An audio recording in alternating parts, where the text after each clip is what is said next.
The Lannisters, the cheeriest, healthiest family you ever did lay eyes upon. Complex, dark, shocking, sometimes moving, incredibly fascinating to pick apart in a, say, gigantic video made by a psychodynamic counsellor and psychotherapist. Wouldn't that be grand? Look, I've made a lot of videos breaking down the psychology of characters, especially those from the A Song of Ice and Fire books and to a lesser extent Game of Thrones, often comparing the two in the process. I've made a lot of these videos, in fact I've made these exact videos before. About 3 years ago I made a video all about Tywin Lannister and then one about Tyrion, then Jaime, then Cersei. The videos did well. A lot of you found them great, but my hunch is I could have made them better. There's more I could have said, potentially even things I got wrong because I was still new to the books at the time, I was younger. Obviously there's just always more to say in retrospect, and so I thought why not combine all of it into one giant video where I add new thoughts and new reflections on each of the characters, on the experience as a whole, and hopefully reach some wider conclusion by the end. The big, definitive Lannister psychology video, why the hell not? So sit back, or put this one on while you do some cleaning, or I'm told a lot of you just put my videos on while you go to sleep, because you find deep discussion of fictional villains very soothing for some reason.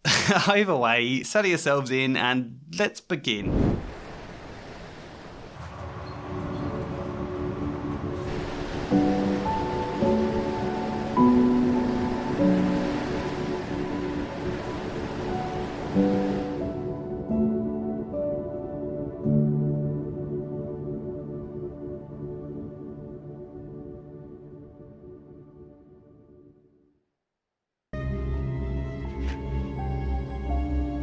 The king is tired.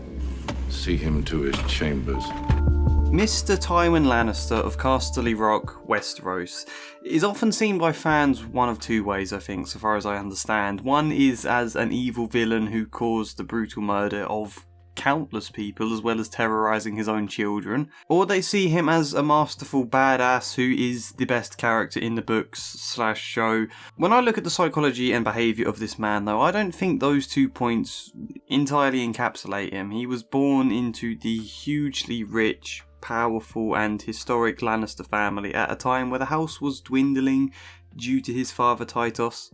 Tywin was motivated to restore the Lannister name, and in a lot of ways he definitely achieves that. At the same time though, he's just as flawed, hypocritical, arguably even foolish a man as he is masterful. I think he's a pretty tragic figure when you consider the very same qualities that led to his rise are also probably what led to his and a likely downfall of Lannister as a whole. So yes, I am a counsellor, I've made quite a few videos analysing characters and their psychology, and I thought it made sense to do some on A Song of Ice and Fire.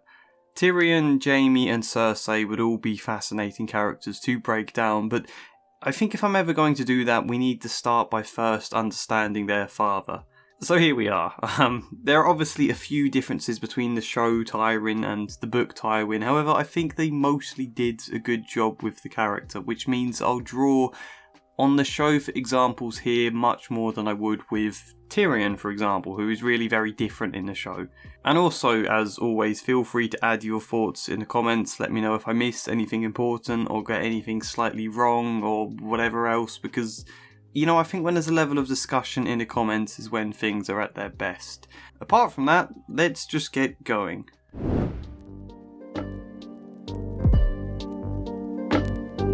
It makes sense to begin with Lord Tywin's youth, for which we are given very limited information, but there is still some we can draw out as a general starting point to this video. The clearest thing we know is that Tywin's father, Lord Tytos, was an amiable man, let's say. A man who sought to get on well with people, but was, in Tywin's words, weak as a leader. He was a good man, but a weak man. A weak man who nearly destroyed our house and name. Lords who had sworn allegiance to House Lannister mocked Tytos to his face. They didn't pay their debts to him, he lacked the fortitude to rein them all in. Everybody laughed at Tytos, essentially. And that seems to have been very humiliating to Tywin.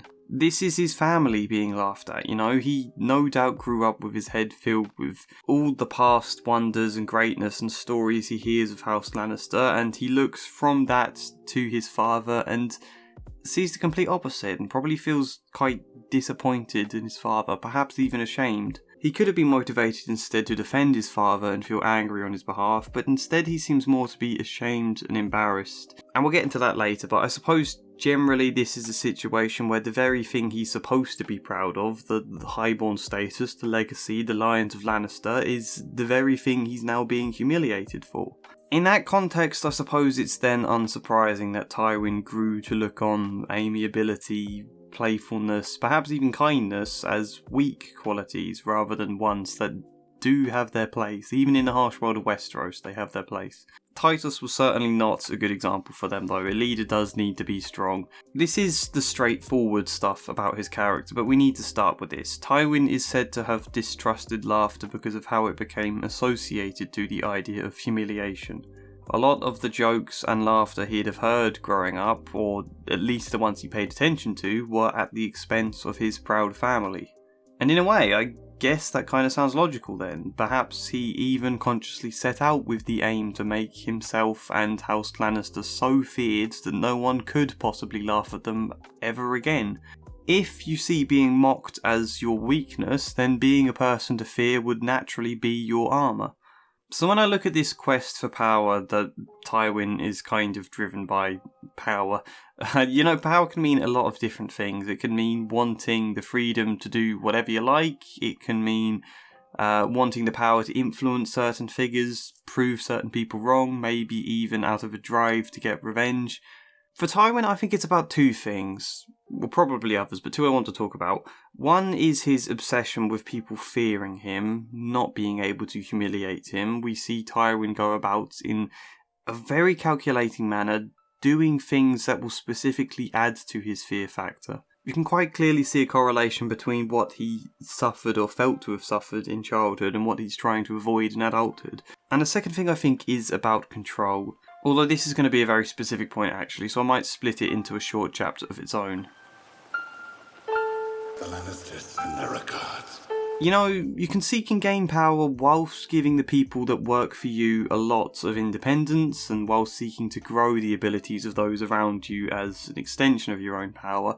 Or you can seek to utilise your enemies, manipulate and bend them into a position where they can serve your will, which in a lot of ways that kind of stuff is Littlefinger's approach to power and all of his talk about chaos. Tywin isn't that, I don't think, which doesn't mean he'll never do those things and won't see a crisis as an opportunity. This isn't a black and white point, but largely I think he seeks to give those below him, or even above him, no real independence of their own. They've got to adhere to what he wants and how he insists on doing things, and B, to reach a place where he can totally annihilate his enemies. So let's look at both of those points in the example of the Rains and the Tarbecks and how it also relates to Tywin's dad. I'll explain the story pretty simply in case you're not familiar. Obviously this is simplifying, but a lot of houses that owed allegiance to the Lannisters also had debts with Lord Tytos that they needed to repay but wouldn't. They could mostly get away with it, which of course a young Tywin then saw as part of this bigger insult and humiliation against his great and noble house Lannister. So as such, Tywin went out and demanded forcefully that they pay them now, or if they aren't able to at the moment, then they give them a hostage to hold until they can pay. And some of the houses agreed to this, but Lord Rain of Castamere just laughed, and Lord Tarbeck decided to visit Tywin's father. Tywin isn't in charge, he's still young at the time, better to speak to Tytos himself and be like, what's this about? You haven't seemed pressing with these debts before, why am I expected to pay them now? Can we have some kind of dialogue here? Only Tytos wasn't there when Lord Tarbeck went to visit, it was just Tywin there who arrested him, which is a pretty aggressive move, really. And it resulted in the other Tarbecks taking Tywin's cousins as hostages in response until Tytos found out what had happened and was horrified. He exchanged their hostages back, he forgave the Tarbecks and forgot the whole incident. Gone. Never mind. Which Tywin wasn't happy about, and that felt like backing down, so he demanded both Lord Tarbeck and Rain come to Castle Rock to answer for their crimes. But, what crimes? Lord Tytos is in charge. He'd just forgiven them for all of this. His son can't just say it's a crime when his dad is saying otherwise. That doesn't make sense. So naturally, both Rhaen and Tarbeck took this as an insult and they revoked their allegiance to the Lannisters. They'd had enough. At which point Tywin formed an army and he went and destroyed the Tarbecks, wiped out their entire family and ruined their castle. Then when he couldn't get into Castamere, where the Rains are, he diverted a stream and blocked up the entrances so that the entire castle was flooded and everybody inside drowned. Hence the song detailing the event, The Rains of Castamere.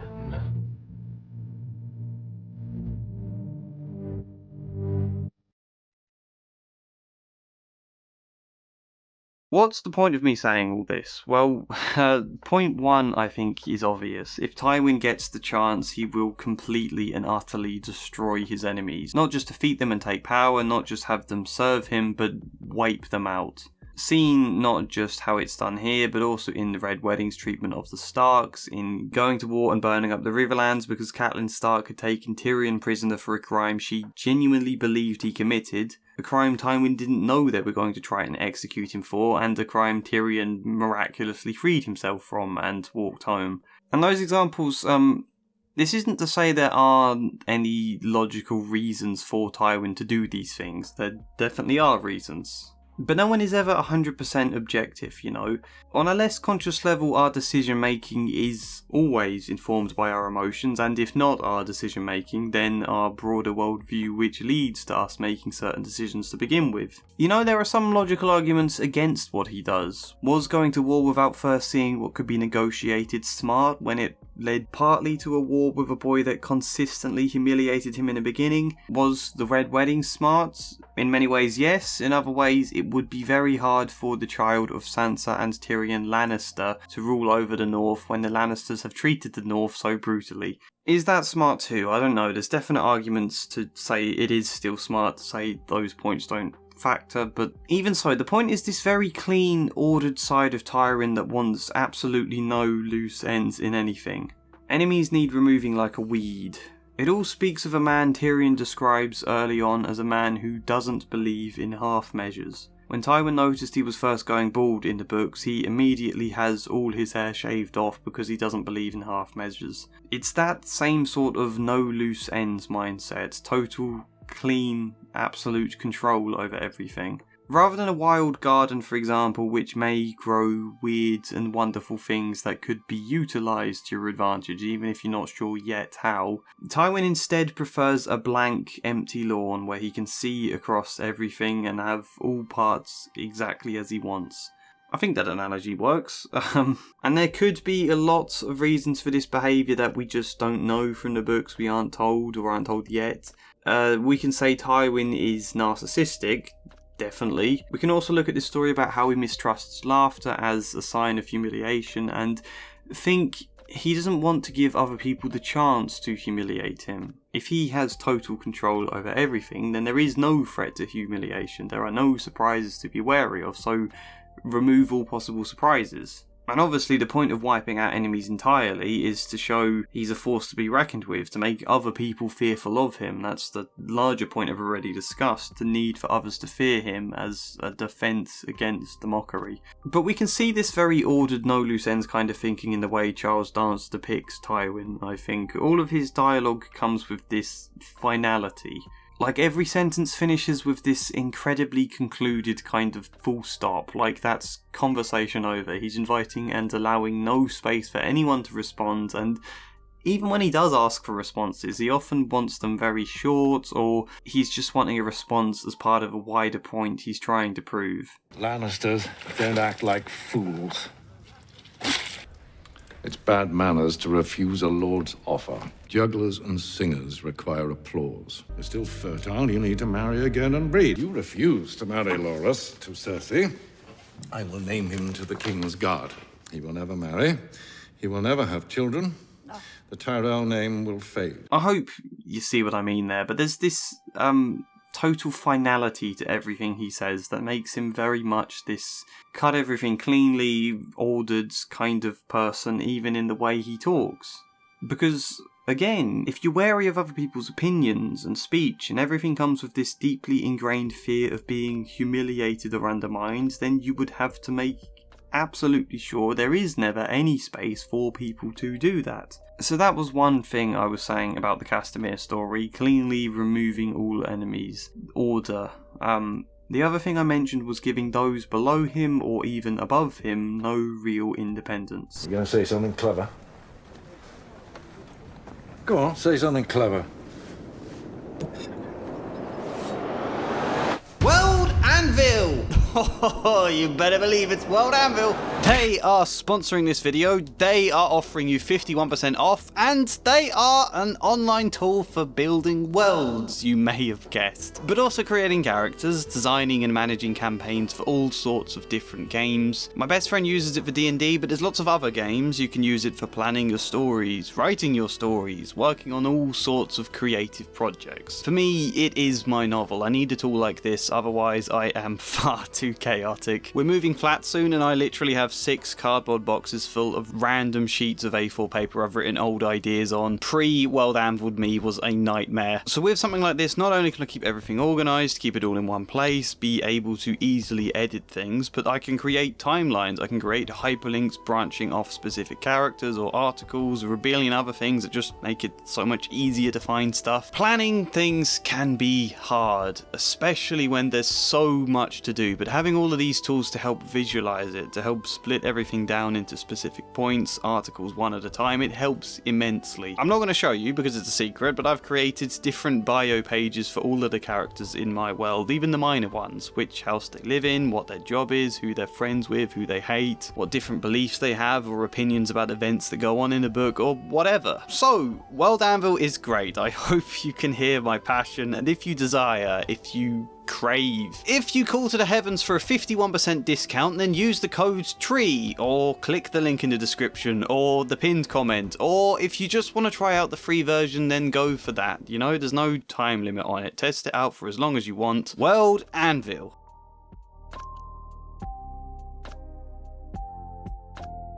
We know Tywin doesn't treat his children that much like people to encourage and develop. Despite some complexity, they are mostly just tools or instruments to suit his own ends. He tells them what to do and they are just supposed to do it. And I know it's socially expected to follow their father's orders, but even so, if we take the story of the Reynes and Tarbecks, Tywin is not the Lord of Casterly Rock at the time. His father is in charge, but rather than accepting his leadership, Tywin deliberately sets out and does the complete opposite of what Tytos wants. Tytos did not press his subjects to pay his debts, yet Tywin very abruptly and forcefully demanded either payment or hostages. And then when this caused a dispute that Tytos settled, Tywin went out again anyway and demanded they answer for their crimes, and when they didn't answer for them, which of course they weren't going to do, I doubt Tywin even expected they would, he went and destroyed them, completely the opposite of his father's wishes at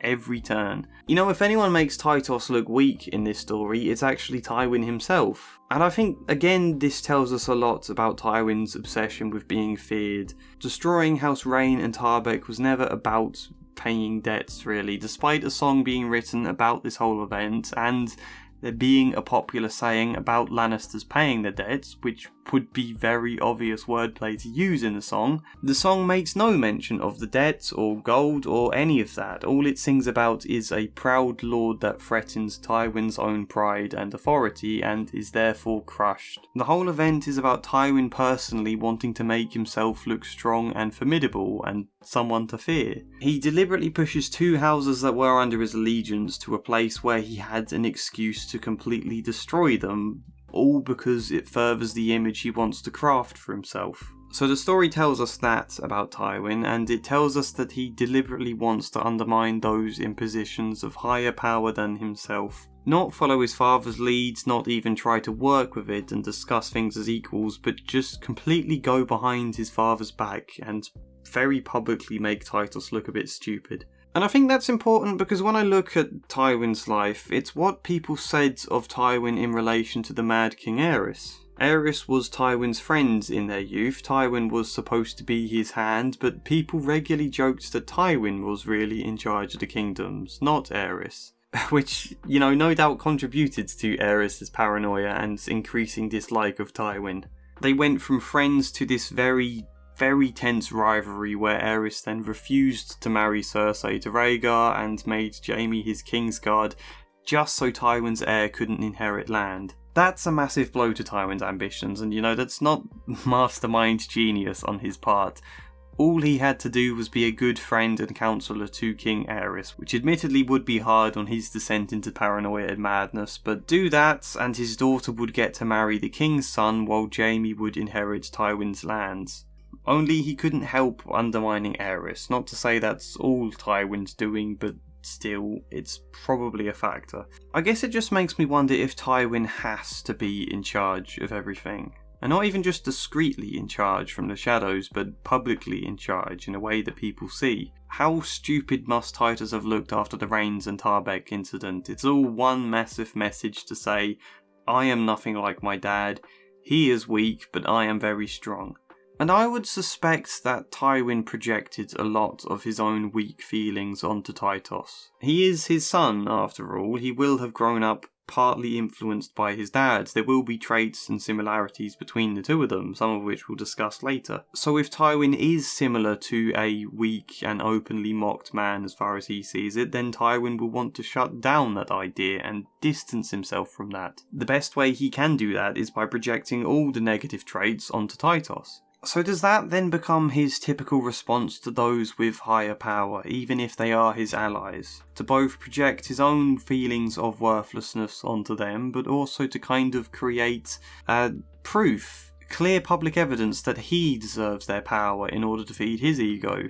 If you do something that makes those in charge look a bit weak and makes himself look good, he can kind of then say, see, I deserve to be Lord of Castle Rock even now. I am very strong. Look how weak my dad is compared to me. Look how well I run King's Landing. This is me doing it, not Aerys, not Joffrey. I should be entitled to it. Does that mean he's directly trying to prove that to other people? No, I think he's trying to prove it to himself, and the best way he can get to prove that to himself is if it becomes public opinion, that becomes external evidence to feed his ego, It's kind of a point I made in my analysis of Nate Shelley from Ted Lasso. How do you spare yourself all the insecurities and difficult feelings that you can't bear to cope with? You project them onto someone else. In both these cases, project them onto people who have the thing you want, the thing you hope will fill your lacking.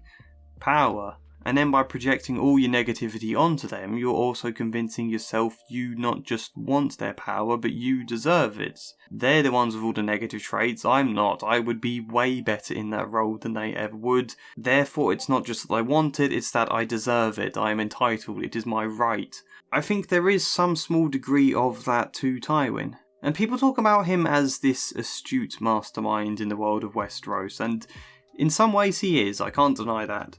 But in other ways, he is a man completely ruled by his own insecurities and ego, a man who cannot bear to be humiliated, who must do whatever he can to enhance his scary image, who will undermine and seek all his allies to submit to him and demand total ordered control. He can be very clever in how he goes about seeking these desires he has, but nonetheless he is always very adamant and obsessed with those goals. I think that makes him predictable in his own way. Even if he does go about the goals in unpredictable ways, it's still predictable what he's trying to do, I think. And it's for that Robb Stark's plan was probably right when he suggested taking Casterly Rock, Tywin's home, attack his pride, prove to the world he can be humiliated, that he isn't quite so scary as he wants people to think.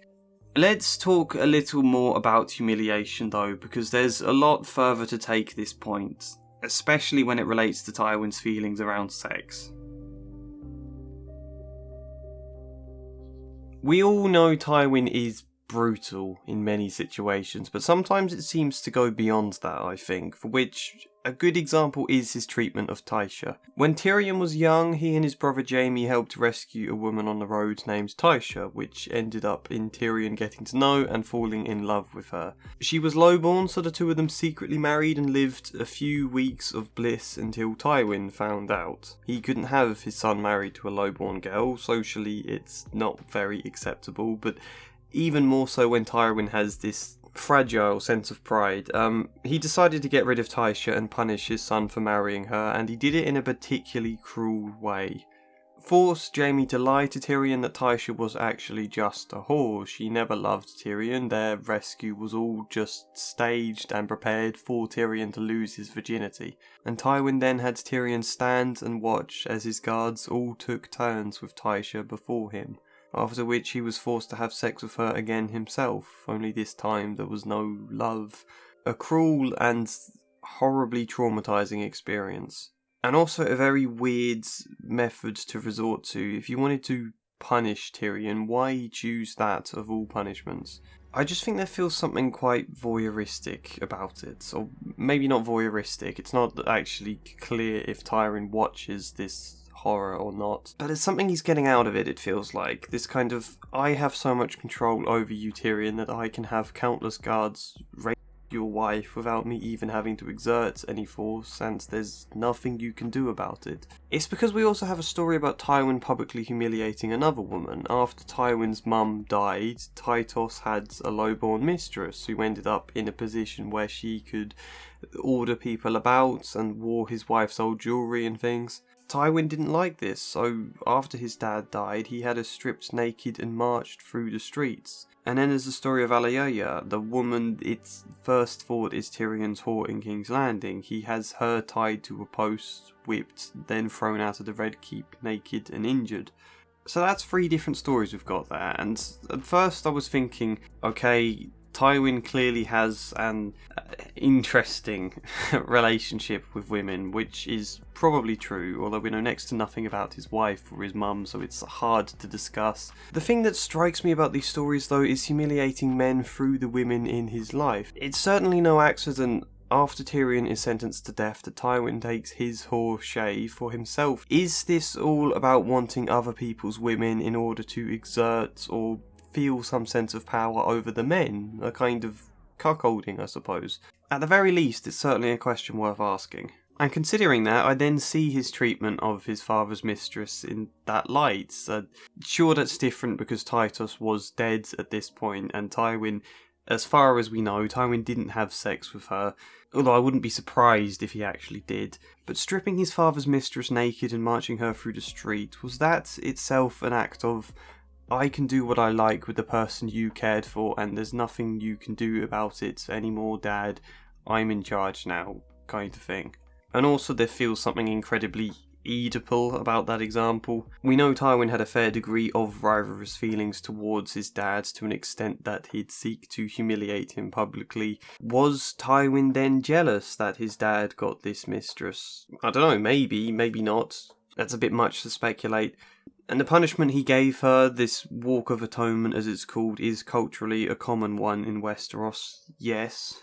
But even so, it's a religious one. Tywin is not particularly religious. There is also something kind of sexual and voyeuristic about the punishment itself, which does make me wonder if doing this gave him some of the pleasure he might have got out of the idea of having sex with his dad's mistress. Some of that pleasure while also getting pleasure from being able to feel above having sex with her at the same time. I hope that makes sense, presenting himself in a very righteous, I wouldn't stoop so low to have sex with a lowborn mistress, that is vile behaviour. My dad was the lustful figure, insulting his own wife, projects that all onto him, whereas I am far better and more dignified. Getting to feel that stuff and express that while at the same time getting some degree, but more voyeuristic sort of pleasure out of this act of shaming her. With a few exceptions, such as Tywin's wife Joanna, who we'll get to, this is all we see of his relationships with women. Using them like mere tools to get back at other men, to humiliate them, to feel power over them, get revenge for the ways they may have threatened his ego. Perhaps, in that context, it's not too surprising he often kind of ignores and overlooks Cersei. I think that's a stretch to say because his relationship with her is complicated, but I'm chucking that out there anyway. I suppose I'm saying generally there is something quite interesting here that I haven't fully pinned down. We know his mother died at some point growing up. We don't know exactly what effects that had on him or what he felt about it. That would be interesting to find out. But let's talk about his sons now. I think another part of what makes Tywin and Tyrion's relationship so interesting is how incredibly similar they both are. And part of their shared arc is Tywin consistently saying that Tyrion isn't his son until Tyrion tells him at the end, "I am you writ small." Everything Tywin accuses Tyrion of being is basically a reflection of himself. You are an ill-made, spiteful little creature, full of envy, lust, and low cunning. You know, low cunning is probably Tywin's greatest strength. But we've talked about projection already, Tywin projecting all his negative feelings onto his father in favour of what he'd have heard and read in the history of the Lannisters, and then his father dies and drifts out of focus. All attention is on Tywin now. So where else can he project to now? He is born with a dwarf son who he is ashamed of, a son who possesses low cunning and can be spiteful and very lustful, a son whose very existence gives people an opportunity to mock Tywin again, and so everything now gets projected onto him. Projecting there even though, and I suppose partly because, they are exactly the same, right down to Tywin's constant criticisms of Tyrion's whoring, because as we saw, Tywin took Tyrion's own horseshay into his bed. He also gave her his gold chain of office to wear, just as Tytos had previously given his own mistress his wife's jewellery. Tywin isn't so different of either of them as he tries to appear, and in Book 2, Varys leads Tyrion on a secretly built passage from the Tower of the Hand to the nearby brothel. One Varys says was specifically built for another king's hand, whose honour would not allow him to enter such a house openly. We also see that the window there is patterned with red and yellow, the Lannister colours. So whilst only a theory, and it's one George R. Martin has been careful to avoid confirming or denying, it does seem fairly plausible that Tywin had this passage built when he was Hand of the King, that he had regularly been visiting the brothel despite his outward disdain for it. Or rather, not despite his outward disdain, because that disdain itself is probably born directly out of his own sexual urges and how they contradict with the dutiful, proud figure he aspires to be. Tywin needs to disdain and project it all onto Tyrion in order to excuse himself of the exact same qualities. Because what do you do when you can't forgive yourself for your flaws? You either punish yourself for them, or you punish someone else you can project them onto.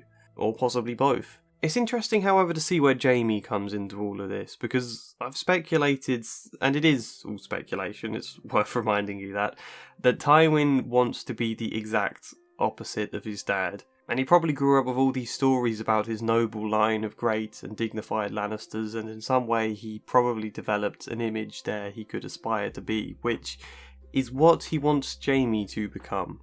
Splitting is very much at work in how Tywin views his two sons. Tyrion is the bad one to project all the negative traits onto. Jaime is the good son to see positively, or at least he's supposed to be the good son.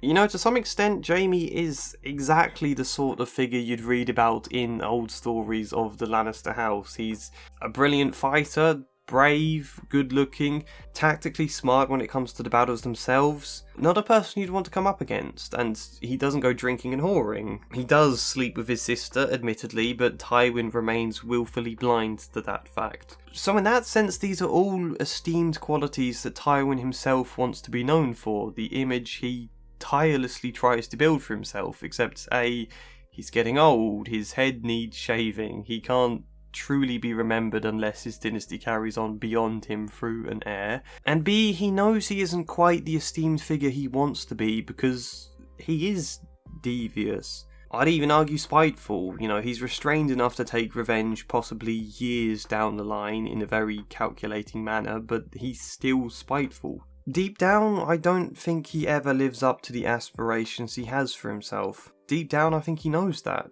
I suspect he not just projects the bad feelings onto Tyrion as a result, but he also projects all of his desperate hopes onto Jaime. No wonder Tywin is so obsessed with legacy, living vicariously through his son. He can be the person I always wanted to be. Except Jaime isn't that either. Jaime knows his stuff when it comes to a battle, but he's not politically astute.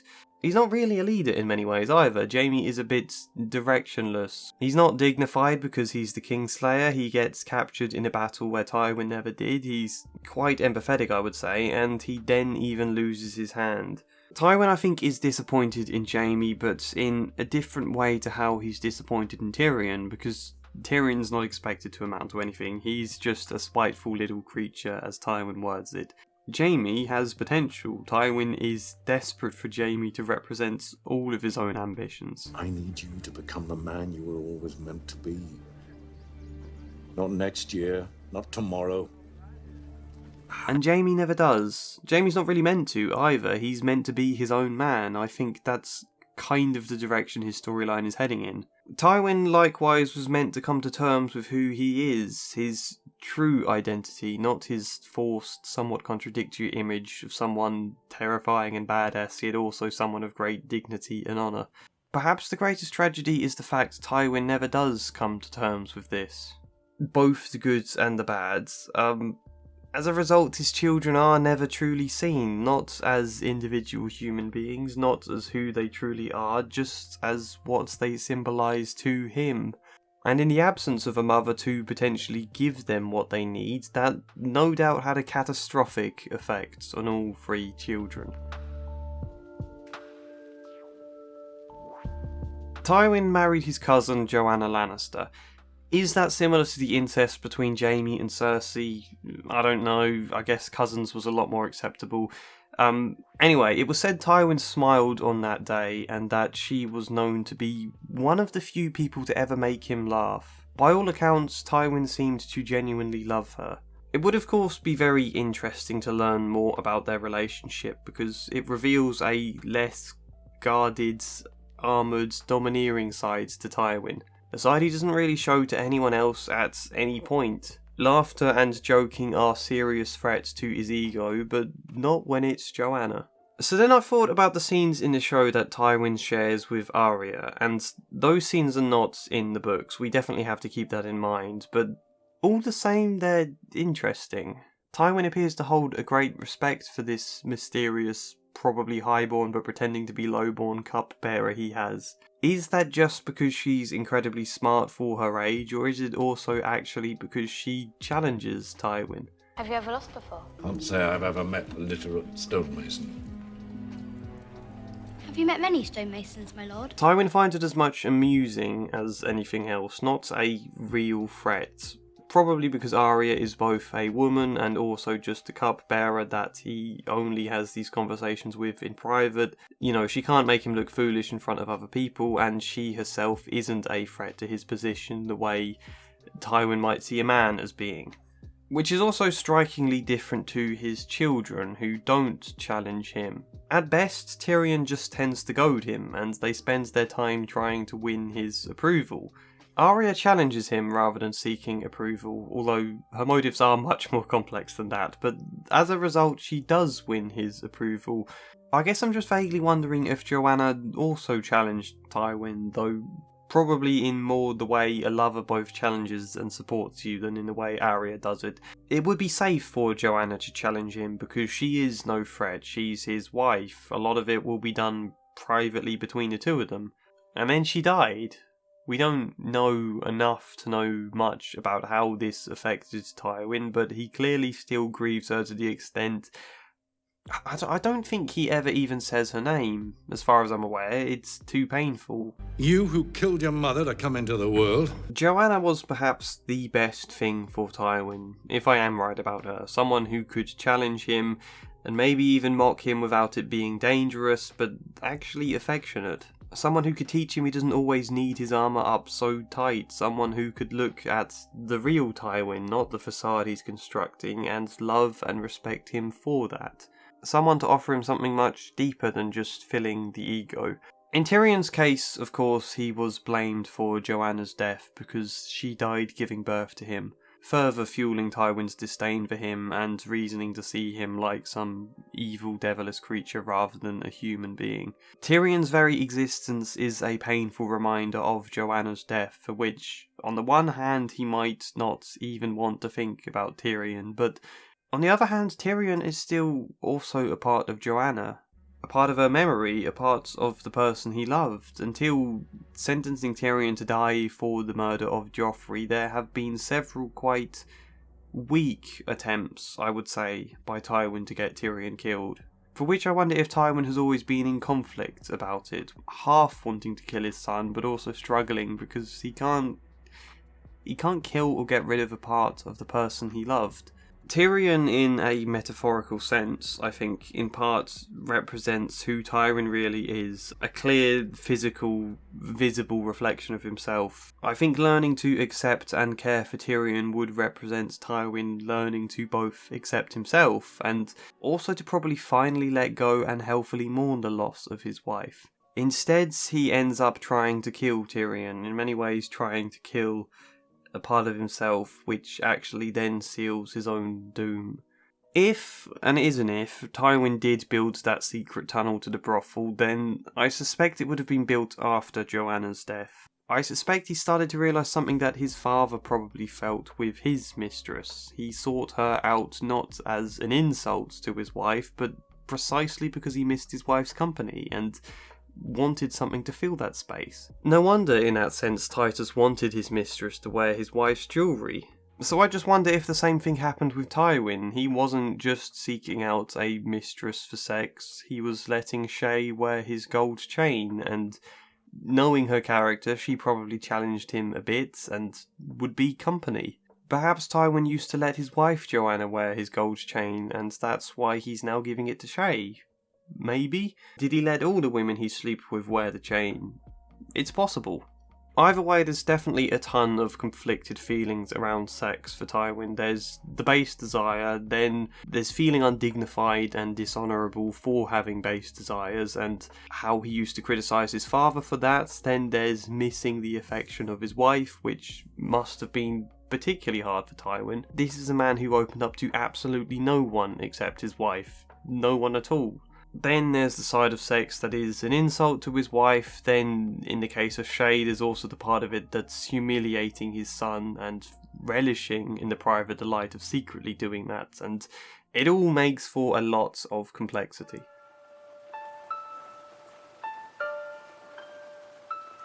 One of my favourite Tywin scenes is his first one with Jaime Lannister. There's so much in it you could do a whole scene analysis on, but I want to draw attention to this exchange. You spend too much time worrying about what other people think of you. I could care less what anyone thinks of me. You know, that's what you want people to think of you. Everything Tywin says there is also a reflection of himself. He wants people to think he's strong and terrifying and dignified, and that A lion doesn't concern himself with the opinions of the sheep. that he's too big to possibly care what people think of him. And yet his every action is always driven by what makes him, or what makes his house look good, or a house to be feared. In many situations, yes, that is a sensible, logical thing to do, but that doesn't mean it isn't also a very personal, emotional drive for him. You know, House Stark didn't logically need to be feared under Eddard or anything, did it? There's a story Tyrion recounts of a fool who once joked that Tywin Lannister is so rich that he shits gold, to which some say the man is still alive deep in the dungeons of Casterly Rock. If that doesn't paint a picture of personal, cold yet burning rage for what others think of him, then I don't know what does. If kind of having his own theme song, The Reigns of Castamere, his wrestler entrance music, and sending an envoy to Faircastle to play it as a threat, if that doesn't show that he cares what other people think of him, you know? Tywin is a very calculating, logical man, but that doesn't mean he isn't also a man 100% driven by his ego, and in many ways it's his ego that gets him into trouble. The great irony that a man who forever is talking about family has absolutely no awareness or understanding of his children. He more or less sees them just as cogs, not people in their own right so much as extensions of himself. He talks about legacy not truly for legacy's sake, but for his image of himself to live on. In a literal sense, his downfall is the result of refusing to ever recognise Tyrion as his son. Tyrion shoots him with that crossbow for a ton of different reasons, I suppose, because his father never considered him a son but wanted him dead, because his ego led him to deliberately steal Shae for himself, which itself is an interesting point. You know, all the rivalrous feelings Tywin may have had with his own father, he's now playing out the exact same game with his own son. I suspect the very fact he felt driven to kind of cuckold Tyrion shows that deep down he understood Tyrion had great strengths to the extent he felt threatened by them. Anyway, that was a part of what provoked Tyrion to shoot him. There was also the whole Tysha story. It's not in the show, but Jaime confesses to Tyrion after freeing him that Tysha he married all those years ago, that Tywin had humiliated before Tyrion's eyes, that she wasn't actually a whore and did genuinely love Tyrion. The cruelty of this is what leads him after Tywin, which again is a direct result of Tywin finding pleasure in so brutally humiliating his son. And obviously how traumatic that is for Tysha too. And then there's how little Tywin understands his son, not just the continued insistence that Tyrion is no son of his, but also Tywin refers to Tysha in the books or Shae in the show as a whore. Tyrion warns him not to use that word. Both Tysha or Shae meant a great deal to Tyrion. He loves or loved them, and Tywin dismisses this, which in part could be hypocritical, but where he's trying to skillfully persuade Tyrion to put down the crossbow, something he kind of almost achieves, he fails to understand exactly how much Tysha or Shae means to Tyrion, so he uses the word whore again, and he is shot for it. Tywin's downfall, however, is also the downfall of the Lannister legacy. Without Ned Stark, House Stark still amounts to a great deal, because Robb is a capable leader, Sansa is naive to begin with but very intelligent, so is Arya, Bran is the three-eyed raven, Jon Snow is a bastard but a skilled leader, Rickon is there. All of them consider the other close family and would support each other. And also, much of the North holds House Stark in high regard and feels a great sense of loyalty towards them. The North remembers. House Lannister without Tywin, though, is nothing like that. His children are to an extent very intelligent, capable leaders, however Sansa is hindered by the worst of her father's spites. In a way, so is Tyrion.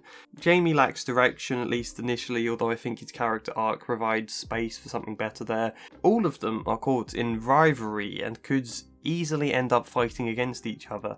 And no one anywhere in Westeros, except, like, Maester Pycelle, feels any loyalty towards the Lannisters, because all they ever felt was fear towards Tywin. This is perhaps where his treatment of the Reynes and Tarbeck starts to become a negative, because without the fear for Lannisters, who actually wants to support them?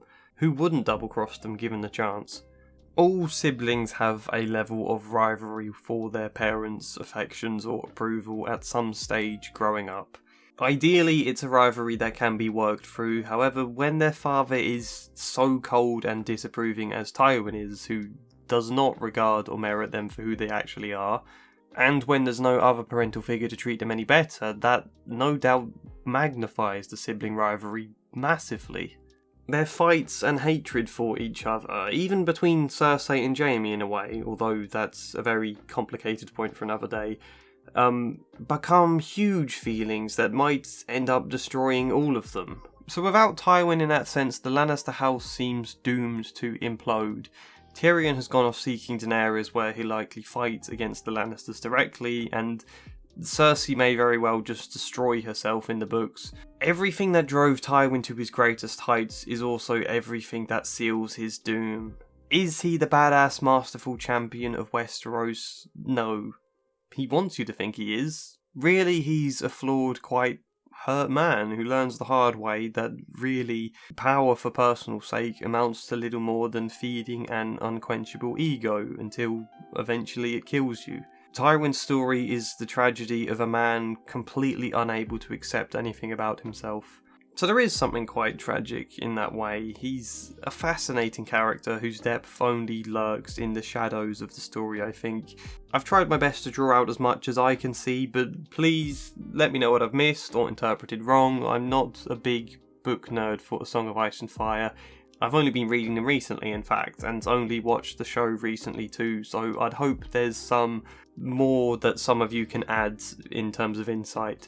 Like me! I'm someone who can add insight from the future!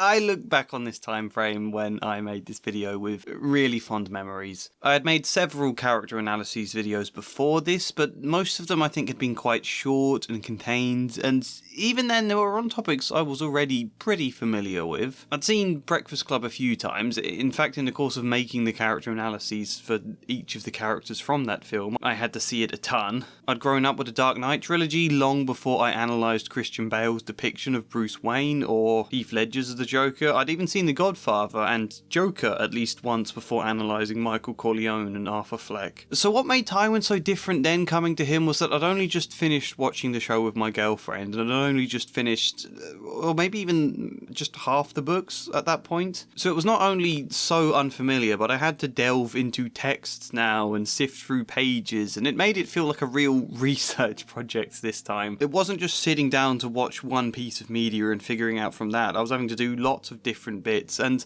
you know, the unfamiliar is often very daunting, but it's also the most exciting. What the hell can I say about this guy who I'm only just learning about now? I found that really fun. I remember having an absolute blast making this one, and then I sat down in a deck chair in my dad's garden for the entire premiere of this video, talking to people, and I did not expect it at all to be such a big hit and to spark my obsession with A Song of Ice and Fire. That said, I was hesitant to watch this video because I always felt I could have done a better job, that rewatching this one would disappoint me, I would hate everything I said in this video. I think it's pretty good actually. I'm pretty happy with this one. Even if there definitely are things we need to add, most notably, this video doesn't give Tywin a fair chance, I don't think. I mean, I talked a lot about his ego and rivalry in terms of behaviour to his father, and yeah, I caveated that with all the logical reasons he might have had for the Rains and the Tarbecks, but I don't think I really emphasised the pressure Tywin was under. This is a greater house feeling its power starting to weaken and the lesser houses starting to take liberties. Whether or not Tytos agreed to that, and if there are understandable reasons, there's also the fact Lannisters are still supposed to be the greater house. And what happens if they start to appear too weak? One of these other houses might want to supplant them as the greater house. And then in order for them to truly do that, they have to commit fully to ruthlessly wipe out House Lannister altogether. Whilst that feels inconceivable from our perspective in the story, I suspect a young Tyrion might genuinely have had fears about that future of his house, and even as the eldest among Kevin and Jenna, he might have felt a sense of pressure to protect his siblings, his family. It's always very interesting to me in the books when Tyrion complains about Tywin to his uncle, Tywin's brother Kevan Lannister, and Kevan snaps right back with this. Do you not think he would have allowed you to take the Black were you not his own blood, and Joanna's? Tywin seems a hard man to you, I know, but he is no harder than he's had to be. Our own father was gentle and amiable, but so weak his bannermen mocked them in their cups. Some saw fit to defy him openly. Other lords borrowed our gold and never troubled to repay it. At court they japed of toothless lions. Even his mistress stole from him. A woman scarcely one step above a whore, and she helped herself to my mother's jewels. Fell to Tywin to restore House Lannister to its proper place, just as it fell to him to rule this realm when he was no more than 20. He bore that heavy burden for 20 years, and all it earned him was a mad king's envy. Instead of the honour he deserved, he was made to suffer slights beyond count. Yet he gave the Seven Kingdoms peace, plenty, and justice. He is a just man. You would be wise to trust him. Tyrion blinked in astonishment. Sir Kevan had always been solid, stolid, pragmatic. He had never heard him speak with such fervour before. You love him. He is my brother. For a lot of the books, I think Tyrion misjudges Kevan as just like a sycophant to Tywin, mindlessly following whatever he says, but this moment suggests genuine loyalty and affection between the two brothers. In fact, Kevan is not a thoughtless, weak man at all. He is such a threat in the books that Varys feels the need to assassinate him, so if he does have such respect for Tywin and genuinely mourns his loss, that tells us a lot. Yeah, I think it suggests Tyrion was wrong to see him as a mindless suck-up to Tywin. Did he, in fact, have a great say behind the scenes? Did Kevin and Tywin secretly argue about politics and have heated debates about the direction things were going? They settled things between them before presenting their ideas to the other lords in order to appear more unified and to deny others the space to question Tywin. It's plausible, right? In which case, Tywin wouldn't be incapable of allowing others power or a say in the direction of things, which is a point I'm going to return to in a second. Because first, his sister Jenna also mourns his death. Jenna, who I could have mentioned in all of that discussion about women who were able to challenge him, because whilst we don't see Jenna with Tywin in any scenes, when we do meet her, she is an outspoken, challenging person. But yeah, when Tytos planned to marry Jenna off to the Freys, Tywin was the only person to speak out. Yes, him speaking out undermines Tytos' authority, but also, that's his sister. What if he was caring about her best interests here, you know? I mean, don't get me wrong, she's still likely to be used as a political chip to marry off regardless, and I don't think this is a totally selfless act from Tywin by any stretch, but he still might have felt some sense of responsibility to look out for his sister. Also, there's a comment I want to read a bit of that someone left on the original video, and I never know whether you're supposed to say people's usernames when you credit a comment in order to give them credit, or if doing so is exposing and you shouldn't say the name at all, so I don't know. One commenter pointed out, Tytos did everything but abdicate his lordship after his son's return from war. The World Book states that he left more and more of the running of things to Tywin. So Tywin was acting as his father's hand, essentially, when he first demanded repayment or hostages from their vassals that owed them money. Which makes more sense. You've been given pretty much all the power to act as you see fit, and you've been given insight into the accounts, and you go, crikey, our money is starting to dwindle here, this could be an issue in the long term, I best start recouping our loans. If you have already been given a lot of the power, I think that move is more understandable, rather than something that feels deliberately against his father. You know, I don't want these arguments to outweigh or erase anything I said in the video, because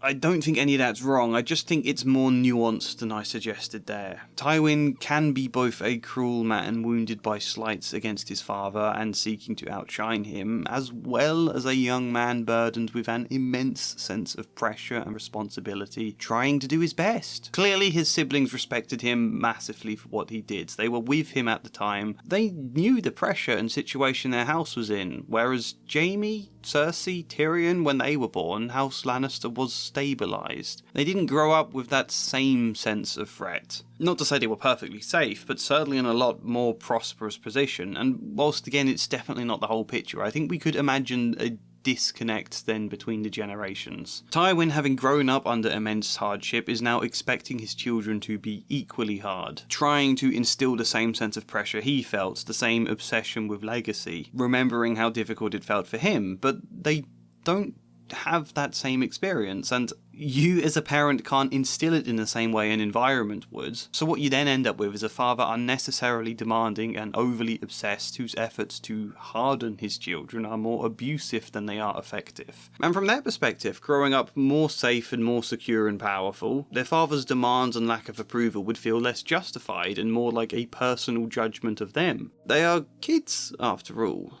How could they understand his upbringing? It's kind of just one of the things about parenting, I suppose, that we all easily forget. What felt essential for my survival and my growth when I was young might not be the same for my children. They are different people and they are born into a different world than I was. However, if I am correct to hypothesize that there was a mutual respect between him and Kevin, what made things so different with his kids then? Why, when they were getting older, could they never be equal advisors to Tywin to hash things out with, rather than most of the time feeling like subordinates to follow his authority? Well, to some extent I think the answer to that is obvious. Kevin was there as Tywin was growing up. He probably needed him as that support in general when he was young, whereas the dynamic with your children naturally begins more with you in an authoritative position, and it may not have transitioned out of that. But also, I think to answer that, we first have to ask the question, for a man so obsessed with legacy, is it not strange that Tywin never really made any plans for his succession? Jaime was supposed to be his heir, but when Jaime was made Kingsguard, forfeiting his right to inherit Tyrion's rule, what then?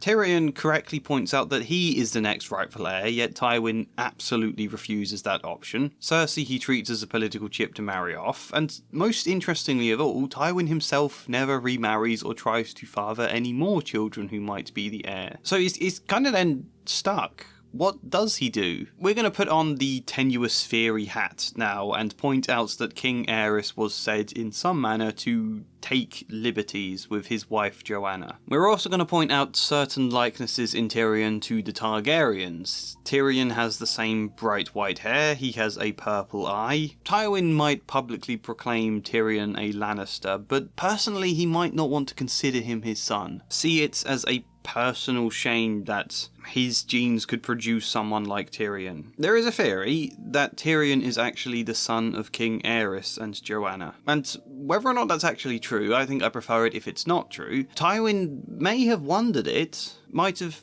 feared it. On one level, that might be like a positive thing for his ego, because it means Tyrion is not my son, therefore my genes did not create this monster. But on the other hand, it means Aerys had sex with my wife.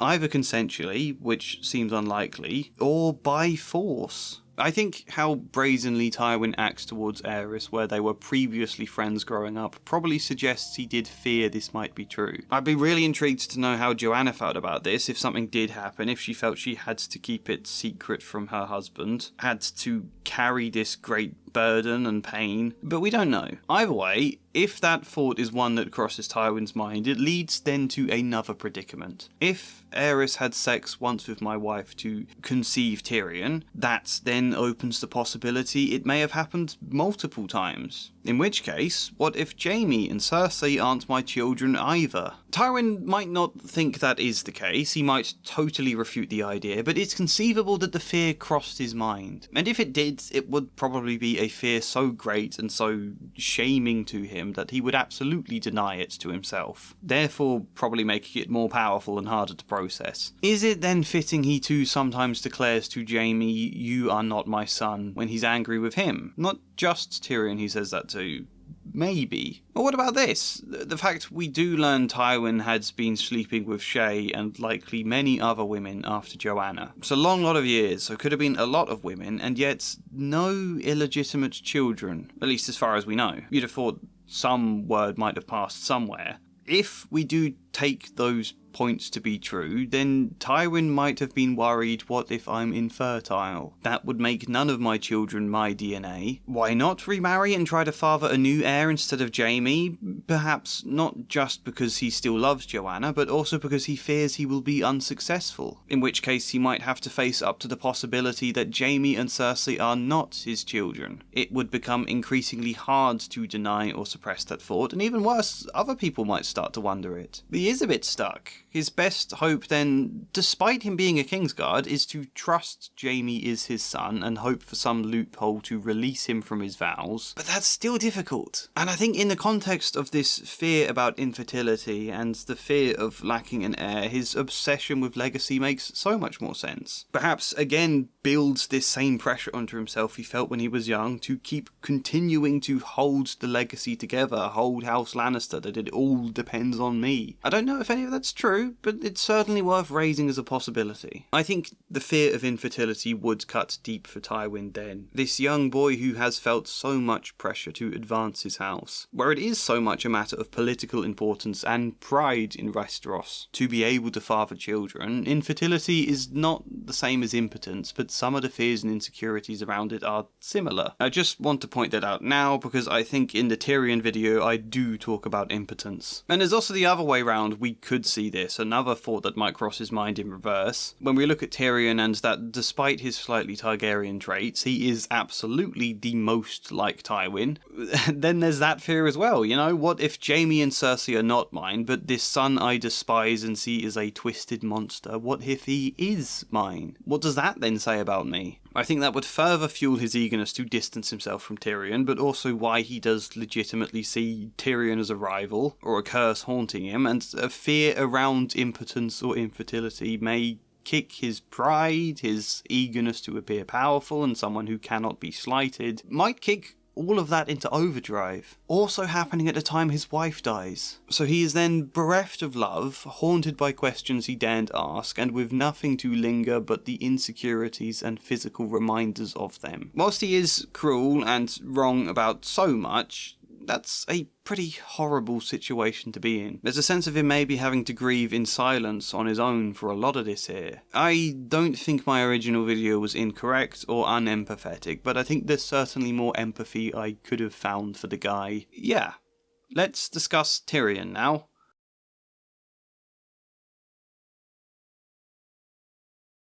I wish I was the monster you think I am. I wish I had enough poison for the whole pack of you. I would gladly give my life to watch you all swallow it. Tyrion Lannister is a complicated character with a lot of iconic quotes. I think his first great quote from the books and the show alike is actually his advice to Jon Snow, a proud young man who can't stand being called a bastard. Despite his typical mocking attitude, Tyrion tells him, "Never forget what you are. The rest of the world will not. Wear it like armour, and it can never be used to hurt you." Why am I starting the video straight off with this? It's because it is, in a way, brilliant advice for Jon Snow, or for anyone, depending on the situation and how exactly you interpret that quote. To the extent just googling the quote comes up with endless different articles and blog posts people have written about the wisdom of the quote. Business Insider, Psychology Today, Geek Wisdom, so on. And I find it kinda hilarious because whilst all these articles are definitely partly correct, this advice and worldview also underpins pretty much everything that goes wrong for Tyrion in the books. It's an attitude that kinda cements his own downfall. We'll get to that later though. I am a therapist. I have made tons of videos analysing the psychology and behaviour of characters in the past. Recently I did a video on Tywin Lannister. Now we're talking about Tyrion, who is much more complicated, I think, to discuss due to the fact he is completely different in the books to how he is in the show. For which I'm going to focus this video much more on the book version, but it should still be understandable if you only know the show. Just, you need to know that going in though. As ever, please add your own thoughts in the comments, things I miss out and everything, because there is so much to try and fit into a single video. And that's the best thing about YouTube comments, how they can add to a video. But yeah, apart from that, let's get going.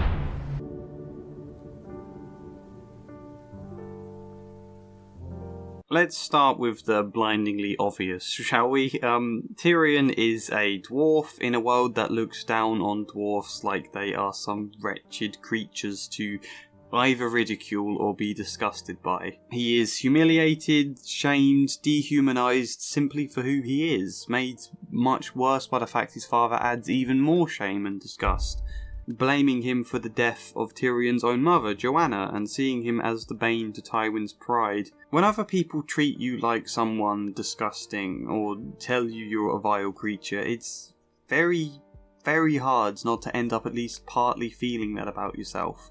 And I don't just mean ugliness there, but also badness. An ugliness not just of appearance, but of who he is inside. The two are kind of seen as a reflection of each other here. People tend to say when we are seen as bad or treated as bad that we end up becoming bad ourselves, and I think I'm paraphrasing a much more eloquent quote there, but I don't think that's entirely true. I don't think we become bad, whatever bad even means. That's a question of its own. I don't think people necessarily do, but they are given a very big internal pressure that can then push them in that direction. Because you do end up with this doubting voice in your head saying, what if everybody is right about me? What if Tywin is right? What if I am horrible? What if it is my fault my mum died?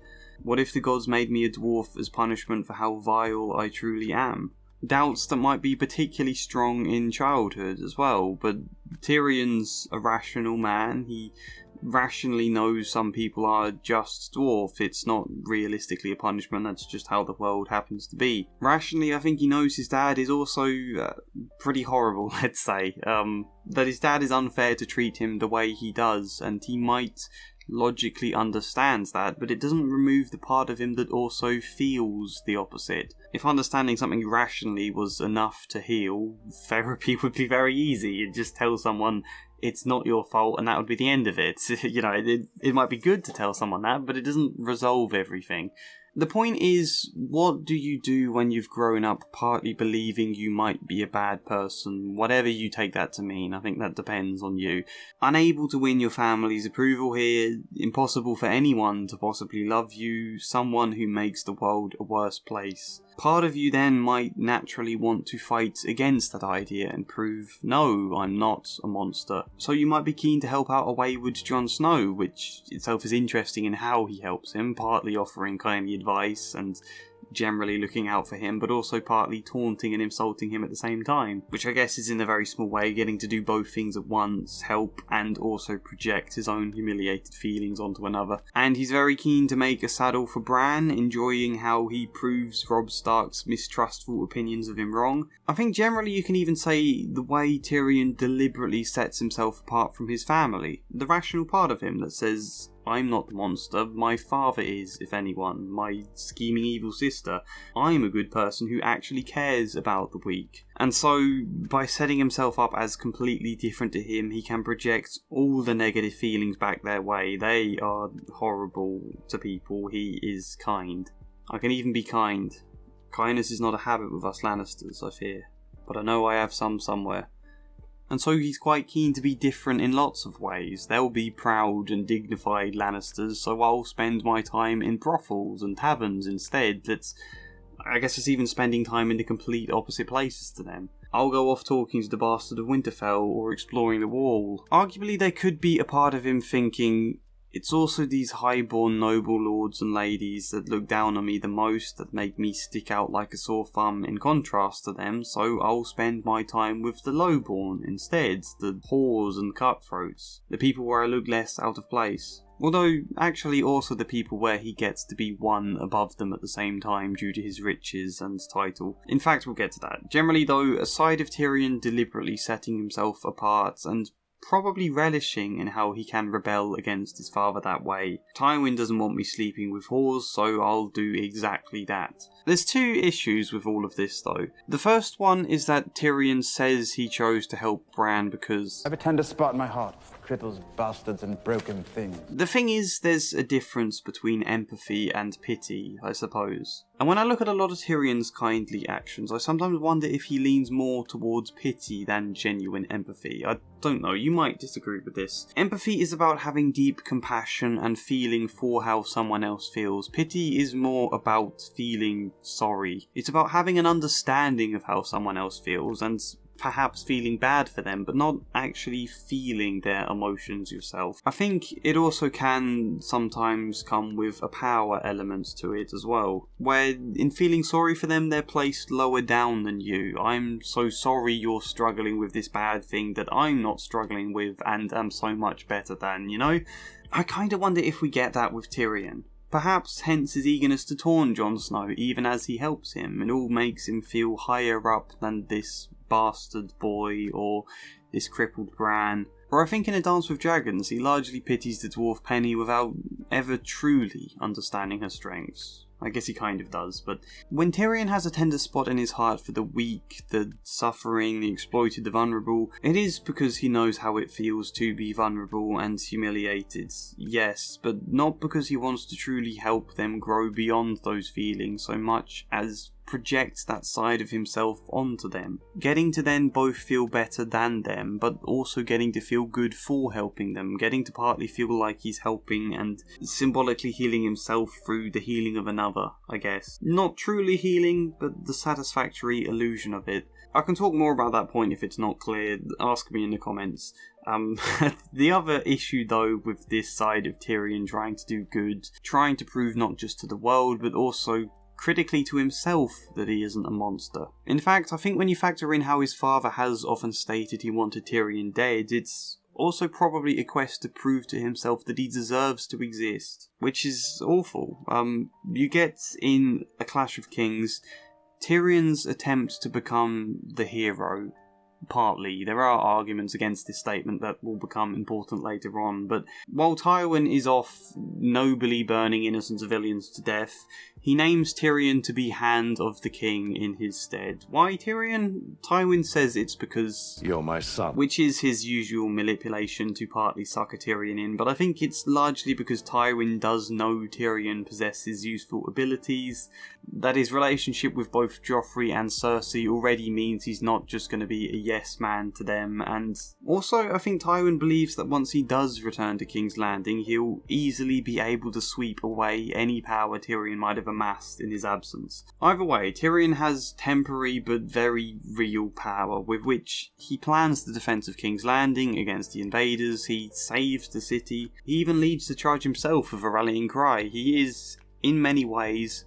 certainly from his perspective, the hero of King's Landing. And even the motivations he talks about in the books are going to King's Landing to do justice, rather than all the scheming of others. You know, he'll beat them at their own scheming game, sure, but he'll do it for justice, such as replacing Janos Slynt for killing babies. And in his feverish state after the Battle of Blackwater, he dreams of a celebratory feast where he's hailed as the hero. His dad is even smiling with approval at him. And quite naturally, Tyrion's main hopes and motivations are the wish to be accepted by this world he's born into, not to be demonized by the Highborn, to win their approval, to be accepted by his father. This is what he wants. If Tyrion doesn't like feeling like the monster all the time, there's a limit to how much of a difference it can make by just doing small kind acts and showing pity to those more vulnerable, or broken as he puts it, than him. That's not going to change wider people's perception of him. Tyrion wants a greater external validation from others. Of course he wants his father's approval. The tragedy, however, is that even in that moment where he believes he has been the hero, proved he's the total opposite to the monster, even then he wins no approval at all. No one's opinion of him changes. The effect this all has on Tyrion, this rejection here, is absolutely massive. I should be clear, it's not just that Tyrion does something heroic in his eyes and doesn't win approval or acceptance for it. It's that he does something heroic, then is left alone to heal in a lonely chamber. His father takes all the credit, takes back the Tower of the Hands, the power, reaffirms his disgust for his son. All the allies Tyrion built up in King's Landing start to disappear. He is blamed for a murder he didn't commit, for which his father may or may not be intending to have him executed. His lover turns against him, and nobody at all speaks out on his behalf. That is as big as rejection ever gets. Everybody has rejected you, your family, your lover, your allies, and the society as a whole. Tyrion tried to be the hero and was met with people wishing his death. That must hurt a lot. And to begin with, Tyrion is a bit defeated here. Impotent might even be the word you'd use, especially in the context of his own father taking away all his power. To which I do think a good addition in the show is this scene between Olenna and Tyrion, where she tells him, I was told you were drunk, impertinent, and thoroughly debauched. You can imagine my disappointment at finding nothing but a browbeaten bookkeeper. I love the reaction on Tyrion's face there. It's a great addition to the show that underpins Tyrion's emotional state perfectly right now. Even his famous wits are left largely speechless against Olenna Tyrell here. Tyrion in himself feels reduced to nothing. You know, as much as David and Dan did some horrendous stuff with the story later on, when they still had decent guidelines around them and probably weren't burnt out working on it for so long without getting the sense to really have anyone else to come in and help them, when they had all that, they were capable of adding some pretty good, well-written scenes. But yeah, Tyrion in himself feels reduced to nothing here until he gets pushed too far, where he explodes wonderfully in the trial. Partly really because Tywin just can't help his added need to humiliate others, particularly his son, by bringing in Shay and turning her deliberately against him. He's just got to add that extra humiliation, hasn't he? I suppose I take all of this slow journey from failed heroics, long-suffering defeatism, then this bitter explosion of revenge, as Tyrion giving up on not being the monster. I think that's quite a simple, poetic, literary-based and psychology-based way to put it all in, but it's worth saying anyway. Instead, just embracing the role fully. If this is what they see me as, regardless of what I do, if I can't change that opinion, then screw it, I'll become that monster, I'll own it, I'll haunt them in revenge. Teach them what happens when you treat someone good as a monster. This is their doing, I'm going to get at them for it, you know? Which is a way of twisting it all on his head, and a way of giving him a huge feeling of power. The total opposite of impotence. No wonder this change is so appealing to him. What's more, there's a certain kind of liberation I think most villains would feel, or even talk about in certain stories, when they just let go of what society expects of them, what their own conscience expects, and choose instead to fight against it, basically. I'm going to be that monster and get the satisfaction of having my revenge against all of them, and also absolve myself of the guilt with the idea that they've made me into this, you know?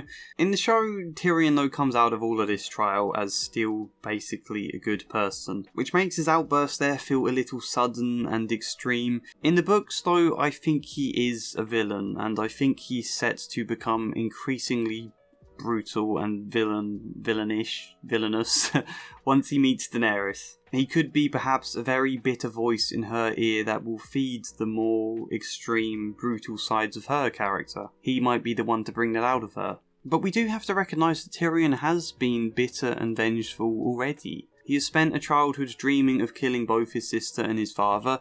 In Book 1, he plots to reduce the Vale to ash in revenge against Lysa arresting him. He stamps on the Singer Marillion's hands, breaking all his fingers just because he makes fun of Tyrion. When Maester Pycelle shares his secret to the Queen, he has his clansmen scare him to the point of wetting himself, threatening to castrate him before shaving off his famous beard, stripping him of his title and throwing him into a cell. He humiliated Lancel, various others, and generally cannot contain himself from making many angry, extreme threats at people. Most obviously in threatening to geld the king.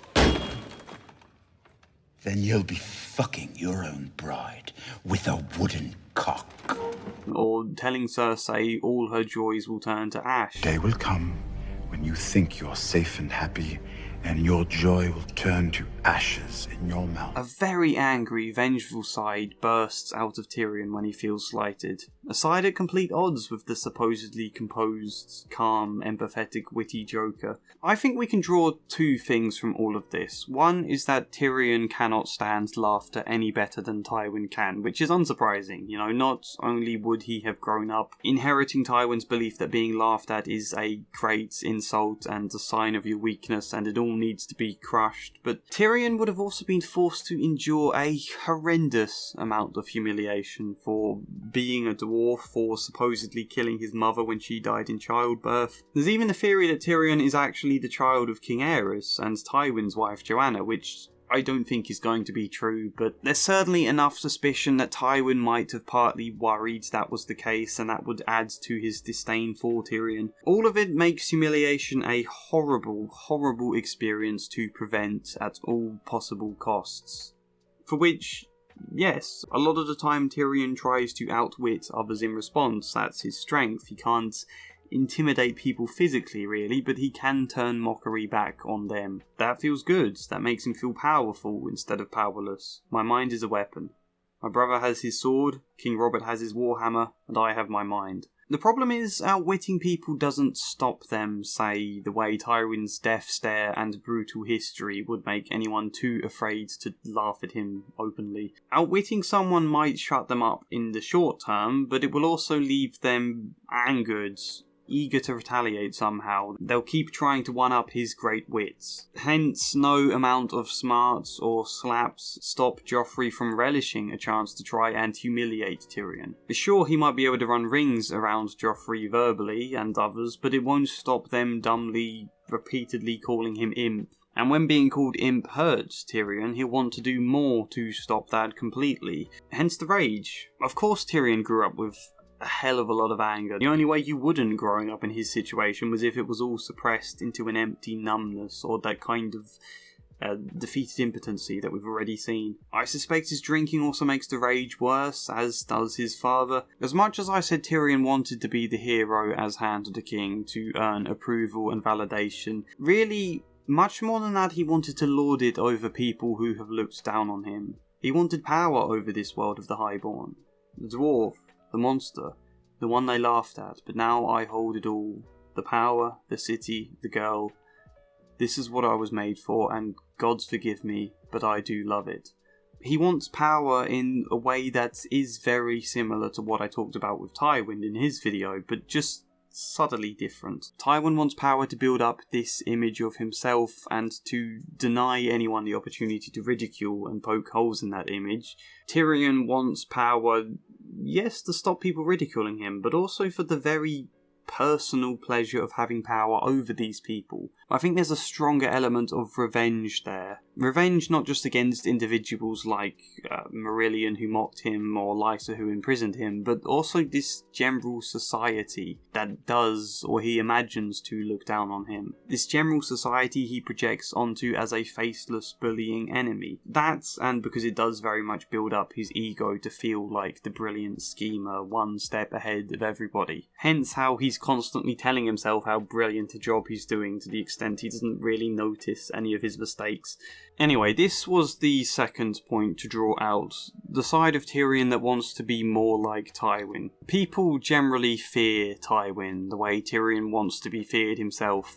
Why? Because Tywin dials his aggression up to 100 whenever his ego is wounded and obliterates his enemies, so Tyrion tries to do the same. The example of threatening Cersei that all her joys will turn to ash is the perfect example. She has taken Alayaya captive, who she thinks is Tyrion's mistress at the time, and she's done it because she thinks Tyrion is deliberately trying to hurt her and send her sons away. She doesn't actually have Tyrion's mistress Shae, so it's not a great worry for him here. All Tyrion has to do was tell Cersei that was not his intention. He has to talk to her, try working with his sister, ease this rivalry here, but he doesn't like being slighted, and he wants to be the all-powerful Tywin who is in command of all interactions, so he resorts to aggressive threats instead. He does nothing to dissuade Cersei's paranoia, even though that would be good for him. He does nothing because he relishes the chance to hurt her and to try and make her fear him. I think the sibling rivalry between all three Lannisters is fascinating, but I think it would be better to talk about that in a video on Cersei in particular, so we'll leave that for there. Unlike Tywin, these threats don't work for Tyrion. Why? Well, for one, he is a dwarf who isn't physically intimidating. All his threats kind of just reaffirm people's belief that he's this vile, wretched creature. He's also no lord with true power, alongside which, despite his successes in battles, he's never going to be a battle commander that could, for example, reduce a whole castle to ruins or flood one and deliver on his threats so clearly in that way. And the rest of his behaviour, the drinking, the women, the lack of loyal allies to rally to his side can just make his threats look a bit small and ridiculous, even when they might not necessarily be.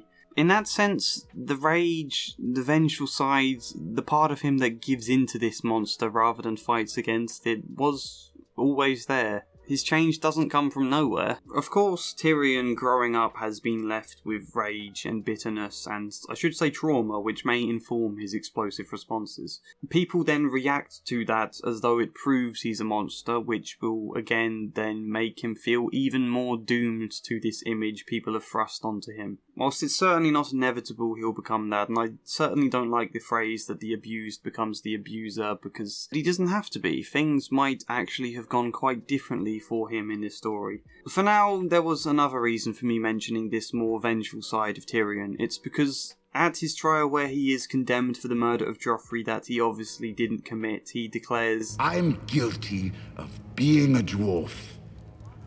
You're not on trial for being a dwarf. Oh, yes I am. The reason everyone is against him, everyone wants him dead, despite the good he has done, despite the role he has played as the hero, is because he's a dwarf. That certainly makes him a far easier target for other people's projection, yes, but it's not entirely true either.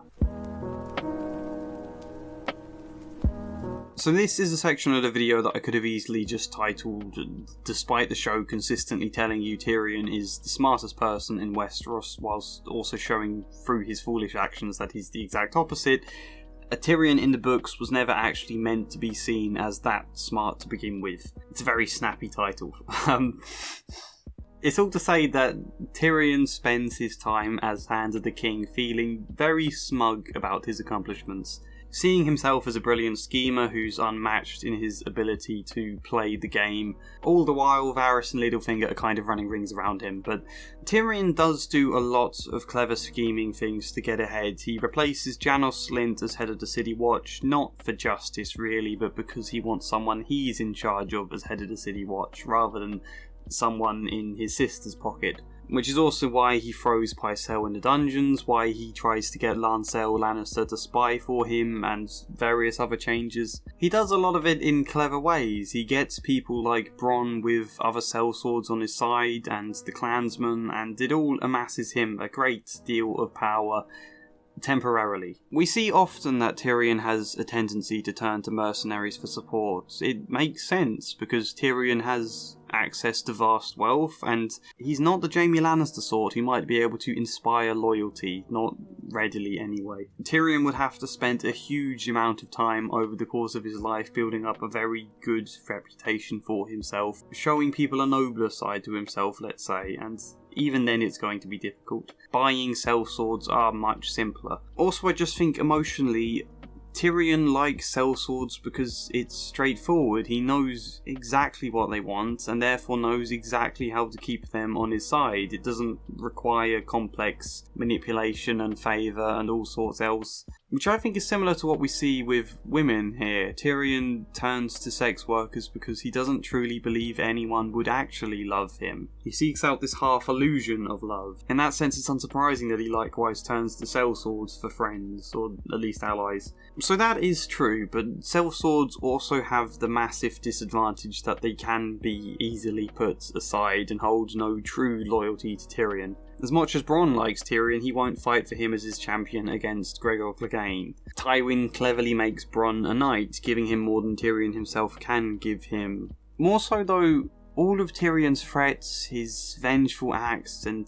eagerness to humiliate others the way he has been humiliated in the past, that all creates a hell of a lot of enemies. Pycelle becomes his enemy to even very petty degrees here, like deliberately dropping a scroll. His attempts with Lancel don't really work and make another possible enemy. Joffrey despises him due to Tyrion's treatment of him. Cersei also hates him, and as I said, Tyrion does nothing to dissuade her paranoia and rivalry. Whilst he may never have gotten on well with these people, they didn't necessarily need to bear a burning resentment towards him. Such a resentment that, of course, they speak against him at his trial. Of course, no one speaks on his behalf. Sure, it's still a farcical trial, but that's politics. Anyone's going to use anything they can against their enemies when they get the chance.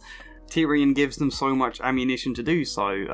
In that sense, I think Tyrion ends up on trial as much for his own actions as for being a dwarf. The only true friend he has left by the end of this trial is his brother Jaime, and it doesn't take long for Tyrion to burn that bridge too. I talked a bit about the story of Tysha in my video on Tywin. It's a traumatic experience for both Tysha and Tyrion, and I can only imagine what Tyrion must feel about it. Which is what I'm going to do, imagine what Tyrion must feel about it. A low-born girl he married, living 2 weeks of loving bliss until his father found out, had Jaime tell Tyrion she was a sex worker who never actually loved him before Tywin forced Tyrion to watch her be passed between all of his guards, then back to Tyrion, forced to have sex with her again in front of them, only this time obviously very little love. Tyrion felt incredibly humiliated and angry at his father about this. I don't need to even say that, of course he did. He probably also felt stupid and ashamed of himself, as though thinking, obviously Tysha didn't love me. Of course Jaime had paid her to pretend, how could I be so stupid? He might have felt embarrassed for believing her and being so vulnerable with her when it was a trick, which then might have turned to anger towards Tysha herself. That feeling that she'd tricked him. It might not have done, but that's certainly possible. Tyrion might have felt angry at himself for believing it was love, and it all would have been an experience to tell him, nobody will ever love you. It's not possible. You're a fool for even wanting to believe it. Don't believe in love. Although of course it means more than that to Tyrion. It's not just believing in love, it's believing in the idea that someone can accept him for who he is. Believing that he's deserving of existence, of love, of being there. That's a huge amount of feeling and emotional weight to place on a relationship with another person, but of course, you know. And I wonder if this explains part of his controlling nature towards Shae. She is quite a capable girl who challenges him, particularly in the show. But in the books, Tyrion slaps her, he is a bit more controlling, and whilst he does eventually decide to marry her off for her own safety, it takes him a great deal longer to come to that decision, rather than the noble act of trying to get her free in the show. If nobody will ever truly love him, as much as he tries to convince himself that Shae loves him, in the books she never does, but he so tries to convince himself because he desperately wants to believe. Despite that, he can't quite trust her and wants to keep her close and controlled. But I imagine more than anything, the Tysha experience left Tyrion with a mass amount of guilt. Guilt for two possible things. One being that if he hadn't foolishly married her, she'd never have suffered such horrible trauma. The second guilt is that if a side of Tyrion did hate Tysha, probably unconsciously hated her for the experience, whilst also still loving her at the same time. Perhaps he even chose to hate her to spare himself missing her quite as much. It would seem all his feelings are a conflicted, muddled mess of lots of things: love, anger, sadness, hatred, embarrassment, shame. But if a side of him did hate or even feel anger towards Tysha, how intensely guilty that then must have left him when he eventually found out that she wasn't a sex worker, that she did genuinely love Tyrion. Jaime had just been forced to lie under Tywin's orders. Finding out that means he'd spent years upon years feeling anger towards the only person who ever loved him. Years upon years not searching for her, condemning her memory. It's an intense guilt. It's then unsurprising how he flips to the complete opposites, idealising Tysha to the absolute max as though to make up for his previous anger, probably also out of a desperate hope to go back to the way things were, and also probably a level of splitting between his two big relationships with women. Tysha is the idealised good one, Shae is the bad one who betrayed him and drew out his murderous rage, an absolute split between the two there. The thing I find perfect for Tyrion's story is the introduction of Penny in that sense, a dwarf just like him for which they built up a level of friendship. However, Tyrion has no interest in anything further. He's got this idealised image of Tysha to chase instead, and he just prefers to keep her as someone to pity, someone I think it seems like he's increasingly becoming harsh and dismissive towards, although we have to wait for Winds of Winter to actually be released before we can know for sure.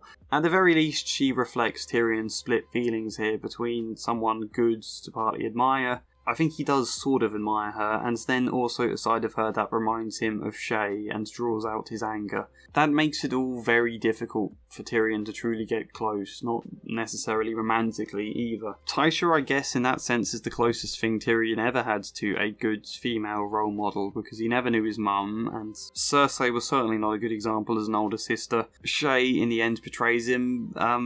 Who else has there been?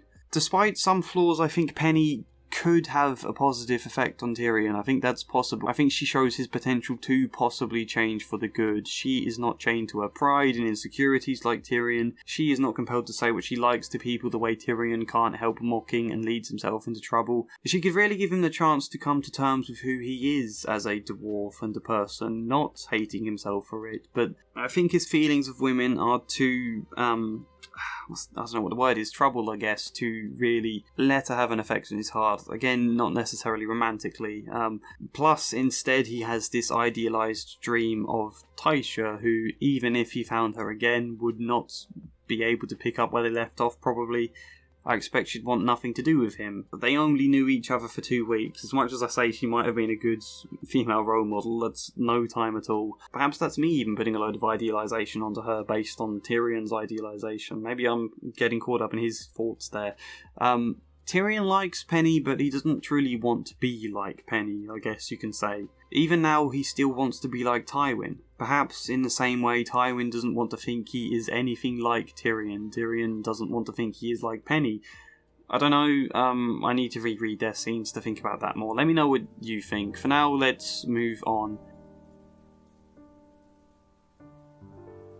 I said the advice to make your weakness your armour was kind of at the heart of Tyrion's downfall, or descent anyway.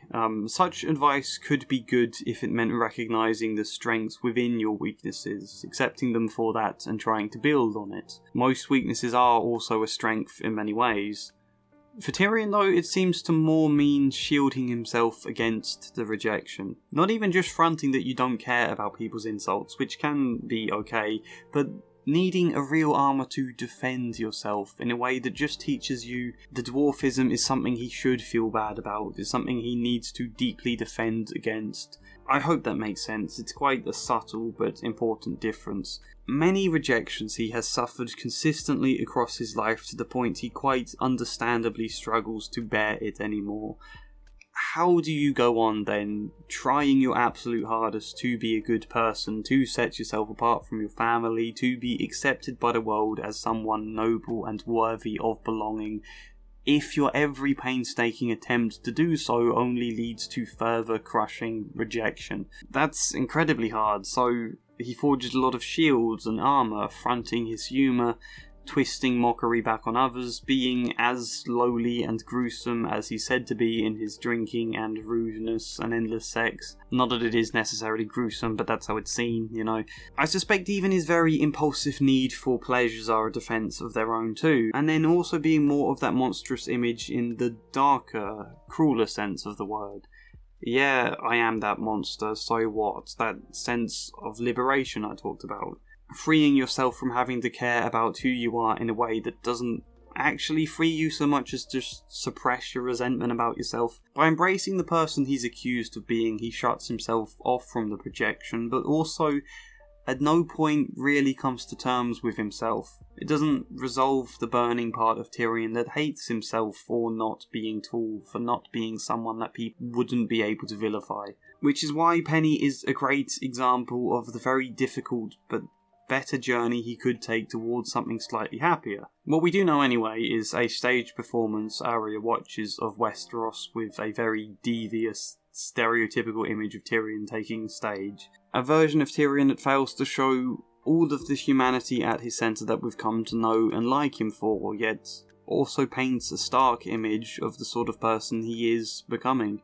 Which here could feel like a good place to conclude the video, but there's more I want to say. This video has already been quite haphazard and all over the place, which can happen when you're talking about a person, a character, because people themselves are haphazard and a bit all over the place. If you're honing someone down to a clear defining point, you're probably missing something, you know? All the same, this video may be about to get even more haphazard. Are you ready? Whilst quite different methods, arming yourself against your vulnerabilities is exactly what Tywin does. Tyrion takes on that lesson and it leaves him massively conflicted throughout the story. On the one hand, he hates his father for the way he treats Tyrion, he hates his sister for the way she treats him, and the general world of the Highborn too. The general world of everyone, I guess. He's a child who dreams of owning a dragon, who would start fires deep below Casterly Rock and pretend he was a lost Targaryen prince with his own dragon. A boy who just wishes he belonged to a different family, I think. A very common wish children can have, such as the sort of story Harry Potter taps into, which I talked about in my wish fulfillment video here. You know, I don't seem to fit in with his family, I don't much like them or want to fit in necessarily either. With the exception of Jaime and my uncle, they seem horrible.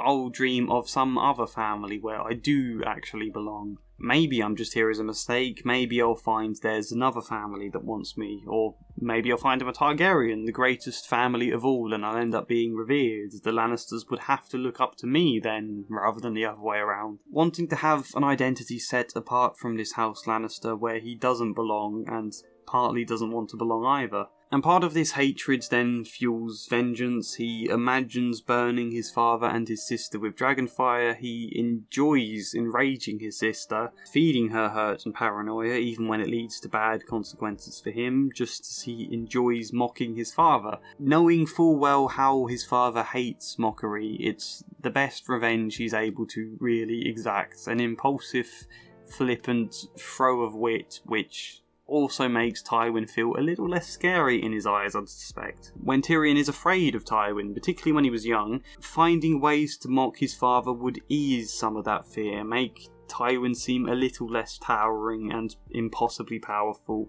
until eventually, that is, Tyrion realises he doesn't have to fear him, he can kill him. That actually Tywin is just as flawed and hypocritical and exactly like Tyrion himself, which I'll get onto in a second. So yeah, on the one hand he hates his family and wants revenge, same as he wants revenge against this general society. When he can't exact revenge on his powerful father or even directly his sister, he exacts it on weaker targets like Janos Slynt and Pycelle. And then on the other hand he wants his father's approval, which also makes sense. If Tywin is the central figure for all of this shame and humiliation that Tyrion is made to feel, and you obviously hate Tywin for making you feel that, winning his approval would make all the shame come to an end. It would not just remove it, but also somewhat resolve all of the past Tyrion was put through, or at least be imagined to resolve and stop it. So he's caught in this weird space of hating Tywin, but also feeling dependent upon him, desperate to win his affection, hence his eagerness to learn from Tywin and try to emulate him. If my father could see just how much I'm actually like Tywin, maybe then he'll love me. Except, in Tywin's case, he probably wouldn't. The more Tyrion is like him, the more it horrifies Tywin to be confronted with who he actually is himself. Therefore, the more he'd need to resist that realisation. Which ultimately means Tyrion can't win there. Being like his father doesn't work, and he's also too dependent to actually just break away healthily in a way that would probably be the best for him. Doubly difficult to break away when he financially depends entirely on being a Lannister. If it wasn't for the Lannister name and riches, he would have absolutely no power at all, so then he is very much caught between wanting to be a Lannister and not wanting to be a Lannister, and not able to do anything there really. And then there's where the feelings of good and bad come into all of this, wanting to prove to himself and to the world that he's not the monster, but that's intricately tied to winning his father's approval and being like him, which kind of means becoming the monster, so that's very confused. And then comes with a level of guilt for wanting to be like his father at all, a guilt he largely chooses to suppress. Wanting to be praised by others, but also wanting to exact revenge on them, feeling pity for outcasts, but not often true empathy, a desperation to believe in love and that he is worthy of love and even just of existence, but also a great and bitter anger when he feels that desperation to believe has been tricked. Tyrion is a vast array of complex, confused feelings to which your head would just spin in his situation. I don't find it at all surprising he's as impulsive as he is in that context. At least there's then something he can grapple onto, sex and wine and things. Although the sex is really more a search for intimacy and company and acceptance, and the drunkenness probably shuts off a lot of this hurricane of feelings. Tyrion's conclusion for everything is somewhat correct. He is a victim. He has been on trial his whole life for being a dwarf and various other things. A trial where his abusive father is quite fittingly the judge. I am the victim, and if that makes me a monster, then I'm a victim for being turned into that as well. At the same time, the only way out of feeling victimised is to take on a level of agency and responsibility to try and change. To not be powerless against these pressures, something it is very, very hard to do without support and someone believing in him. How do you learn to believe in yourself when nobody else believed in you to begin with? No wonder he wanted to believe Shae loved him. No wonder he wants to believe he can find Tysha again. I said it would have been a revelation to discover Lord Tywin Lannister isn't this invincible, imposing figure, but a devious hypocrite who sleeps with Shae and probably other women and doesn't, in the end, shit gold. I don't know if that's a good revelation or not. On the one hand, it gives Tyrion a feeling of power over his father, and it gives him some sense of understanding of who he really is. But on another level, it proves he is exactly like his dad, exactly like this man he hates. How do you then come to terms with yourself realising you're exactly like the person you most hate? Doubly hard to believe you can be anything different when your similarity is laid out so clearly in that moment. What does killing his father represent? I suppose you could argue it's killing off the part of Tyrion that is like his dad, but I don't think that's the case. I think it's very Oedipal. In killing Tywin, he can finally take up his own place as Tywin, for good or ill. It wasn't really an experience that gave him closure, just fed his vengeance and the intoxicating power he gains from it, I think. I guess I wanted to finish this video saying Tyrion's story paints a very real and horrifying struggle many of us do go through, the fear that we might turn into our parents, even when we hate everything they stand for. And I think it's made doubly scary because there will be times where we recognise themselves in us, and we might act out in all sorts of the ways they used to, and those situations scare us. But we don't have to be and shouldn't expect to be absolutely nothing like our parents. We don't have to be total opposites to them. If we can forgive ourselves for some of our similarities, for the times we are similar, then we can give ourselves trust and confidence and the belief to be different, I think. Sometimes we'll get things wrong, but that doesn't mean we are doomed, certainly not if we're aware enough to spot when it happens. And when I talk about forgiving ourselves, I don't mean just going, oh, it's fine that happened, and forgetting it. I mean going, that wasn't good, no, I can be honest to myself about that without having to distance myself from it, but I can also trust myself to grow. We can forgive our faults far easier when we believe we have space to grow beyond them with time. If we can be aware enough and emotionally reflective enough to recognise the similarities, scary as it might be, and to reflect on that fear and the guilt and possible anger at ourselves and everything else. I think if we can do that and we can, sensibly think about what would help us grow, are there certain situations I struggle with in particular that might be better avoiding or getting support with. I don't know, that's a bit jumbled. There's a lot to it. I didn't want this to become a massive point when I'm supposed to be talking about Tyrion here. I just felt like, having talked for a long time about a potentially good person increasingly turning into his abusive father, I just wanted to say that doesn't have to be the story for everyone. I didn't want to give that impression. It might not even be the story for Tyrion. We don't know where George R.R. Martin is going with things, how it's going to end. I will be fascinated to find out. So, sorry this was all over the place, even more so than my videos usually are. There's just so much to say, and it's hard to put it all into clear points. As I said before, I am not a Song of Ice and Fire book nerd. I've only very recently read them for the first time, so please add your more informed thoughts in the comments. Those of you who know more than me, let me know what I missed and what I got wrong and what I got right.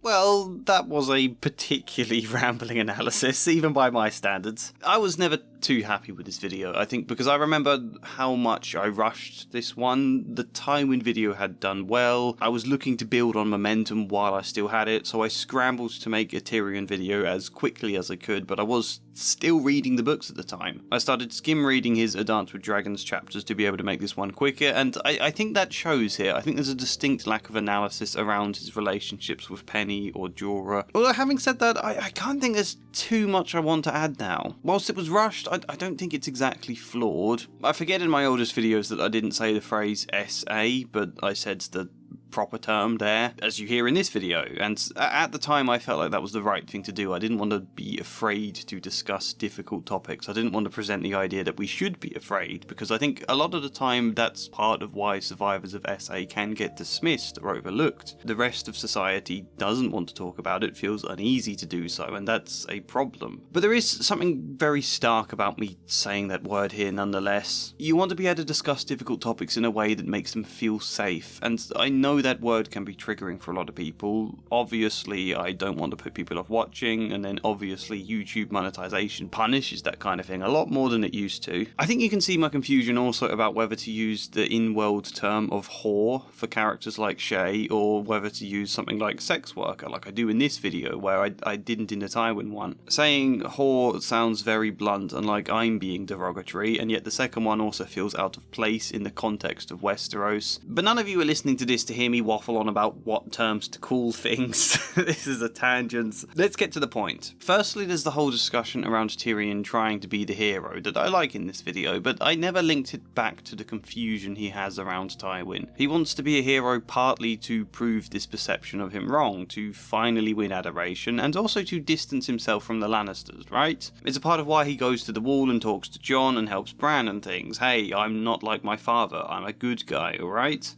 It's a bit simplistic. conflict, but the problem either way is the contradiction here, because he still very much depends on his Lannister image for power in the first place. I think I made that point in the video to do with needing Tywin's gold, but he's also trying to gain power by behaving like a Lannister in order to then use that power to show he's not like a Lannister. It doesn't quite add up. In his head he's being the hero, but there's a real lack of awareness and reflection on his actions. I don't think he's considering the consequences of his behaviour, and it's then no surprise he has this massive blind spot when it comes to his trial, totally fails to see his own part in it, any accountability. Not that I'm blaming him for all of that, obviously, but if you want to be a hero, you inspire loyalty. It's difficult for Tyrion to do that in his position, admittedly, but this is still one of the things I enjoy most about the way George R. Martin writes Tyrion. He is an incredibly witty, smart man, but with just this total absence of real self-reflection, even in his internal monologues. He reflects on everybody's actions and how he's going to get one up on them, but he never really reflects on himself. I also think his confusion around Tywin contributes to this, because whilst, yeah, on the one hand he wants to be nothing like his father, on the other hand, there is genuinely a lot to admire about Tywin. He has a commanding presence, people do respect him, even his enemies. He's daring, he's calculated, incredibly organised, incredibly efficient, he's got a strong sort of admin side to him. These can all be positive traits in a leader and a politician. They don't necessarily have to be used for immoral means. I think on some level Tyrion does admire him. You feel his thoughts creeping towards that at times, but then he has to pull back out of this disdain towards his father, and I think this struggle to really recognise or accept the positives leaves his own behaviour caught up in contradiction.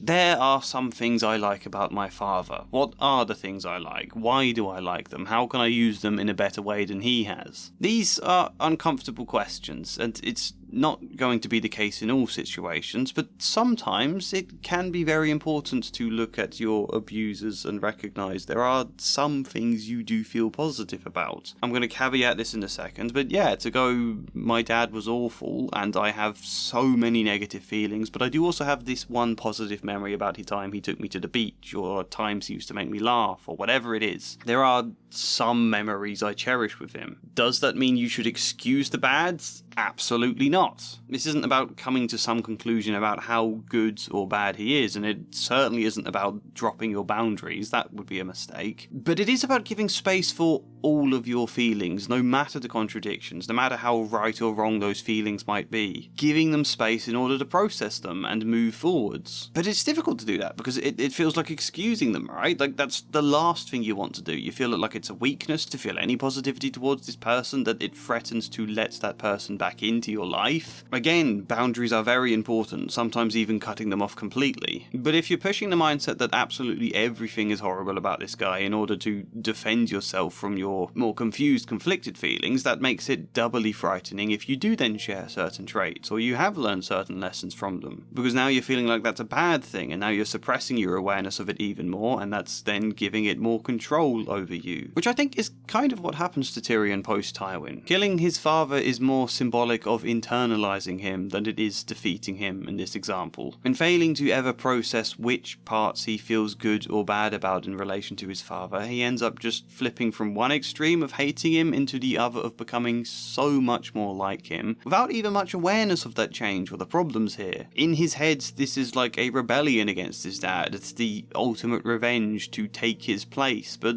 is it revenge? Are you not just harming yourself now, Tyrion? Are you not just becoming everything you hated? To me, A Song of Ice and Fire is a series of books filled to the brim with people who have suffered unspeakable amounts of trauma and abuse, struggling under the weight of this darkness and pain, and just trying their best to find a positive way forward without losing themselves. And I think you see that conflict time and time again with Tyrion. In Book 1, we see him form positive bonds with Jon Snow, change the perception he has of Tyrion, soften some of this stark Lannister rivalry, before he then gets sucked into this great conflict with Catelyn Stark, arc, and he then teeters on the edge of changing her opinion about him, only he can't help sticking the boot in ways I discussed in my Catelyn video, and then he's denied a proper trial by Lysa Tully and he comes away bitter towards both of them. It's kind of tragic to chart moments where there's almost something positive growing for Tyrion and then it doesn't. He is then made Hand of the King and given the potential to do some good, and he genuinely does do some good, but he can't help burning certain bridges which cause most of his positive actions to go overlooked or forgotten, and obviously Tywin exacerbates this. I didn't really talk much about his relationship to Sansa in that video, which someone with Sansa's empathy could be exactly what Tyrion needs, and yet she is a child forced into a marriage with a man who is a Lannister, after God knows how long of having all of her genuine expressions suppressed for fear of Joffrey, grieving her brother Robb and her family and yet not feeling able to express that, where Tyrion, so starved of the affection and acceptance that he hopes Sansa can offer him, fails to fully empathise with her perspective and her pain there, and gradually just becomes worn down and bitter that she does not trust him and won't fulfill him, therefore making everything even worse. It's an awful marriage for both of them. Also a great moment though to highlight there is a difference between kindness and empathy. Then there's the one single person in all the world that Tyrion has believed he could trust, believes supports him unconditionally. His older brother Jaime Lannister. Jaime frees him from prison to escape to Essos, but before Tyrion goes, Jaime decides to reveal the one real lie he ever told Tyrion, which was about Tysha, and that just breaks Tyrion. Suddenly now there's no one he feels he can trust. Even this guy Jaime lied to me. For years he kept this lie up. He feels like it means there's no one on his side. He then lashes out at Jaime, burning that bridge when he absolutely did not need to. By which I mean he tells Jaime he murdered Joffrey, which he didn't do. He's meeting Jaime's truth with a lie in order to hurt him. And that itself is a tragedy because it just so didn't need to end that way. Lacking anyone he now idealises the only hope left. But the thing I didn't emphasise properly in the video, because I don't think I realised at the time, both he and Tysha were children when they married. They knew each other a total of 2 weeks, and that ended in horrific trauma for both of them. Not only do they not know each other, not only is Tysha certainly unlikely to look at all fondly on Tyrion, but Tyrion does not love her. Where is the empathy? In any of his new reflections on Tysha, is he sickened by what she went through? Haunted by the thought of how she must have felt? No,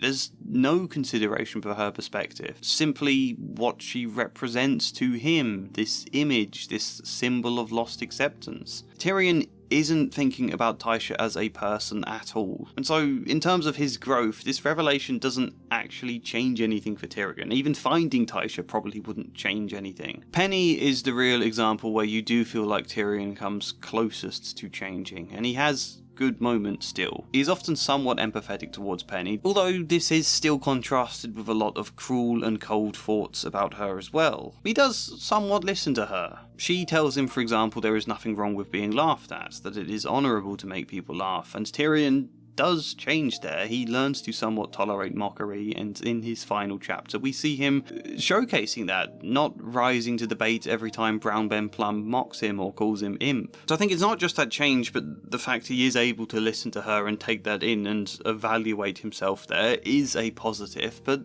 is that enough? Something tells me Penny will either die in the Winds of Winter or will be separated from Tyrion, or he will just stop listening to her the very second he has any hope of power or position with Daenerys. I do think Tyrion is on a tragic trajectory, but really we will have to wait and see. However long that wait is, I don't know. Let's talk about Jaime. Tell me if your precious Randy commanded you to kill your own father and stand by while thousands of men, women, and children burned alive, would you have done it? Would you have kept your oath then?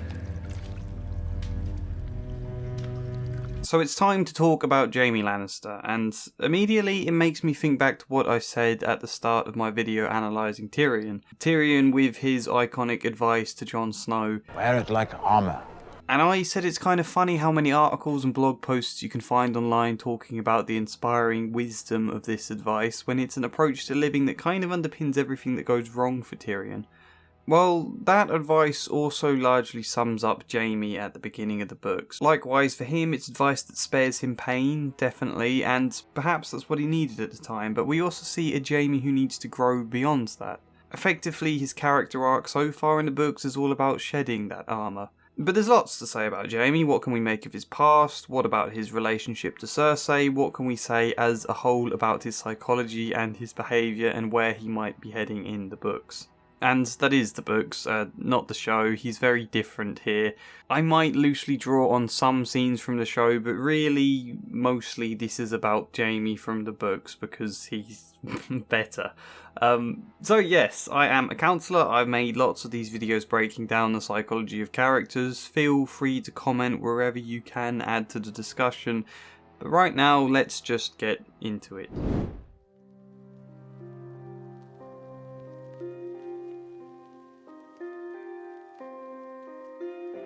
The most obvious thing to say about Jaime Lannister, I think, is that he's quite a flippant, never serious, smiling, joking presence. The appearance is that Jaime doesn't really care about anyone or anything, therefore freeing him up to mock everything, and on the one hand, you do get some sense of freedom and satisfaction from doing that. I think we all know people who are like this. It enables them partly to feel set apart from others by mocking everything others stand for, whilst also, if there's nothing they themselves care enough about to stand up for, then there's no opening for anyone else to mock them. It takes courage to show care in a world where people will tear you down for it. To an extent, that is Jaime. He mocks the gods, mocks chivalry and the idea of knights despite being a sworn Kingsguard himself. He mocks the Starks, Brienne, pretty much everyone he comes into contact with. And if we go beyond just mockery, the great moment early on in the books that at first makes you see Jaime as some downright heartless villain who has no care for anything is in how very casually and suddenly he pushes Bran from the tower window. The things I do for love. There are two problems to all of this, however. One is that as much satisfaction and freedom as you may feel from distancing yourself from all cares, it's also very lonely and purposeless. It's not just Jaime doesn't care for anything much, it's also that he has nothing to believe in. Very hard to feel drive and motivation when there's nothing much you care for in the first place, hence we are left with someone who is largely directionless for a lot of the beginning of the story, which we'll come back to in a moment. The second problem, which perhaps you've been screaming at me, is that Jaime does actually take quite a few things seriously.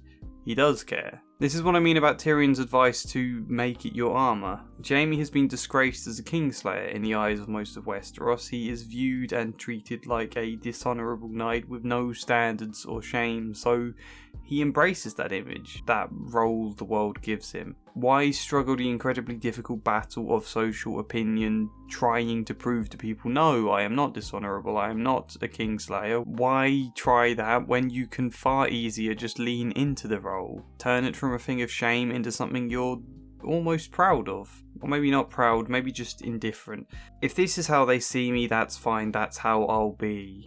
So much simpler than fighting against social opinion and your own conscience, which is definitely a part of it. Jaime feels a lot of guilt despite some caveats. So either allow himself to be burdened by that guilt or wall it off under this state of I don't care. Let's consider everything Jaime went through, or rather one specific event he went through that illustrates my point perfectly.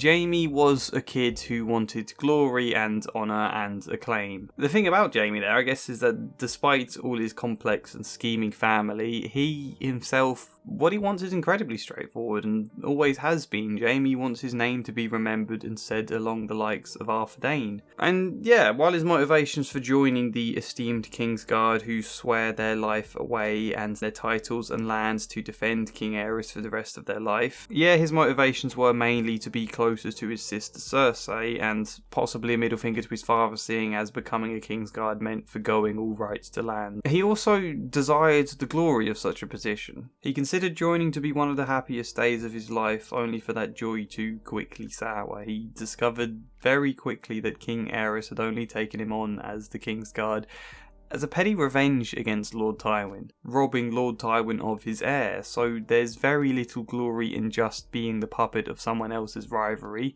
More so, Tywin was so insulted by this that he resigned serving as Hand of the King to Aerys, travelling back to his home of Castle Rock and taking Cersei away with him, which meant the whole plan of becoming a Kingsguard so he could be closer to his sister had now failed. Then, even more so, King Aerys refused to let Jaime take part in tourneys or battle or do anything other than stand around guarding him or the Queen. He'll win no glory here, the King had said. He's mine now, not Tywin's. He'll serve as I see fit. So that on his own is devastating and makes the kind of glory and honour he might have idealised the esteemed Kingsguard for look false. This is nothing like he envisioned. It's not too dissimilar from Jon Snow thinking it would be honourable to join the Night's Watch, only to discover it's a collection of criminals, or Sansa seeing romanticised perfection in her betrothal to Joffrey, only to discover he's monstrous. You might then bitterly see honour and glory in those things as a joke, as a thing for you to mock for how it has in many ways mocked you. You might decide you don't believe in it because look how terribly chasing after it has gone. It has gone terribly for Jaime. Not only is he still a young teenager, isolated from everyone he loves, a political pawn used as an insult against his father who can win no glory, but far worse, he has to stand day after day as a sworn protector of King Aerys and watch this king brutally and horrifically torture or murder people, more often than not burning people alive in the throne room right in front of him. That and listen as Aerys beats and rapes his wife. To stand there as a teenager and do nothing, not speak out, not look away, certainly not show any emotion, just watch and do nothing and be told this is duty and great honour. What it is, quite obviously, is traumatic. Jaime has gone through a great deal of trauma, not just the event itself, watching people burn alive, but the fact he has to go through it again every day that Aerys wants to burn someone alive, which, even if that isn't every single day, is also uncertain that in itself becomes a massive anxiety. You have that in your head. Is this going to be the day he burns someone else? I don't know. I can't prepare. The not knowing makes it harder than if it was a consistent known pattern, I suppose. As does the fact Jaime can't do anything, even if it achieved nothing, doing something, anything that isn't just standing there. And then also having no one to talk to about it, no one to be there for you through or after the trauma. In many situations, that can have just as large an impact on a person as the traumatic event itself does. So what am I leading to with any of this? Well, firstly, it's pretty clear that Jaime struggles with post-traumatic stress disorder. I think we can see that in Jaime vividly reliving his experiences, but when he closed his eyes, it was Aerys Targaryen he saw, pacing alone in his throne room, picking at the scabbed and bleeding hands. The fool was always cutting himself on the blades and barbs of the Iron Throne. He also tries to avoid thinking of Aerys or avoid anything that might remind him of him. He shows impulsivity to the extent he is constantly called reckless. He has trouble sleeping, perhaps an emotional numbing. You might argue against that one on the grounds of social context, but as quippy and elegant as Jaime often is, there isn't much emotion, I think, to him. Reading the books for the first time, you could almost write him off in the beginning, the same way I think everyone writes him off. No humanity, just some cold-hearted, mocking Kingslayer. So angered by what he seems to symbolise on a social level that people don't really care to think deeply about him, to see him beneath. I do find it quite interesting how very few people ever seem to ask why he killed Aerys, or even what it was like. The second point, though, is dissociation. How did Jaime cope with having to stand and watch these horrific events? He describes going away inside. Going away inside, I think, is a pretty good description of dissociation. A deep, primitive response to trauma, going inwards, turning numb or robotic, or watching events as though they play out not for you, but for some character in a movie kind of thing. In a situation like this where Jaime can't act, can't do anything, dissociation is perhaps the best defense mechanism he could have. One that would be essential for his psychic survival. People always talk about defense mechanisms as bad things because, yes, they often do have negative effects on our lives that could do with being resolved, but people sometimes very literally feel they need these defenses for survival, and if you were just to strip that away, they would fall apart. Shutting yourself away in a tiny room would keep you trapped in a small space, yes, but it also shuts out dangers, if that loose analogy makes sense. You don't solve that by knocking down all the walls, you solve it by introducing a solid door that can be locked and unlocked, and then maybe some windows, and then maybe a time will come where they don't feel they need that room anymore. Going away inside became Jaime's go-to response. So much so he recommends it to Brienne when she's likely to be assaulted. SA, I think, is the term people use when they don't want to upset YouTube's community guidelines. Jaime also recommends going away inside to Tommen. It's how he copes with what he feels is unbearable. And I think it partly informs his behaviour.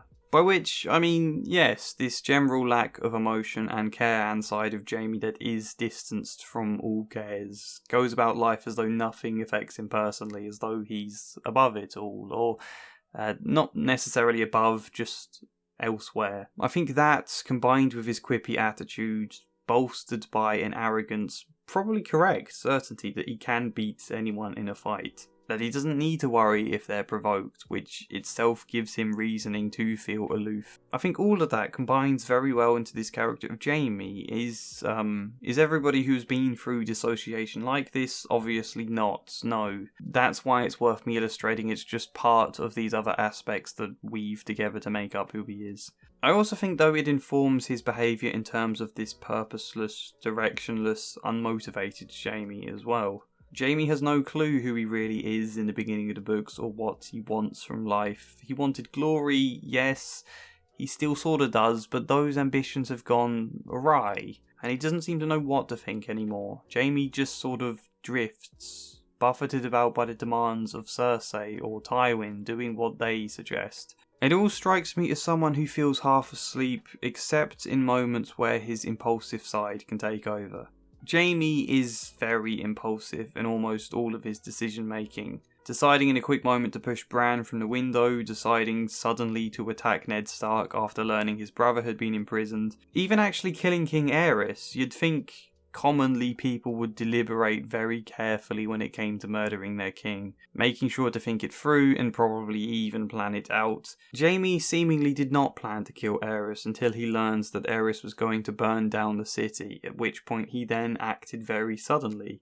Rightly, but still very impulsively. And then before he could slip away, Lord Crakehall and Sir Ellis Westerling came in and saw what had happened, asking him if a new king is to be proclaimed, to which he thought a little. Could it be Tywin, or Robert Baratheon, or Aegon? Unable to find a solid answer to that question, Jaime shirked it and just pretended he doesn't care, stating it's all the same to him, he'll just wait and see who claims it for themselves. Not that I think anyone could easily answer that question, and not is it really Jaime's place, so maybe that's not a fair example, but nonetheless, when I look at Jaime, that seems to be most of his approach to decision making, not knowing what he wants, not knowing what he thinks. Despite the fact his father taught him to be just as scheming and foresightful as he is, Jaime seems to avoid all decision making, particularly when it comes to big complex questions, and instead just let impulse lead his life. His brother never untied a knot and he could slash it in two with his sword. Someone who feels half asleep, partly due to his trauma I'd expect, except during sex with Cersei and during combat. Those are stated to be the only two real times he feels alive. 2 times he doesn't have to think but can act on impulse. Jaime told me once that he only feels truly alive in battle and in bed. So in that sense, yeah, that could very much point to the trauma that I've suggested he is struggling with. Ruled by a hurricane beneath his calm, numb, sleepy, quippy exterior. A hurricane he might feel he depends on in order to feel alive. Even trauma aside, it's not surprising Jaime doesn't know what he wants in his life. The one thing he did want turned sour and horrific when he got it. Meanwhile, he spent an entire life with his father, vehemently pressuring him to do all the things he wants him to do, follow his desires instead of Jaime's own, and then his sister tugging him in another direction too. Jaime just seems caught up in a confusing tangle that he'd have to really deeply reflect to figure out his own way through, but reflection is going to be very, very difficult and scary when it might mean descending back into that trauma and his guilt, his fear, his anger, everything beneath the surface. That would be enormously difficult for him to do. So yeah, that's my first quite long point in this video. That was all discussing the trauma that came from serving King Aerys. Now what about the experience that came from killing him?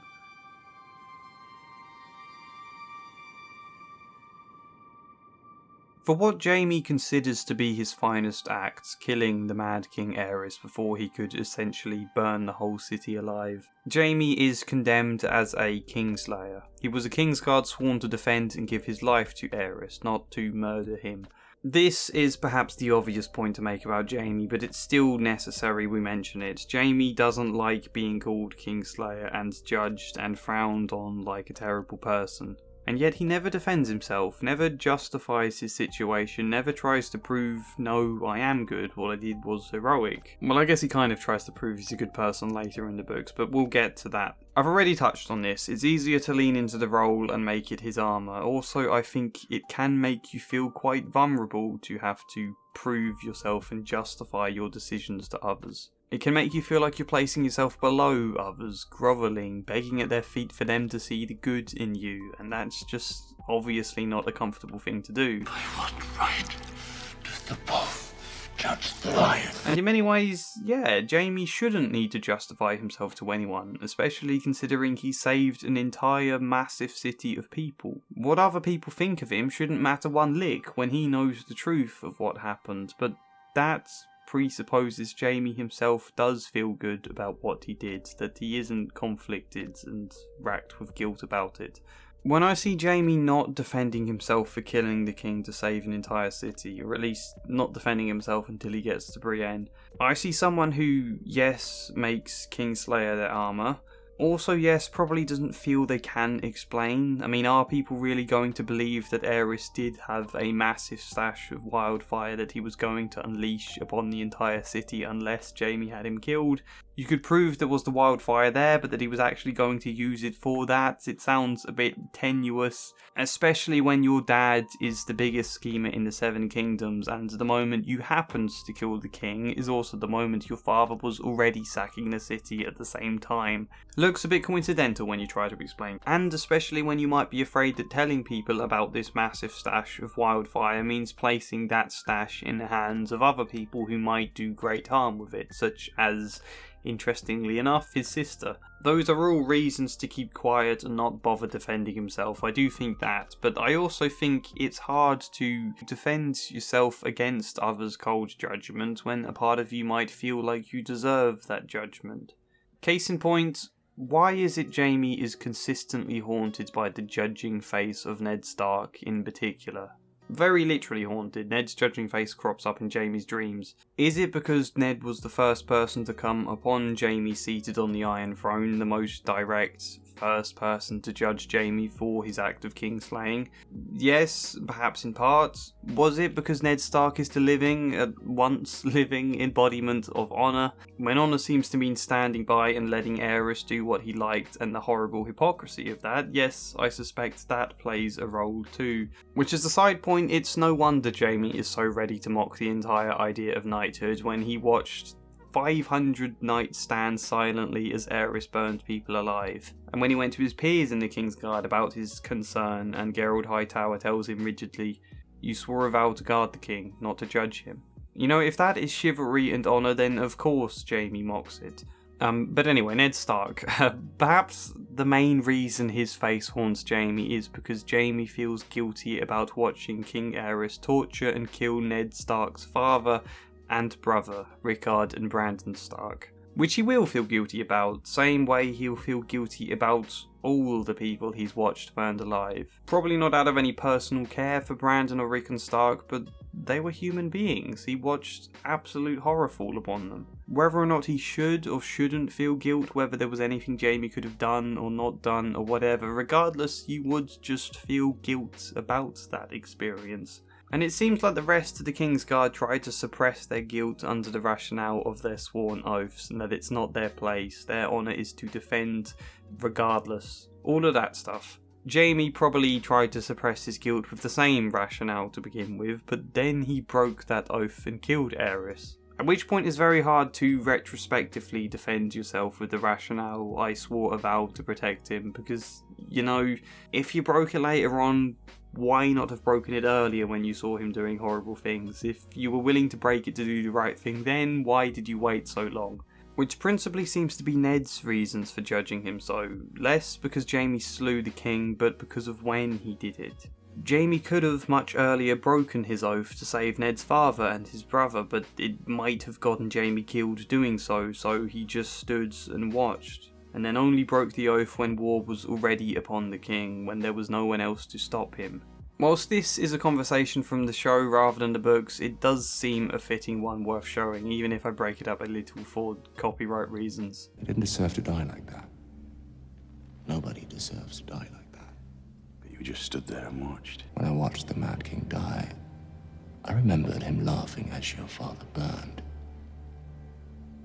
It felt like justice. Is that what you tell yourself at night? You're a servant of justice. Tell me, if I stabbed the Mad King in the belly instead of the back, would you admire me more? You served him well. When serving was safe. Ned sees it as opportunistic, that Jaime didn't care about anyone who was burned alive, he only killed Aerys to place himself on the winning side of the war. And no, Ned's not entirely correct there, but if there is a stab of guilt in Jaime's brain already, a question floating there asking why not sooner, you could have saved more lives if you broke the oath sooner. If, rightly or wrongly, that's a guilt you feel, then Ned's judging face may start to partly represent that. It haunts Jaime out of his own guilt. At which point, yes, he can either confront this guilt or he can run from it, which is largely what happens, though always a bit conflicted. At times convincing himself he doesn't care, at times arguing to himself that he's the hero, he's the one who can see the hypocrisy of all these other knights who stuck to their vows. Sometimes projecting all of his own self-hatred and guilt onto this image of the honourable Ned Stark, who judges him instead, and then resenting Ned for that. So yes, that was all an unnecessarily long point to illustrate how Jaime avoids his guilt. By the way, if we do take that example of the scene from the show, just the casual nature with which he tells Eddard, "I didn't deserve to die like that. Nobody deserves to die like that." It makes it so hard to tell if he's being sincere or if he's mocking there. And I think he is being sincere, really, but he can't help colouring that with a layer of this cocky, unserious quippery, because being fully sincere and all of the guilt that might bring to the surface is too much for him. You get it in the book similarly when he talks with Catelyn about the same events. There's a moment there where he does seem quite serious and he has to quickly follow that up by drawing it back to mockery and then saying, "Come, Lady Stark, don't you find all this terribly amusing?" Anyway, that was supposed to be a short section. As usual, I rambled on, so let's get to Jaime a bit later in the story. Where does his arc lead him, you know?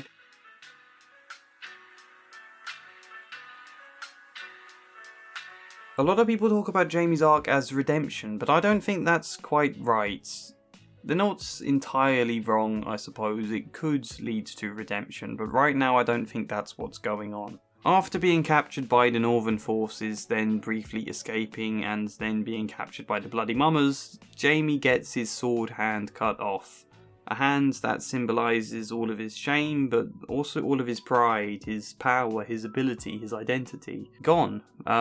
It sounds very obvious to say, but people do forget this kind of thing. Jaime has very literally lost a part of himself. Yes, people are far deeper than just, their body, but there's still a feeling that you've lost a very real part of who you are. A part of your soul, maybe. And that requires a level of mourning and adjustment that is difficult. They had taken his sword hand, and without it, he was nothing. Jaime has also lost his great defence, the thing that makes him feel invincible, untouchable. Of course he can go into conversations all mocking and distanced and a little aloof because he knows he's a better fighter than anyone. Where's his defence and power now though? And at first, Jaime gives up on life. This is kind of what I mean when I said just stripping someone of their defence mechanisms isn't always good. They sometimes feel like they need them for survival. Without it, they break down completely. The sense of power Jaime has from his fighting ability, perhaps even the degree of escape he can get from charging into battle, that kind of is a defence mechanism. Without it, Jaime felt like withering away into nothing. Only Brienne was there. Kind of the inverse of Jaime. She looks absolutely nothing like a knight, but rigidly upholds all the honour and chivalry of it. Perhaps too rigidly. She helps Jaime start to realise that he can keep living, keep fighting. And then Jaime has a fever dream from illness and sleeping on a weirwood stump. In the dream, a naked, defenceless Jaime is led deep under his home in Casterly Rock to a dark pit where he is thrown in. His father, sister and son Joffrey all leave him there with only a sword. No one but Brienne comes in to protect, stating that she swore a holy oath to do so, and then Jaime is confronted by ghosts of Ned Stark's judging face, of his old Kingsguard companions, and of Rhaegar Targaryen. It's a dream that shows a lot of things. One is foreshadowing of Brienne in the bear pit. She comes into this pit to save him in his dream, so he then does the same for her in real life. It also cements how much he's come to care for her and how much an oath to protect someone can mean. But it's principally the guilt, I suppose. It's all been fine for Jaime to run from his past guilt because he can be this cocky, untouchable knight who says he doesn't care, but without that image to defend him anymore, his demons can no longer be warded off. I suppose that's how he feels. So there's this guilt about Ned Stark's family, then the guilt about breaking his vow to defend the king, which we see in the dream. When they drew their long swords, it made not a sound. He was going to burn the city, Jaime said, to leave Robert only ashes. He was your king, said Darry. You swore to keep him safe, said Went. And then the bigger guilt of Rhaegar. Jaime had promised to protect Rhaegar's wife and children while he went off to battle, only for them to be murdered by Sir Gregor Clegane whilst Jaime was in the throne room having killed Aerys. He wasn't there with them, he wasn't there to stop Gregor. It is perhaps Jaime's biggest regret. Rhaegar burned with a cold light, now white, now red, now dark. I left my wife and children in your hands. I never thought he'd hurt them. Jaime's sword was burning less brightly now. I was with the king. Killing the king, said Ser Arthur. Cutting his throat, said Prince Lewin. The king you had sworn to die for, said the White Bull. So, confronted with these guilts now, unable to excuse himself. You know, his reasoning there in his dream doesn't cut it for these dream ghosts, and since this is all Jaime's imagination, that suggests it doesn't really cut it for him either. Unable to run from this guilt, he decides he has to earn redemption and change his ways. At the very least, try to be a better, honourable person in the future. So, yeah, he goes and saves Brienne from a bear pit. He is then a little more distant from his father and sister, which is the other part of his dream, I suppose. They abandoned him in the dark pit. But they also say this dream dark pit with all these ghosts is Jaime's place. For good or bad, it's a strong suggestion that his place is no longer quite with his family in the same way, but with his demons, I guess, and struggling through them on his own journey. Funny actually how Tyrion isn't in that dream. But yeah, Tywin then makes him a Valyrian steel sword out of Ned Stark's old sword for Jaime. Only Jaime gives it straight to Brienne and tells her to go and uphold his oath to Catelyn Stark. To finish the deal, he agreed with her. She freed Jaime from captivity. He agreed to find Sansa and Arya Stark and return them safely to Winterfell or to the family or somewhere safe. Why does he send Brienne off to do this on his behalf? Well, yes, it was the deal he made with Catelyn Stark, and he wants to be someone known for keeping oaths now. The sword he gives Brienne is called Oathkeeper. And yes, perhaps he hopes it partly makes up for Ned Stark's father and brother being killed. Maybe. But principally he explains, Sansa Stark is my last chance for honour. Is that about being a good person, redeeming himself, or is it about changing his image? What else happens though? He goes to mop up the fighting in the Riverlands that's still been going on, but he's going to do it without bloodshed because he's a changed man now. He's going to be fair and it's going to be justice, is the word he uses. Remember how Tyrion said he'd do justice when he was handed the king? It felt good. This was justice. Make a habit of it, Lannister, and one day men might call you Goldenhand after all. Goldenhand The Just. So yeah, he does end the war there without bloodshed. He saves an innocent woman, Pia, from being sexually assaulted and punishes the man for it. That's justice, but then Pia was also assaulted repeatedly by all of Gregor Clegane's men, none of which are punished for it. He instead welcomes them to join his ranks. And yes, it is more honourable and better to end the fighting in the Riverlands without bloodshed, but is this really peace, as he rationalises it, and justice? He is essentially subjugating the people that live there in order to support and back up the events of the Red Wedding and give their castle to the Freys. The Red Wedding being perhaps as big a dishonourable crime in social ethics as there has been in the books. Giving this land to the Freys, and even larger than that, helping prop up a regime he knows to be both brutal and illegitimate. Who is going to see someone helping secure the Lannisters' power, ruled by Tywin's iron, brutal grip, supported by the Freys and Roose Bolton, and much of it enforced by Gregor Clegane? Who is going to see Jaime securing that as just and honourable simply because Jaime does so by not having to kill anyone in this one specific conflict?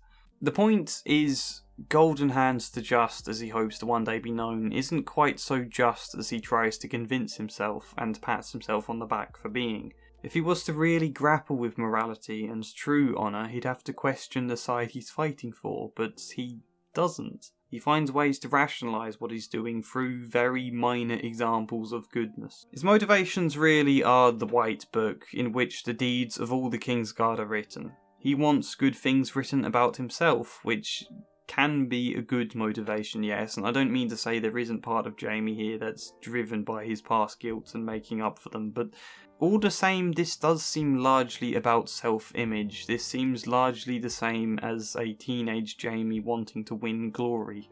He wants to be seen as good without truly having to go through that dark, messy pit of redemption. Is that narcissistic of him then? Perhaps Jaime does show narcissistic traits. Is he trying to convince himself with this show of goodness rather than truly grappling with his guilt because he doesn't actually believe he can be redeemed? He feels too doomed to properly try it. That's also certainly a possibility. Largely though, my speculative guess is that Jaime doesn't yet realise how big a change he can make. As I say, Jaime would have to go much deeper to truly redeem himself, get right down into that dark pit and grapple with everything he's done. Much of which has nothing to do with Aerys or Ned Stark or Rhaegar. Sure, he feels guilt about that stuff, but what about everything he did after that? Everything he did whilst he was trying to run from his trauma? Throwing Bran out of a window, killing his cousin whilst in captivity. I strongly suspect there are countless murders that he's deliberately forgotten about committing.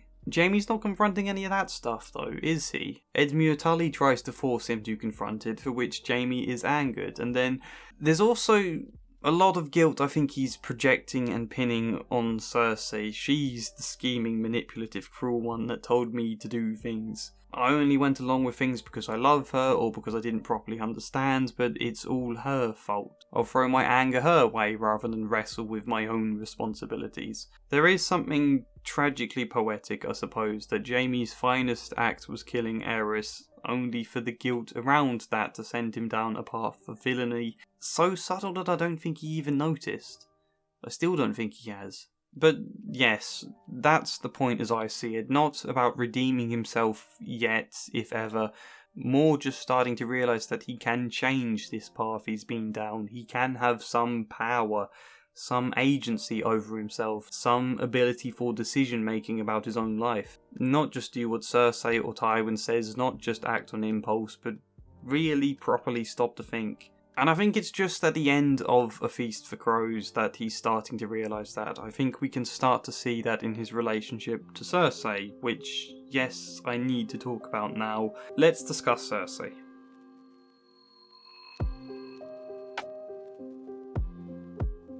Am I right to pronounce it Cersei or is it Cersei? I think I need to be clear on that before I make a video about her. I think it's Cersei actually, isn't it? Anyway, yeah, it wouldn't be much of an analysis on Jaime Lannister if we didn't discuss his incestuous relationship to his twin sister. She is his twin. I think people sometimes forget that. She was born first, with Jaime said to be holding her ankle as she came out. I'll ask the difficult question we can't concretely answer, which is why did such a relationship between them occur? Obviously there's a lot we don't know about the characters and their childhood, but we can reasonably speculate. Nonetheless, I do want to stress this is speculation based on psychological theory that won't hold for every example. As always, that kind of stands for all of these videos. A therapist wouldn't speculate in real life so broadly as I often need to do for the sake of these videos. In real life, you'd ask questions and see what the client thinks about them and learn from their feelings on the matter, but, you know, these are videos about fictional people I can't talk to. One of the struggles you can get with twins is the confusion around identity, I think. They're born at the same time, they may even look the same as Jaime and Cersei are said to have been when they were young. Their first moments in the womb were merged. You might have situations where parents confuse the two of them, being mad at one about something when they mean to be mad at the other one, or vice versa. How that can add to the confusion. Fundamentally, who am I as a person? Where do I begin and where do I end? Jaime's identity as something distinct from Cersei will be a struggling realisation across the rest of his life. These are all normal, difficult questions for any child and infant growing up. As is the rivalry that you get most obviously with siblings. A rivalry at that young age that can be about feeling you need to fight for the care you physically depend on for survival, or for the attention from your parents that your own sense of existence and identity is born out of, and all sorts. I don't need to stress that likely a big majority of you know how intense sibling rivalries can be, and if you're twins, particularly as very little babies, then it's a massive rivalry because you are in direct competition for attention, for care. You're both at an age where you do entirely depend on the caregiver. Sibling rivalry can be so much more intense with twins, sometimes so intense that it gets suppressed and replaced with total unity between the siblings, instead a state of oneness, where both sides find the rivalrous feelings so unbearable that they just get buried away. Not two separate identities, just two halves of the same person. Jaime and I are more than brother and sister. We are one person in two bodies. And if they're then not expressing or working through their rivalrous feelings with each other, perhaps they get projected out onto the rest of the world instead, and almost idealised. In fact, it is often idealised. People do idealise the kind of unity you can get between twins. This perfect bond that others can't quite fully understand. The sense of them having something and the rest of the world being on the outside of it. Us and them kind of mentality. Fuck fate, fuck everyone who isn't us. We're the only ones who matter, the only ones in this world. And don't get me wrong, this isn't necessarily a bad thing. It's often very positive how close a bond twins can have with each other. Not all of it to do with rivalry either. And even if it is to do with rivalry, you'd hope as the twins get older they become more able to see the values of difference and to navigate their individuality and their rivalry alongside the sense of unity. Develop so that they reach a point where they still share a very close bond but aren't chained by it, I suppose. That's what you'd hope would occur. If that didn't occur, if they didn't grow in those ways though. Instead, it's possible things could lead down the path of something more narcissistic. An intense closeness with this sibling to the extent of seeing yourself in them. Probably more so if it's identical twins as well, as Jaime and Cersei were when they're young. You know, what if their love ends up less to do with love than to do with actively suppressing any feelings of hatred and rivalry through an enforced sense of oneness? And if you then are children navigating the world, feeling this need to strengthen and enforce the sense of oneness. And as Jaime describes, he and Cersei, when they're young, they see dogs and stallions having sex. They observe it. That stuff might look like a physical representation of this sort of oneness. Before an age where they really understand what sex is, they might try experimenting with that kind of thing, this physical act of oneness. Starting with cuddling that they've been doing, sneaking into each other's beds at night to cuddle, then progressing into sex. Sex and love can be easily confused. Are they different things? Are they the same thing? Sometimes it's kind of both.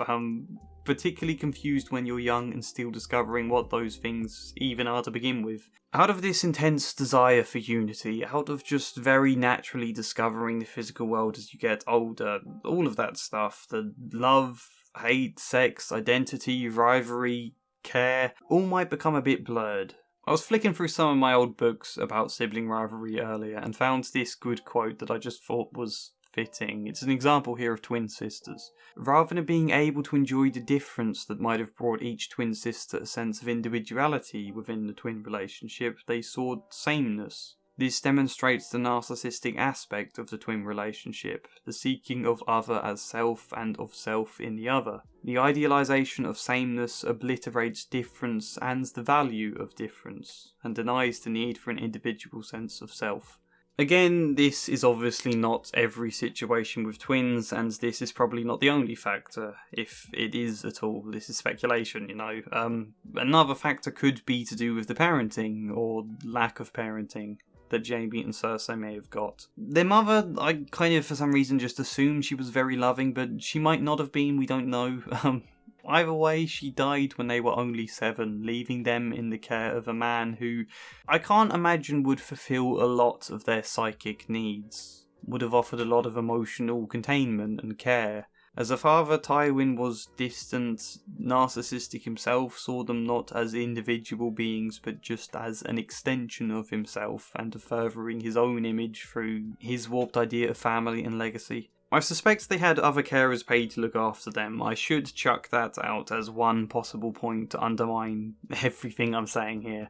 But in the absence of good parenting figures to help contain their emotions, hold them in a psychological sense, they might instead turn to each other for that care. Try to provide each other with all the support children need from parental figures, only children themselves aren't so well equipped to provide it, especially when no one's been teaching them. They're probably not well equipped enough to provide the kind of care that would enable you to start developing a sense of separateness and identity in the first place, which again, you do need to develop as you grow. Babies aren't born with a concept of their own identity. It's a scary, difficult thing to start wrestling with. How are you separate from others? How are you not? Where do the lines end and begin? What is all of this about? If you don't have someone to help you contain your emotions well enough to navigate those sort of experiences and feelings, you might just fall back into a kind of psychic retreat. Two twins nestling themselves away from all those difficulties in the idea of sameness.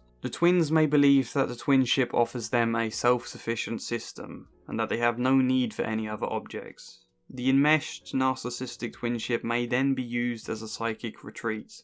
The twinship retreat may offer apparent safety from the unbearable anxiety associated with development towards the depressive position and separateness for each twin within the twin relationship. However, alongside the apparent safety offered by the psychic retreats, the twins would feel trapped in the narcissistic twinship. Emerging from the psychic retreat would confront the individual twin with anxieties of an intense and possibly psychotic nature. In the extreme, this may result in a sense of fragmentation of the self. That's quite a lot to throw at you in one go. Sorry about that. I often try not to throw too much theory out in my videos, and it's also very badly, confusingly written, I think, that piece, with how much it uses the words twin. It becomes a bit of a tongue twister to even say. So if you want, you can pause that and read it again. If you don't, I don't think it matters too much. It's not, you know what I'm trying to say. It just felt fitting to mention it, seeing as a lot of what Jaime's going through is to do with an emergence from this psychic retreat. I'd suspect this idea of a fragmentation of the self, which also comes alongside the fragmentation he feels around losing his hand. Something which might even symbolically reflect the idea of losing his other half, his twin sister. Jaime, however, is a little better adapted to emerging from this psychic retreat, finding his own agency, his own self-control. He's also less narcissistic than Cersei. Jaime is very much capable of empathy. Why? Really, we don't know what makes him different to Cersei. Somewhere growing up, he probably got better care and containment and empathy from others than she got. Perhaps that's because he is this male heir and golden child of the family. He was given more care maybe as a result. Perhaps going out and being a squire gave him something close to father figures there, perhaps from Arthur Dane or Lord Greycall, who knows. Cersei instead as a woman may have been more isolated and shoved aside and left to jealously narcissistically desire to see herself as Jaime and as all the attention and knightly stuff he seems to get to do. Beyond just saying who knows, though, I can't help noticing a side of Jaime that does very much feel like a middle child or a mediator. Unlike Cersei, Jaime never hated Tyrion and instead found himself in a weird middle ground between Cersei and Tyrion's hatred of each other. So even in that there's a sense of individuality from Cersei and a sense of empathy for Tyrion, obviously. But yeah, he's in a middle ground between Tywin's desires for Jaime and Cersei's desires, between being close to her or following Tywin. When he's older, more obviously, in being an heir or being a Kingsguard, being an honourable knight or being like his brutal father. And in childhood, yes, between Cersei and between Tyrion. As much as Jaime may have always joined his identity and desires and thoughts to Cersei, he's also always partly been separate, trying to balance things in the middle, getting confused and lost and never having proper direction. Until he loses his hand. It's only now he's really discovering. In Jaime's final chapter of A Feast for Crows, he has a dream in which his mother asks him who he really is. It disturbs him, that question. And he still doesn't know, but the point is he's actually trying to figure it out now, trying to answer that question. Then, in the morning following this, he receives a letter from Cersei, asking him to go back to King's Landing and be her champion in a trial by combat after her arrest by the High Sparrow. "Come at once," she said. "Help me. Save me. I need you now as I've ever needed you before. I love you, I love you, I love you. Come at once." Vyman was hovering by the door, waiting, and Jaime sensed that Peck was watching too. "Does my lord wish to answer?" the maester asked, after a long silence. A snowflake landed on the letter. As it melted, the ink began to blur. Jaime rolled the parchment up again, as tight as one hand would allow, and handed it to Peck. "No," he said. "Put this in the fire." At most, this shows Jaime's increasing separation from Cersei, which has already been going on for a long time, and I think Tyrion's reveal about Cersei's infidelity plays a part in that, definitely. You might argue realistically a one-handed Jaime couldn't come in and successfully save her here. No, he's not likely to win a trial by combat. And you might say this is why he doesn't go to her aid. It's nothing to do with being a separate person. That might be true, but even then it shows Jaime is stopping to consider that idea and to think what to do sensibly, not impulsively jumping into the most obvious action without much thought. It's a very good moment to show his change, which is where Jaime's at now, the crossroads. A slow understanding that he can take control and make his own decisions in his life. What decisions will he make? That's still a little unsure. Do I think Jaime is going to carry on this journey, slowly realising more how separate he can be and how in control he is? Yes. Does that mean he's going to end up not fighting for this Lannister regime? Maybe. Does it mean he decides to leave war altogether and find peace the way the Hound could possibly be doing in the books? Maybe. Or maybe he's the one to stop Cersei from the possible burning of King's Landing just as he stopped Aerys. I don't know. I don't expect him to be fully redeemed though. Knowing George Martin as well, there'll still be some surprises in store, all of which I'm interested to find out whenever the hell the next book is actually released. Look, this has been a long video now. I'm sorry I haven't really talked about his relationship with Tyrion or even really Tywin, besides the obvious and what I hinted in their videos. I haven't really mentioned enough about the change in his relationship with Cersei. Perhaps I'll find space in her video to do that, and I haven't really mentioned Jaime's relationship to his children, which went from seemingly not caring about them at all to then forming a level of relationship and starting to try to be a father. Of that, I'll just say it's probably easier, as he had always done, to tell himself that he never cared about them. Easier to do that than feel pain watching another man claim to be their father and do a bad job of it. Far easier to look without seeing there, I think. But then his firstborn son is killed, alongside him already starting to question who he is, and he remembers that he's a father with empathy who probably did always care deep down. For me, and maybe this is a crazy thing to say a couple of hours into a YouTube video, but this is where it gets interesting. When I look at why my Tyrion video was so rambling, and even just the reflections I gave then, I think it's part of it is because he does feel so similar to Tywin, and in fact I've made a lot of analyses on villain type characters now, whilst there is always something unique and interesting to say about each of them, and I think that's always going to be the case because everybody is different. That's one of the things I endeavour to prove in these kind of videos, unlike just slapping a diagnosis on someone due to a handful of traits. I like to wonder what makes them unique. But despite that, there is an overlap, and I think I then find them less interesting when I've done those sorts of characters quite a few times now than I do, say,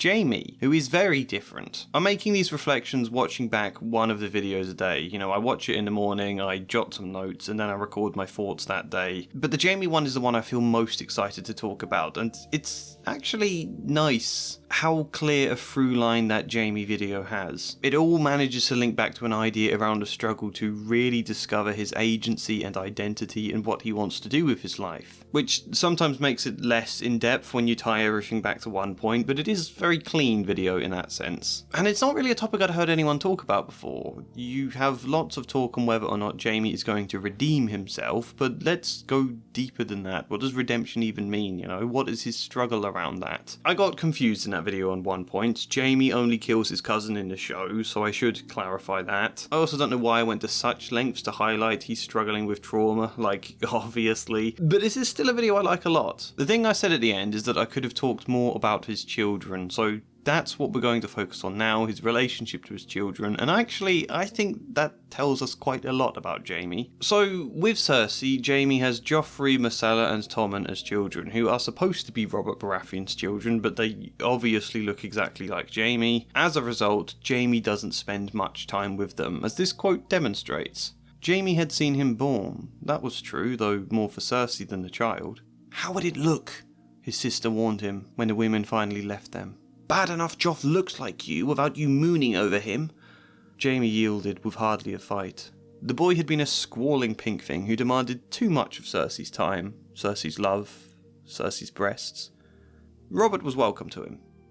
On the one hand, I think Cersei is correct. There is a danger there, one that could get all of them killed, Cersei, Jaime and the children. But on the other hand, I think we know Cersei was likely to be very protective of her children. They are hers and hers alone. She doesn't want them close to Robert because Robert disgusts her, and she doesn't want them close to Jaime because of the risk. However, those are both also partly justifications for the fact she doesn't want them close to anyone else in order that they can feed her own need and image. Similar to how she needs Jaime to be one and the same with her, she wants that too with her children, which inevitably pushes Jaime out, right? His identity is so tied up in Cersei though, so being pushed out would be uncomfortable. And then, on a third hand, maybe a golden one, Jaime yielded with hardly a fight. He wasn't interested to be close anyway. He proclaims it's because it's an annoying, crying child who requires all sorts of work. Much easier and freer if I can just focus on swinging a sword. Do you think Jaime's being entirely honest there? No, there is obviously a sense of rivalry here for Cersei's time, her love, her breasts. A rivalry with Robert in part, but also with the child. Jaime acts like he doesn't care, partly, not entirely, but partly, because he feels rage towards this son and towards Cersei here. I feel pushed out, therefore I'm going to decide I don't care about this baby stuff. I'll just focus on the only other part of my identity I have, which is being a knight. Now, in a way we could look at this a bit like a reverse Oedipal rivalry, rather than the infant feeling lost and hurt that his mother isn't with him all the time, 100% focus, and then seeking an other to blame this fact on, such as the dad. He is the explanation, he's the reason mum isn't entirely mine, he keeps drawing her attention away. Rather than that, we have the father feeling that the infant is drawing the mother away from him, and potentially harbouring a level of resentment towards the baby as a result. But I don't think reverse Oedipal is a good term. Just think of it as a couple-focused rivalry, I suppose, where suddenly there's this third being that does change the dynamic, and that can make it hard for a couple to navigate in the early years. More so when Jaime's sense of self is absorbed in Cersei, and now Cersei isn't as present anymore. And I don't mean present in the sense of time and how close their proximity is, because there's obviously gone stretches of time in the past where they've had to be apart, but now Cersei actually has another focus other than Jaime. Someone else she's interested in and giving lots of attention to. Things felt more straightforward before the baby appeared. therefore I blame the baby. That could be a line of thought, which obviously leaves you in a position then where it is harder to bond with your child, on top of the fact you already have to be distant anyway, and so of course it just becomes simpler to decide I do not care. Let's go a little further with speculation as well, because did Jaime want to be a father?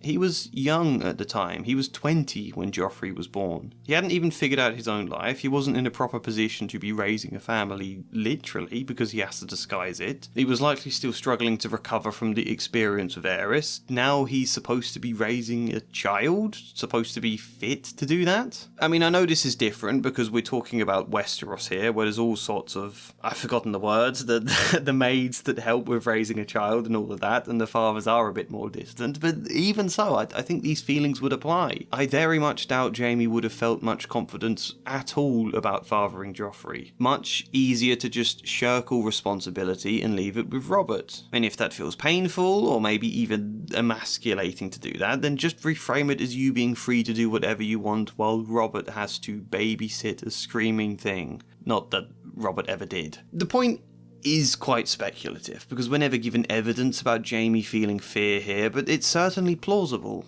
What if I'm a terrible father and a terrible influence? Maybe the child will be better if I stay distant, if I'm just not there. Is the kind of thinking that can be unfortunately common, and yet is often wrong. Most kids aren't asking for their dad to be perfect, just to be there.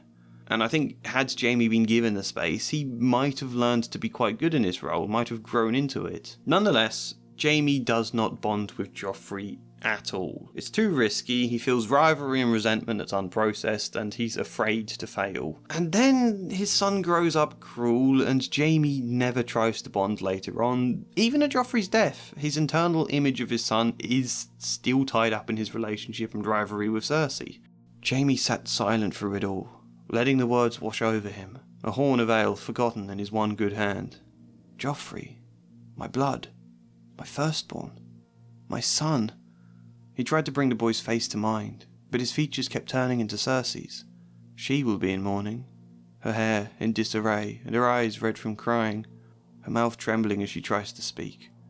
So, Joffrey dies, and on the one hand, Jaime says he feels nothing. A lot of people have used quotes like this, and a few others to conclude that Jaime does not care about his children. Here's one of the most popular comments on my own Jaime video.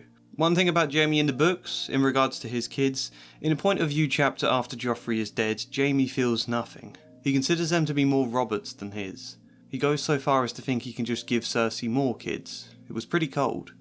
I'm going to make a counter-argument here that I think also tells us a lot more about Jaime's arc in the later books. Firstly though, let's just remember grief affects us all differently. Not feeling anything after learning about a death doesn't necessarily make you a cold or heartless person. It could just be your feelings getting stuck, or just part of your general grieving process. We shouldn't jump to conclusions here. Not that I'm about to argue Jaime loved his son, I've just talked about resentment, but I think there is an unacknowledged guilt from Jaime here that he let his children down. And it shouldn't have to, but it takes Joffrey's death for him to start beginning to confront that.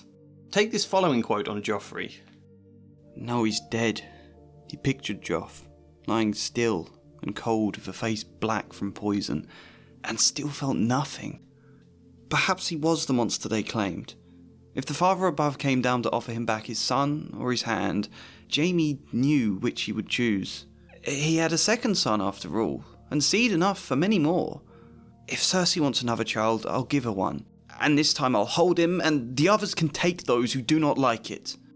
So we shouldn't entirely overlook the fact he just stated he would prefer his hand back than his son. However, at the same time, if we read between the lines just a little bit, why at the death of a son who he's now wondering here might have been a monster, why is he declaring he'll have a new son? He'll hold him, he'll be a proper father to it. Is this just some imaginary bargaining about how more valuable his hand is, or is there a deeper feeling here? Is this precisely because he feels guilty how things turned out with Joffrey? Guilty that maybe Joffrey did grow into a monster?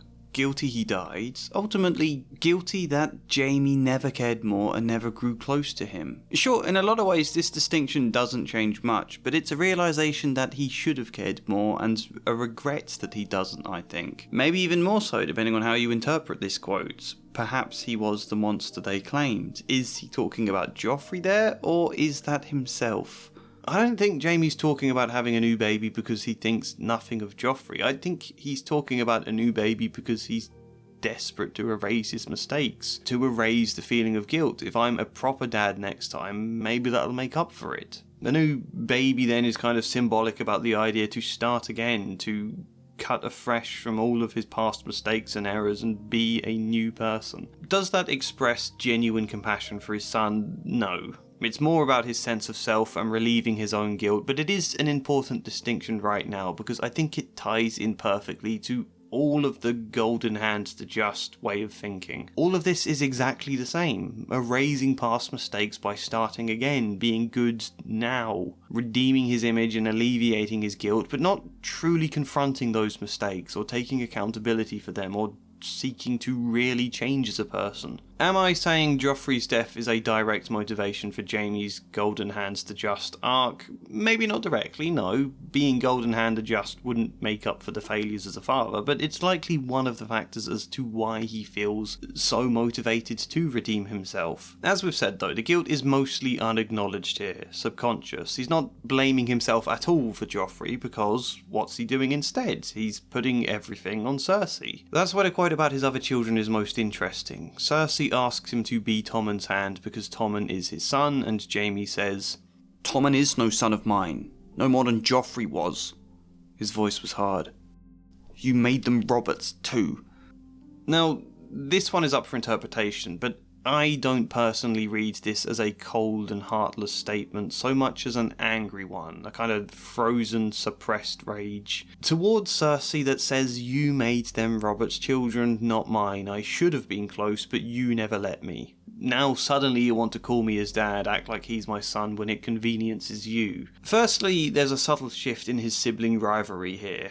Jaime is older now and his feelings for Cersei have changed a lot. He's not resenting his children for drawing Cersei away from him, but now resenting Cersei for drawing his children away from him. And the same guilt, I should have been more present as a father, but instead of truly accepting that about himself, he just projects it outwards and blames Cersei. She didn't let me be close. She made them Roberts. She was a bad influence on them. It's all her fault. All of that buried sibling rivalry coming to the surface via his feelings of guilt around his children. And Jaime rejects the offer to be Tommen's hand, which we could take as evidence he doesn't care about Tommen. I don't think Jaime thinks he cares about Tommen, I should stress that. But firstly, it's really the offer to be Cersei's hand, because she's the ruler in all but name. It's about being close to her at a time when he very much wants to pull away. Secondly, it would represent being unified with Cersei in her approach to parenting Tommen, which I don't think he agrees with. And thirdly, he has yet never bonded with Tommen. And whilst you would hope he'd seize the chance to suddenly be able to bond with him, it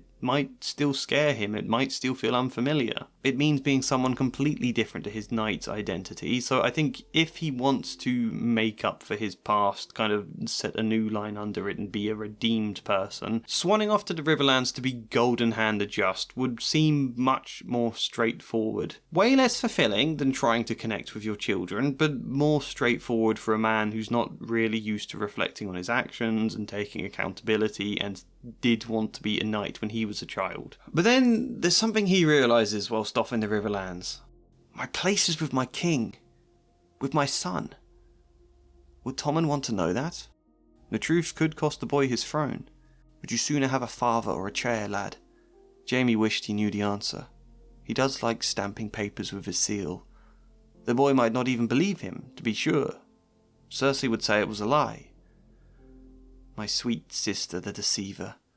He would need to find some way to winkle Tommen from her clutches before the boy became another Joffrey.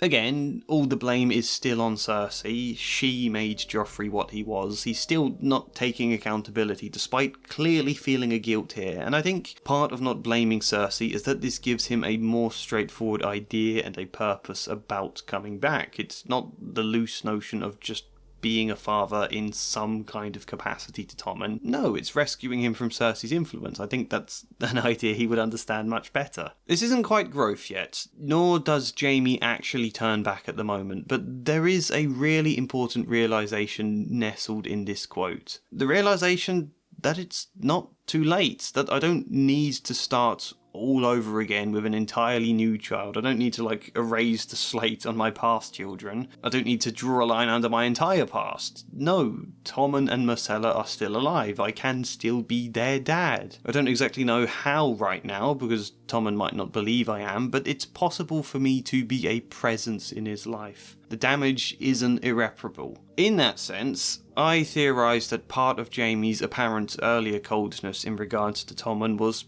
because he had given up, or had convinced himself to give up, felt there was no way back for him, but there definitely is. This is the very beginnings of maybe taking accountability. It hasn't happened yet, we don't know for certain it will in the books, but this is the tiny seed of maybe a true redemption, rather than just the image of it. It starts with hope. I think I said this in one of my videos about Jinx from Arcane at some points, that people think accountability is this negative feeling where you're forced to wallow in the guilt and the shame about your past actions. And in a way that's kind of true, but in another way, shame is a barrier to accountability. It's why trying to attack someone's guilt to make them take accountability often doesn't work, because if you're terrible and everything is broken, then why would you bother trying to fix things? If it feels like it can't be fixed, you give up. You wall it all off out of defence. Like I said, draw a line under it. Whereas if there is hope to fix things, or even just the potential to be better, to do better in the future, that's when you take accountability. That's part of what accountability is. It's the belief in yourself that you can be better and you can learn from your errors. You may feel guilt and sorrow for your errors, but it's not just that. It's also an eagerness and an energy to change as a person that comes from belief in yourself. If you believe you can change, then you are more able to accept your faults rather than deny them. Jaime is still blaming Cersei or Tywin or maybe Tyrion for pretty much everything. Maybe even as far back as all the way into childhood, when Cersei was the dominant one helping him decide what to do. But Jaime did still cede decision making to her, you know? He still yielded without a fight when she said don't be close to Joffrey. Still didn't find any subtler ways to bond with his child when they were in private. Shirking decision making to someone else is, in a sense, still a decision you've made. And even then, he wasn't entirely passive. He decided to push Bran from the window. Look, Jaime has lost his hand. He can no longer just be the mindless fighter who acts quickly and damns the consequences anymore, because he can't really fight. He has to think now. Also, where he was once a younger, more confident man with the world still ahead of him, he is now kind of approaching midlife crisis age and thinking about what will be left in his wake. He thinks a lot about the White Book partly for this reason. How will I be remembered? What difference will I have made to the world? And I think he has two choices. One, if I've made the comparison of midlife crisis, don't take that too seriously. I'm being a bit flippant with that. But one option would be to do the more typically midlife crisis thing of going off and becoming like the Blackfish of his family. Far more than just a Blackfish, actually. Completely cut off from the Lannister responsibility and be not a sword-wielding, but sword-commanding hero. More independent, realising how free he always was to do something good and be that kind of adventurer his boy self wanted to be. Or Jaime could embrace his role as a father. I don't know if he will fully realise it in time before he dies in the Riverlands, or Tommen dies from Aegon, or whatever happens with Myrcella. I'm not quite sure there, but I think that's the role he does really want deep down. That's what would feel most fulfilling, learning to bond with and support his children. My evidence for which is slim. Maybe if I actually reread the books rather than organising this in a day, I might be able to find more evidence, but Jaime's vigil that he gives at his father's funeral. He plans to stand vigil for 7 days and 7 nights straight, which is like a very romanticised, over-the-top gesture. The super knightly thing to do, but it's ludicrous. As he's doing it, I think he realises it's not truly for his father or out of guilt for Tywin's death, but because it's a knightly thing to do. Because he's trying to be very knightly now. He reflects on the last time he gave vigil. He reflects on the White Book and how Sir Arthur Dayne was there. And yet, you don't feel any real passion or determination for this vigil at all. He's just an incredibly tired man standing around. And he's asked twice in this chapter for someone else to relieve him, and he refuses both times. Cersei then visits him, and he rejects her offer to be hand. But when Tommen himself attends the funeral, sees Tywin's body, breaks into tears, throws up and runs off, suddenly Jaime immediately breaks his vigil in order to comfort him. His mother pulled back in disgust, and all at once the king was running for the doors, as fast as his 8-year-old legs could carry him. "Sir Osmond, relieve me," Jaime said sharply, as Kettleblack turned to chase the crown. He handed the man the golden sword and went after his king.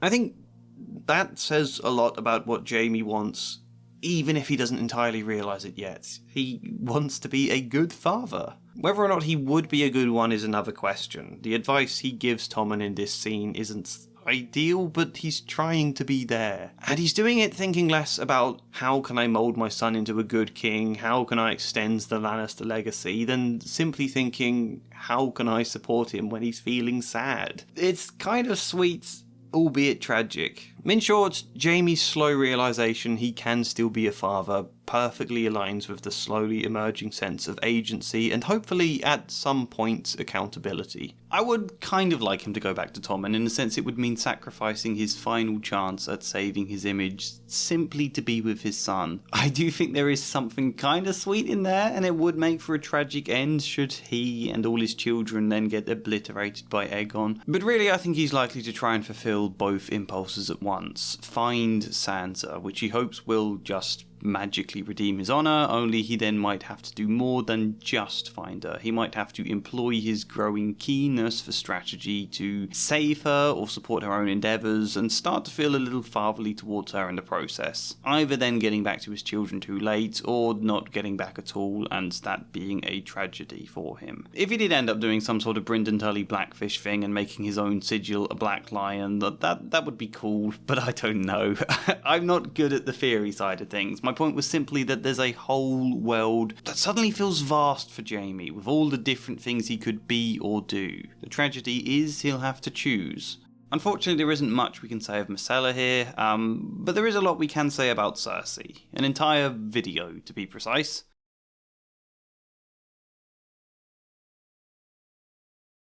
Jaime and I are more than brother and sister. We shared a womb. Came into this world together, we belong together.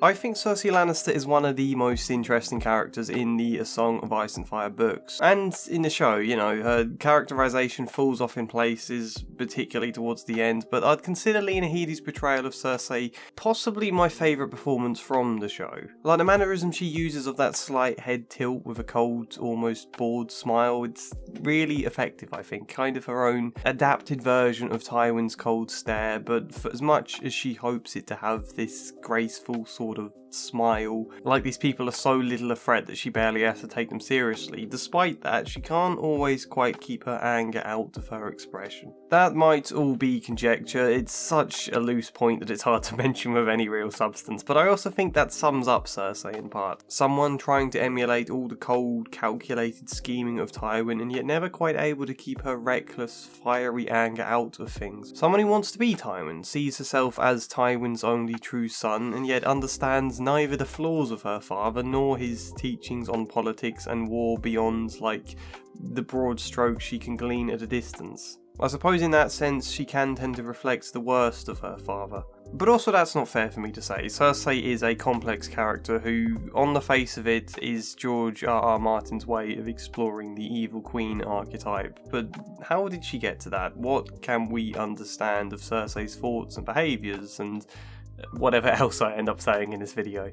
Yes, I am a counsellor who has done a lot of these character analysis videos in the past, all of which you can find in a playlist here. As I try to stress, but probably don't mention enough, Obviously, these are fictional characters. You can't accurately analyse fictional people. But that doesn't mean we can't draw out some level of believable meaning and that there isn't some fun and purpose to be had from this task. And what I do here isn't the same as my job also, this is different. But so, that said, let's jump into the big, old, messy world of Cersei Lannister.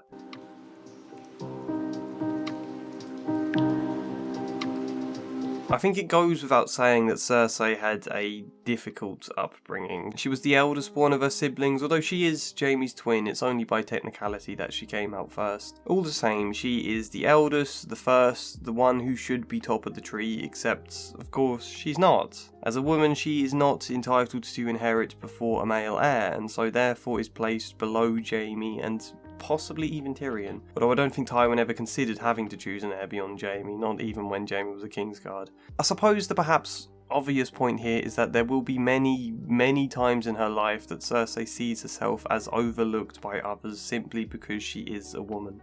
When Tywin Lannister spoke, men obeyed. When Cersei spoke, they felt free to counsel her, contradict her, even refuse her. It is all because I am a woman. And there is some truth to that. She was never fully trained in war and politics and things by Tywin the way Jaime was, so what deeper understanding does she have to give orders, I suppose? Plus, yes, Westeros culture isn't the most accepting of women. All the same, it's still not the entire truth. Daenerys, Olenna Tyrell, even Catelyn before she let Jaime go free could all speak with authority in their own way. There is more to why Cersei isn't obeyed as often as Tywin is than just being a woman, yes. However, that idea was probably the entire truth when she was a child. In spite of any talents, intelligence, or strength she might have shown growing up, she was a girl and therefore not permitted to learn fighting, or war strategy, or even much of politics. Even when she would dress as Jaime and secretly take his place in sword training, that became gradually harder to do as they aged, and Tywin was very firm that she did not exist in that male world. Even had she shown a natural talent for sword fighting and things, Tywin would not have permitted it. And in that sense, it didn't matter what she did growing up, she would always be ignored. She would never have the same respect, attention, even just time with her all-powerful father that Jaime got to have, despite the fact she was older than him. And then, adds to the insult, Tyrion was born. Tyrion, in both Cersei and Tywin's eyes, killed his mother to come into the world. Tyrion, who is this grotesque creature so vilified in Westeros culture. Even he got some training from a Master at Arms where she did not. Her father hated Tyrion, and yet even he, it seems, was given some level of political education and eventually trusted to rule as acting hand of the king. Cersei was never hated by Tywin the way Tyrion was, and yet what did she ever get from him? In many ways, then it was worse to be ignored than hated. Not that you can actually compare them like that, but it probably would have felt worse to her. At least in being hated there was some level of relationship, some awareness of you, I suppose. Cersei instead felt she was nothing more to Tywin than a mere bargaining chip, a thing to sell off in marriage for the sake of politics. Nothing she achieved, no amount of ability in anything, would change that. Her father's eyes had always been unsettling, pale green, almost luminous, flecked with gold. His eyes could see inside you, could see how weak and worthless and ugly you were deep down. When he looked at you, you knew. I mean, that is a quote that tells you exactly how Cersei feels about herself, weak and worthless and ugly. And as the quote also suggests, it's probably Tywin's treatment of her that is the source for a lot of those feelings. At the same time though, it's also confusing, the why am I worthless, why do I feel that way, why am I seen that way? To feel you deserve a cold stare without really knowing why at the same time. You know, you'd want to come to some conclusion for why your father looks at you like that, why you feel that's how he looks at you, some explanation to at least get a handle on this feeling. And Cersei's conclusion is, yes, I'm seen as worthless because I am a woman. I've been made to feel worthless about myself too because I am a woman. Therefore, the only reason people see me as different to my towering father is simply because I am a woman. She's not exactly wrong there, but she's also unable to grow or push beyond that treatment because she needs that idea to explain her own feelings of worthlessness, I think. You know, if she were to perhaps find subtler ways of delivering power and influence despite being a woman, that would then suggest to her perhaps being female isn't the reason I feel so worthless, and if that's the case, then why does she feel worthless? Now she has to answer that question again. And to be honest, I very much doubt Cersei would ever reach a point of power and influence and authority where she doesn't still feel insecure and worthless and weak. Power itself isn't going to heal that. You know, I've talked about this kind of thing before in videos, like my one on Nate Shelley from Ted Lasso, so I won't delve into that too much here. Feelings of worthlessness that her father and she herself have both tied to her sex, and I think it's out of that understanding that you can see Cersei emerge as someone quite misogynistic. There are endless quotes of her insulting other women, regardless of who they are, as being harlots and whores and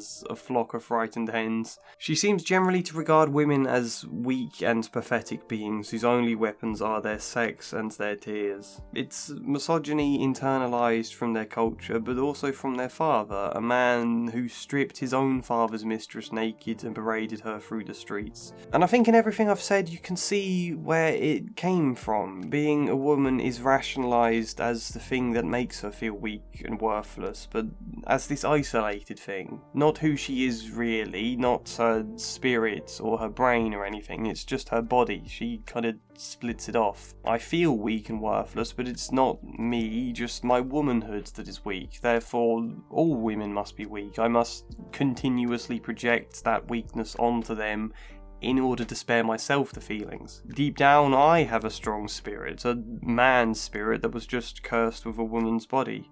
She had a warrior's heart, but the gods in their blind malice had given her the feeble body of a woman.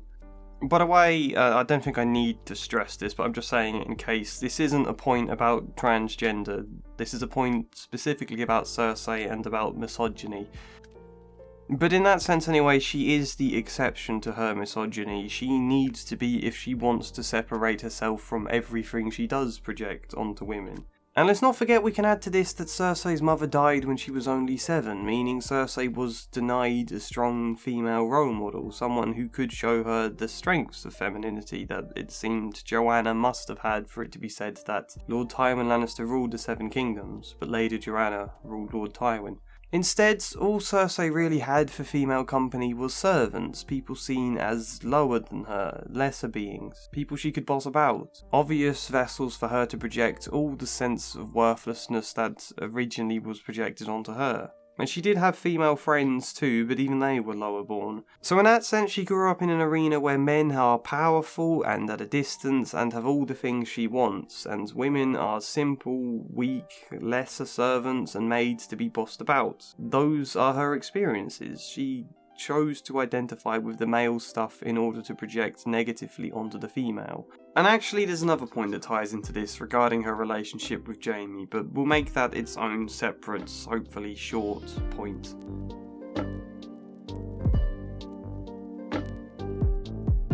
So I talked at length, exhaustive length in my video on Jaime about how his twin incestuous relationship with Cersei may have come to be, but I didn't mention one other possible factor that relates to Cersei because it's specifically from her perspective, which is largely to suggest that perhaps Cersei wants to be Jaime.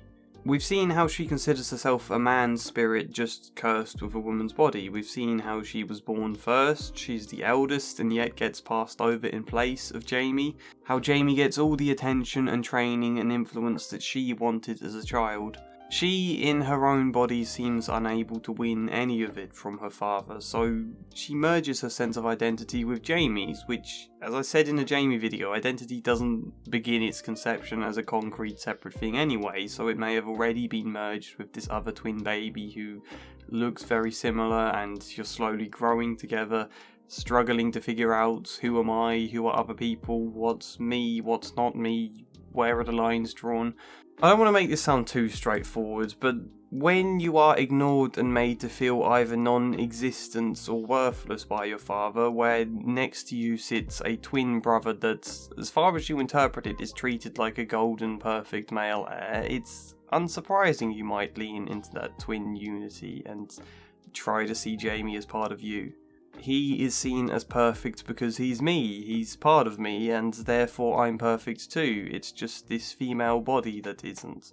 And also, as I mentioned in the Jaime video, the extreme amount of rivalry this difference in their treatment could give rise to. Both twins, but one treated as a golden heir, the other largely ignored, the sheer amount of rivalry you could get out of that, perhaps so unbearably extreme that they can't even acknowledge the rivalry, and they instead twist it into the opposite, a total unity, in order to shut out the painful feelings around their differences. And then I suppose how our controlling dynamic with Jaime plays into this. Out of the two of them, she is very much in charge. She tells Jaime what to do at all times, he doesn't really think, he lets her operate as his brain. To which they can merge even more, same as dressing up as each other, her taking his place in sword training, same as the two of them sharing physical intimacy and eventually sex. He might be a different body, I might be cursed with this female body, but I control him, I join with him, I operate his brain, he is me. Which I guess is where we come to the narcissistic side of Cersei, that sees others as an extension of herself. Because if I am right about any of that conjecture I just spilled, I think it also works both ways, it's not just Jaime the perfect child, therefore I join with him in order to also feel that way, but seeing herself as perfect and then extending that outwards with Jaime, he as a reflection of her own perfect self. I'm beginning to realise I've done quite a few character analysis on narcissistic characters, so maybe I'll go for something different next time.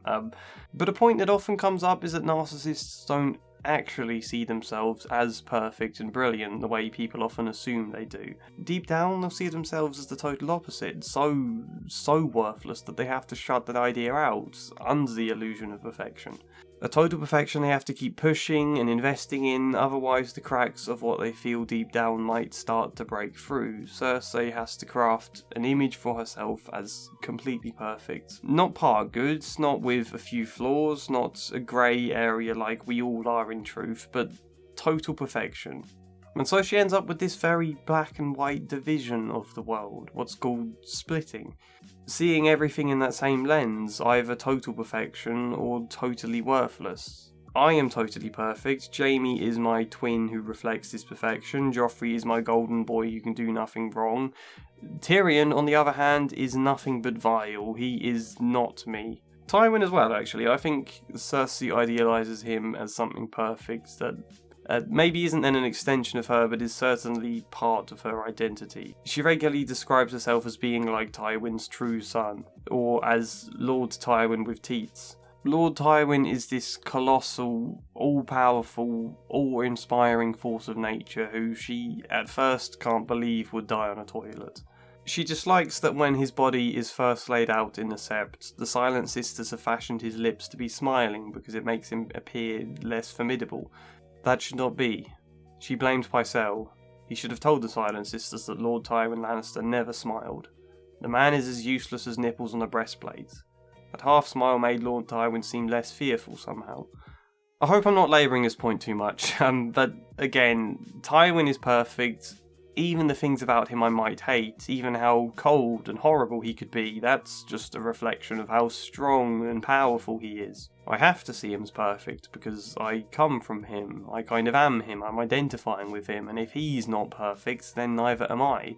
Not to say that's how everyone would view their father in this situation, and there is all still a level of spectrum to all of this, it's not like she is a narcissist, therefore this is exactly how she thinks in every situation, no, but it does seem to be the prevailing perspective that she has of her father. So in that sense she lives a life trying to carry on her father's work after he dies without ever being properly taught by him. Chained to the idea of being her father without understanding his flaws. being Jaime, trying to control Jaime, often in a level of partly unacknowledged rivalry against her father, prove to him how much power and strength she has through how she can use Jaime. And if at any point she falls short of being Tywin, it's not because A, she's not as skilled as him, or B, Tywin wasn't as perfect as she imagined him to be, or even C, sometimes things just do go wrong. It's not any of that, it's instead because she's cursed with this woman's body that she hates, that isn't truly her. She herself is Lord Tywin Lannister. I probably am labouring that point now. I just wanted to make it clear how trapped she becomes by this worldview and view of herself. She's the complete contrast to her twin there, I think, where Jaime slowly starts to recognise how much agency he has over who he wants to be. Cersei instead squeezes herself smaller and smaller into an image that increasingly fails to line up with the world around her and ultimately catapults her towards tragedy. Anyway, now that we've touched on the idea of perfection, let's talk about Prince Rhaegar.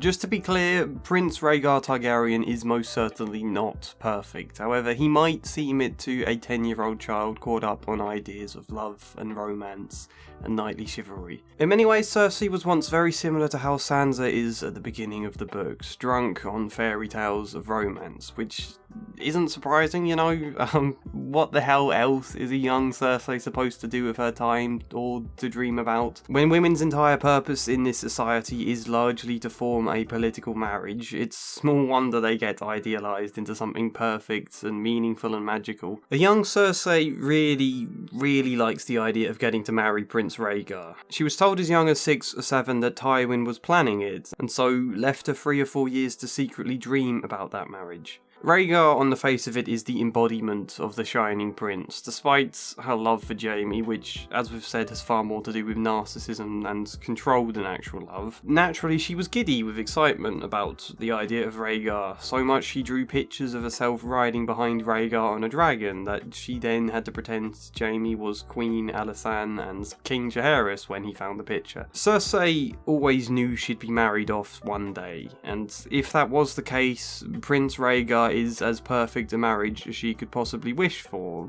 particularly when it would mean she becomes queen, particularly when Rhaegar is generally idealised in Westeros as the perfect person. For someone looking for narcissistic validation and proof to her self-image of her own perfection, being queen to Mr. Perfect is of course what she'd want. She might even decide she's entitled to it. It's her right, her destiny. I deserve all the adoration and radiance of being a beautiful, powerful queen, because if I don't deserve it, maybe that opens the door to all those buried feelings of worthlessness again. And just more generally, she's a child at this point. Kids can just dream of rosy marriages, of course they can. She's a kid with dreams about this wonderful marriage that is supposed to be announced at the end of a final feast following a tourney in King Aerys' honour, except there is no final feast, it doesn't come about, and King Aerys, instead of agreeing to this marriage, tells Tywin that, "You are my most able servant, Tywin," the king said, "but a man does not marry his heir to his servant's daughter."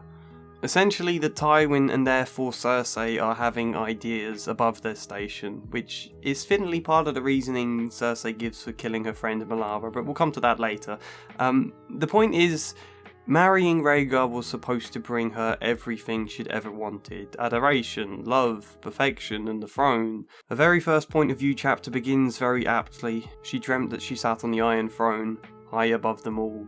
A level of power and position to carpet over all her feelings of worthlessness, but she did not marry Rhaegar. And then Rhaegar was killed at the Battle of the Trident by Robert Baratheon, and she ended up marrying Robert instead. And I think Rhaegar then comes to symbolise some past, idealised, innocent, dreamy world that could never quite be. She never forgave Robert for killing her perfect prince, though all the same she still had high hopes about this new marriage. Robert was the new king, and he was a powerful, good-looking man at the time. As she recounts of Robert, the only time he'd ever made her wet was on their wedding night. But during sex on their wedding night, Robert whispered Lyanna's name instead of Cersei's, which was obviously not just painful to Cersei in its own right, but it makes it clear just how much this was a political marriage only. Robert had no love for her. She was nothing more than a political tool to her father. No power, no ability, just a pawn in his game, and also an object for Robert when he wanted to claim his rights, as they call it, which in Westerosi culture is perfectly acceptable for a man to do. However, that doesn't make Cersei any more consensual in any of the times that followed. He would hurt her during sex too, and then blame it on drink or deny any memory of it happening. In other situations he would hit her, insult her. Everything Cersei had dreamt of turned out to be the complete opposite, more a prisoner than a queen in that sense. There's something horribly ironic that Rhaegar stole away Lyanna Stark for himself, where it was Robert who yearned for Lyanna and Cersei who yearned for Rhaegar. Instead, Robert and Cersei ended up with each other. Is there a greater point to me mentioning all this though? Well, I think I'm trying to say, one, it makes it painfully clear that being queen isn't enough. She is still a woman in a man's game. If she really wants to feel powerful, she has to play the man's role in this game, to rule that throne for herself. As I suggested with characters like Olenna or Catelyn or possibly even Marjorie, there are many subtle ways for a woman to use influence and power in the world of Westeros, but Cersei needs something more direct, because otherwise, even if she might be doing more behind the scenes, her image is still a political tool. She wants the image of something mighty and powerful, something like Tywin. The hope is the more she visibly looks powerful, the more she'll be able to convince herself of that inside. And also, while she wants power, of course she doesn't want to be in a position to suffer under someone else like Robert again, some other new person to replace him. SA is the term, and rather than suffer more abuse, she instead becomes something of an abuser. Which we see, I think, first in her relationship with Sansa, who is a younger girl betrothed to her son Joffrey, and Cersei looks on her misogynistically as a good-looking but stupid, pathetic little dove. A girl who has a head lost in fairy tales. Sansa suffers physically and psychologically from Joffrey, and would almost certainly have suffered more had situations not changed and their marriage been broken off. And whilst Robert wasn't tortuous to Cersei like Joffrey is to Sansa, there is a certain parallel to their relationships. Cersei overlooks all of Joffrey's horrible treatment, and she plays an odd role of half offering advice to Sansa, as though talking to her own younger self and trying to teach her, but at the same time deliberately trying to scare Sansa with the brutality of the world and her situation. That kind of becomes its own psychological torture, seeking pleasure in destroying Sansa's innocence, basically. Did Robert do that to her? Quite possibly. When Joffrey is next betrothed to Marjorie instead of Sansa, Cersei would no doubt like to have played the same role to her as she did to Sansa, only Marjorie is a different sort of person. And then in A Feast for Crows we get the character of Taena Merryweather, a girl who basically ends up becoming something of a friend and confidant to Cersei at a time where she's increasingly paranoid and wants somebody to trust. And Cersei ends up sleeping with her, trying to imagine herself playing the role of Robert, drinking, deliberately hurting Taena, trying to make sense of what Robert would do during sex, and then afterwards pretending to Taena that the event never happened. I think her increasing alcoholism and gaining of weight is also meant to metaphorically reflect a side of her becoming like Robert, becoming her own abuser despite wanting to be absolutely nothing like him. She was so repulsed by Robert that she sought an abortion after he impregnated her, and instead would go on to give birth to children fathered by her brother Jaime, and then just pretend that they were Robert's. So, yes, perhaps that seems a smaller point to make in terms of her overall behaviour and personality and where it all comes from, but it's still worth mentioning. Cersei has to endure a hell of a lot of trauma there. The essay quite possibly also contributes to this hatred of her body and her hatred of women. I think it's very important to at least raise that as an idea. That said, I suspect the groundwork for that begun long before Robert. All the same, that plus already wanting to be like Jaime and Tywin and hold that male position in the world, she comes out of all of this experience wanting her time in the sun. And in a way she gets it, but we're going to jump back now and discuss, I think, the deepest seeds to her own downfall that will follow.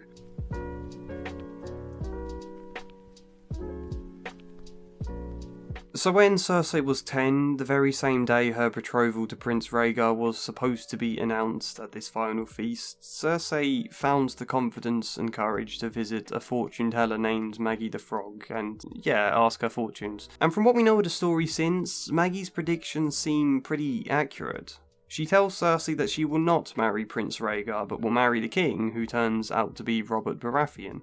She says Cersei will have no children with him but 3 blonde-haired children of her own, which are Joffrey, Tommen and Myrcella, and possibly in her own ominous way suggesting all children will die young. I'm not sure. It says gold shall be their crowns and gold their shrouds, which I think suggests all will be born with blonde hair and die with their hair still blonde rather than darkening as blonde hair tends to when aging, but I could have that wrong. She also suggests a queen more young and beautiful will come to cast Cersei down and take all that she holds dear, and that when all is done, the Valonqar will come to wrap his hands around her pale white throat and choke the life from her. Which is all very ominous, troubling stuff for a child to hear. What's more, later that day it came to pass that she was not marrying Rhaegar, making the prophecy start to appear accurate. And as you would, she went and asked the Scepter what Valonqar means, and found out it was a High Valyrian word for little brother. She will be queen, but possibly all her children will die, as is also evidenced by this younger, more beautiful queen casting her down and taking all that she holds dear, and she will then be killed by her little brother or a little brother.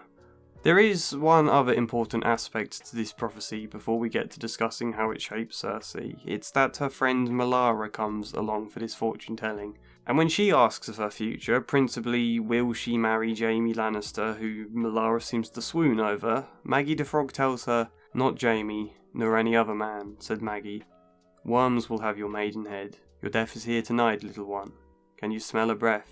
She's very close." And sure enough, after Cersei discovers she won't marry handsome Rhaegar, presumably Cersei and Melara are fretting about the prophecies and if they would come true. I can only imagine how terrified Melara would be, expecting that she was going to die that day. Melara, it seems, insisted that if they never spoke about the prophecy, maybe it wouldn't come true, after which it's implied that Cersei killed her by throwing her into a well. She could still hear Melara Heatherspoon insisting that if they never spoke about the prophecies, they would not come true.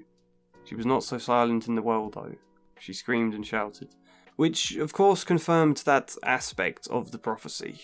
Melara did die that night at the hands of Cersei, and we can imagine that in itself was an experience with profound effect on Cersei. Murdering her own friend at the age of 10. I would assume the first of her murders, and not one really done out of self-defense or as part of a war in a way that could be easily rationalised, but an entirely unnecessary killing of an innocent person fueled partly by fear. Melara's idea of not speaking about the prophecy almost sounded wise to Cersei. She would have wanted to believe that, and the best way to ensure it was never spoken of is to kill the only other person who knew about it. Other than Maggy the Frog, actually. It's unclear what happened to the fortune teller, so I'm hoping that gets clarified at some point later in the books. You know, did Cersei also kill Maggy the Frog, or was she too afraid to dare visit the tents again? I don't know. Either way, Melara was a walking, living reminder of this prophecy that Cersei would not want to think about. Being rid of Melara means avoiding having to think about it. Plus, as Cersei says in the books, Melara had turned out to be a greedy little schemer with ideas above her station. Which, coincidentally, getting ideas above their station is something she says quite often of others. She also killed Melara because Melara dreamily hoped of marrying Jaime Lannister, Cersei's twin, but Jaime is Cersei's. Hers and no one else's. The idea of Jaime with someone else, especially, although I doubt she was thinking that at this age actually, but the idea of Jaime sleeping with someone else, no, that ruins the image of Jaime as part of her identity. He can only join with Cersei. Even if Cersei herself sleeps with other people, Jaime can't. As a side note, it's also in that lens entirely unsurprising that Cersei suggests Jaime join the Kingsguard, not just because it means Jaime would be nearer to her in King's Landing, but also because it stops Jaime ever marrying or being with anyone who isn't Cersei. So, yeah, she dislikes Melara for even dreaming of coming between her and her twin. And she says it's getting ideas above her station, which is exactly what Cersei was also doing at the exact same time in dreaming of marrying the esteemed Prince Rhaegar. So, in that sense, I think there's a very clear projection going on there. Cersei having ideas above her station of marrying a prince and becoming the queen that she wants to insist is her right, her destiny. An ambition to surely paper over the deeper feelings of worthlessness, only to then be told, no, King Aerys won't marry his heir to his servant's daughter. Cersei is his servant's daughter. You know, how that idea would sting and draw up all the worthlessness and the anger at herself. How could I be so stupid to think I'd ever marry the prince? How could I be such a silly, dreamy little dove? Except, of course, Cersei can't be angry at herself. She needs to project it outwards, so she pushes all of that rage onto Melara instead. Melara being the jumped up one in wanting to marry Jaime. Such rage there at herself projected outwards, mixed with all these feelings about the prophecy as well, and then it turns murderous. I think the prophecy is more the rationalisation afterwards made about the murder. I had to kill her to stop the prophecy, and also, Melara isn't an innocent girl and my friend that I should feel terribly guilty about murdering. No, she is some greedy little schemer who betrayed me. That's a more comforting rationalisation to give herself about what she did. She's dead and drowned, and she taught me to never trust anyone but Jaime. And I just have to wonder if Cersei comes out of that experience with that as an idea imprinted in her mind.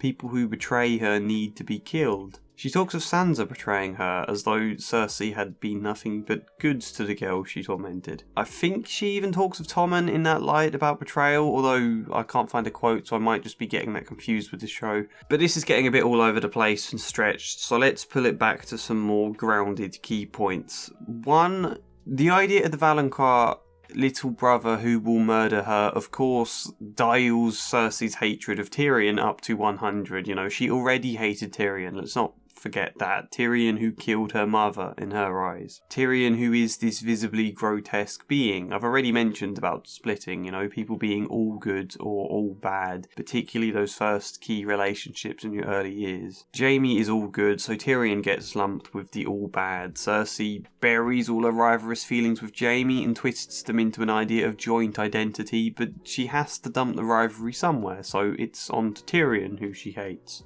Oberyn the Eyeless recounts the 7-year-old Cersei showing Tyrion to him. When I commented that you seemed a poor sort of monster, your sister said, "He killed my mother, and twisted your little cock so hard that I thought she was like to pull it off." I think the squeezing of the penis there is quite a dramatic literary example, but probably there to suggest even a young Cersei hating her female body and wishing to be a man, and jealous of even this hideous younger brother who gets to be one and gets all the things she wishes she had. I'd guess that's what George R. R. Martin was going for there, I don't know. But the prophecy gives Cersei an even clearer conscious reason to hate and fear Tyrion as a symbol for all the split off negative aspects of herself that she projects onto him. How seamlessly this prophecy seems to align with her hatred of Tyrion is probably a key part of why she so readily believes it. That's point 1. Point 2 is she also believes it so readily because she half wants to. You know, let's not forget this prophecy also predicts all the things she has ever dreamt of, becoming queen high above them all with beautiful children of her own. She half wants to believe that, only that wish also comes alongside the fear for the other sides of the prophecy. The sides that also lend themselves to why she bullies and torments Sansa too. Sansa who was betrothed to marry her son Joffrey, who was originally supposed to become queen, therefore the more younger and more beautiful to cast Cersei down. That's the worry there. If she can torment and in many ways control Sansa though, then that threat can be prevented. And then after that marriage is called off, Marjorie is to become queen instead. Marjorie is not so easy for Cersei to bully and quash and manipulate at all. I think as soon as it even appears remotely difficult to quash Marjorie, all of Cersei's biggest paranoias explode, and out comes this hugely intense hatred and rivalry for Marjorie, who has to be stopped at all costs. In the show, she goes as far to blow up the entire Sept of Baelor, with Marjorie and most of her family and many other people inside. Whether or not she does that in the books is yet to be seen, but she does appear to be planning something with Wildfire. And point 3, before we move on, Joffrey dies. I hope that's not a spoiler. I mean, I assume you expected spoilers on an analysis like this. Her first son, her golden boy, dies, like the prophecy seems to suggest, and she is devastated. Not because she loves Joffrey exactly, but because he's this narcissistic extension of herself. A perfect boy to reflect how perfect she is. Joffrey dying reflects a fear of her own death, perhaps as does her esteemed father dying too. Paranoia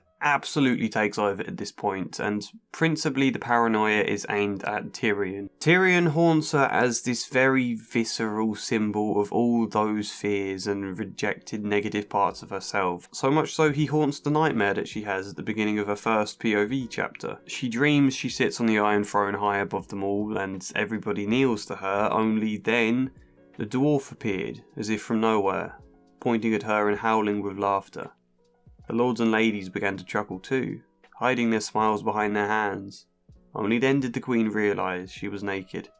He is a symbolic reminder of the worthless, weak, broken, pathetic feelings she might have deep down. I guess the abject is often what you'd call this in arts, a term from Julia Kristeva, which you can Google if you want. This whole kind of horror imagery of art, of these gothic, scary beings that haunt good, innocent, clean characters and threaten them with death and whatever else. The abject is kind of a way of seeing that whole imagery in storytelling as like psychologically splitting off our own negative parts onto these other imagined gothic monsters that then haunt us because we can't escape them. They are a part of us. They're all our split off parts. They will come running back, and there's the worry that we will be engulfed by them. So I think that has some bearing in how Tyrion is viewed by Cersei in the books. Cersei reaches a point where anything that ever goes wrong is somehow Tyrion's fault, somehow his plans to thwart her. In fact, after Tyrion kills their father Tywin in the Tower of the Hand before then escaping the city entirely,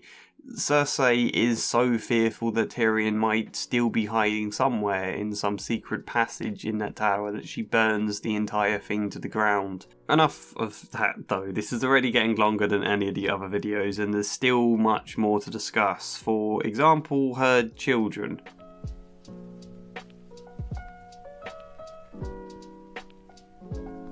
So as I said before, Cersei does all she can to prevent bearing any children by Robert. She can't cope with the idea of someone like him coming out of her. That's quite a crude way for me to put it actually. But you can very much understand that sort of fear. Robert has been abusive to her. She doesn't want to kind of repeat that trauma cycle by giving birth to someone who can reflect another Robert. Even more so, her children have to be her, a narcissistic extension of her. As such, she has all 3 children with Jaime, her twin, the person most like her in all the world. Having sex with Jaime is in many ways kind of having sex with herself. Which, as a side note as well, I guess, then Jaime, when he goes away for war and is imprisoned and Cersei still has her needs, she looks to Lancel Lannister, her cousin, to fulfill them. He's the person who is the closest resemblance of Jaime, a kind of proxy Jaime, which does make sense. Although she also does sleep with the Kettle Blacks later in the story, which bear no resemblance. So I guess there is that. That's pretty exclusively in order to get them to do things she wants, which I suppose makes sense for the side of Cersei that thinks sex and tears are a woman's only weapon. Cersei somewhat struggles to see beyond her own view of women and how that limits even her. But yeah, that was a tangent.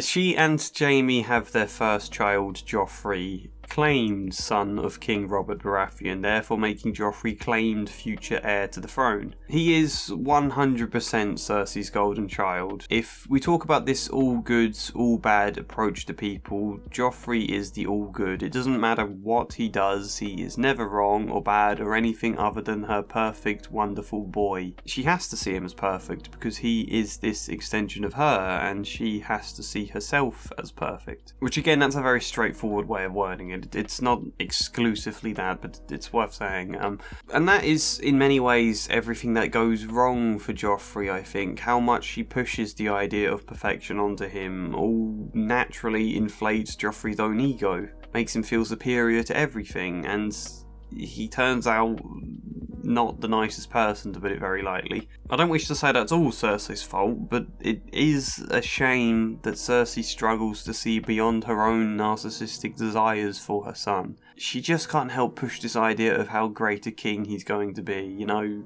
I'll show the world, my son is going to be so much better than Robert ever was on the throne. Robert was horrible to me, but Joffrey, my son, my blood, he's going to fulfill all of my dreams. They'll all see. There's a sort of bitter revenge against the world in her hopes for Joffrey, rather than seeing Joffrey as her son, her own child with independent thoughts. The interesting bit, of course, is how Joffrey disregards his own mother. He ignores a lot of what she says, views her like some weak, pathetic woman. I can't stand the wailing of women. And increasingly distances himself from her, which is partly natural for any growing adolescent to, seek independence from their parental figures and be their own person. But all the same, it's interesting beyond that how Joffrey comes to reflect a lot of the abuse Cersei already suffered from both Tywin and Robert all over again. It sadly cycles back round for her. But even then she has to see Joffrey as good. When he's horrible even to her, it's because he's strong. It's a sign of how powerful a person he's going to become. That's how she interprets it, mostly. The next child was Myrcella, who is an interesting one, because I don't actually have too many thoughts about her. We don't see as much of Myrcella, and,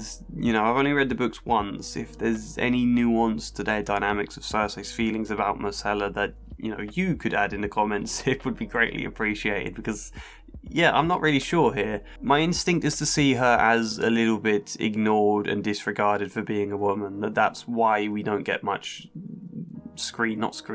book time, to page time, letter time. It's because she's mostly overlooked by the characters whose point of view chapters consider her, such as Cersei herself was overlooked growing up. Cersei is mad when Myrcella, like any of her children, are sent away from her, but that has more, I think, to do with wanting to keep these symbols of her own image close, rather than genuine care for them. Which is different to the show, I know. In the show, Cersei is portrayed much more as a good mother, or at least that's how people see her in the show, but it's most definitely not the case here. I also feel a lot of her anger at Myrcella being shipped off to Dawn is about the fact it's Tyrion who specifically sent her away. But I don't know, let me know your thoughts. Myrcella as a woman probably reflects to Cersei her own ideas around her beauty, but in the books Myrcella ends up with a terrible wound to the face, which I imagine alters Cersei's feelings there a lot. That makes it difficult for Myrcella to be a reflection of her own imagined image of beauty,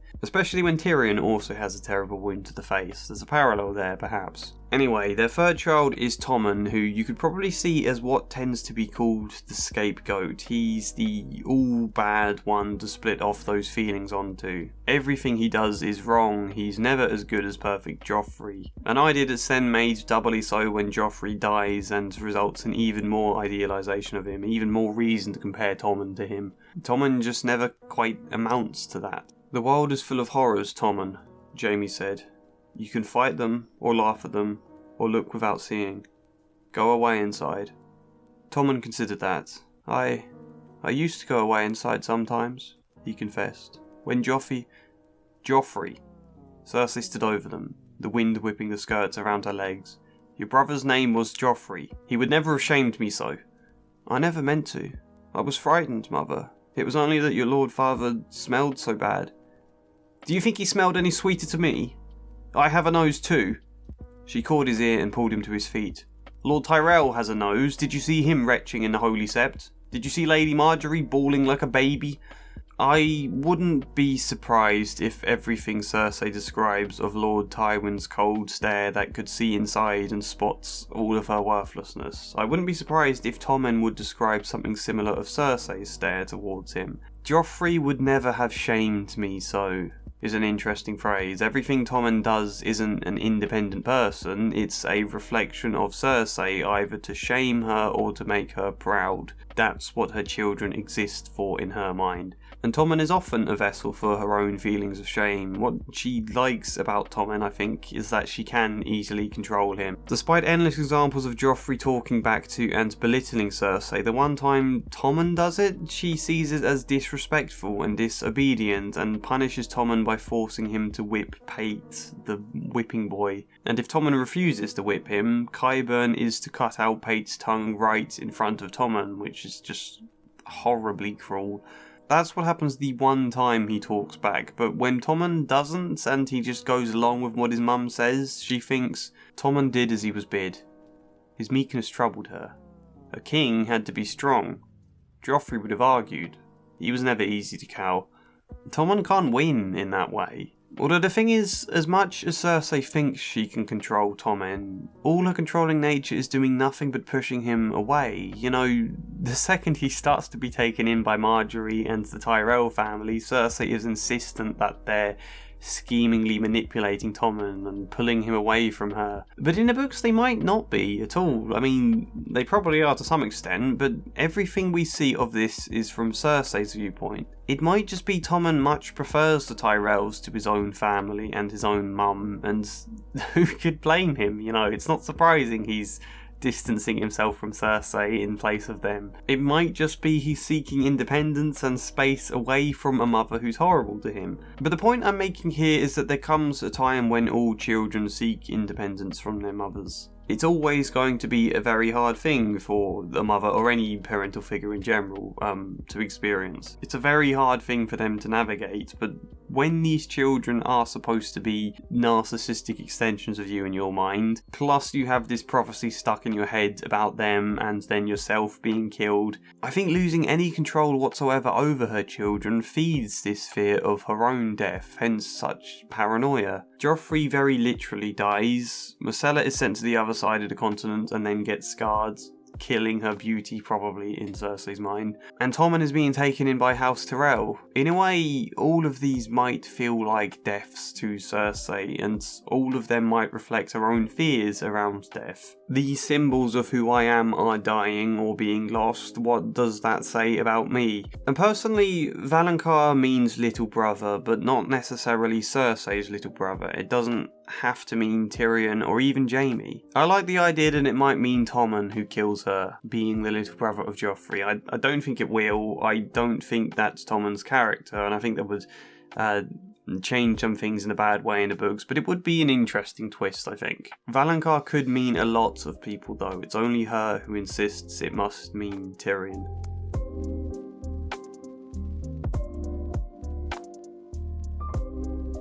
So I was going to do a final section of the video to talk about how everything leads to the way she rules in A Feast for Crows, but I realised I've kind of touched on a lot of this stuff already at different points in this video. Like Cersei's dream to be high above them all set against the mockery that Tyrion becomes a symbol for, mockery that reveals her deeper feelings of worthlessness that become apparent when she's naked in that dream. Although I think her nakedness in that dream also foreshadows her walk of atonement. In a deal that cancels the crown's debts to the Faith of the Seven, she agrees to let the Faith arm themselves with a Faith militant. And then shortly after they arrest Cersei on grounds of adultery, and after days upon days of traumatic imprisonment, they let her go on the condition that she walk naked for hours all the way back to the castle whilst the scepter stand behind ringing a bell, chanting the word shame, and people in the streets jeer and throw food or dung at her. It is awful beyond imagining.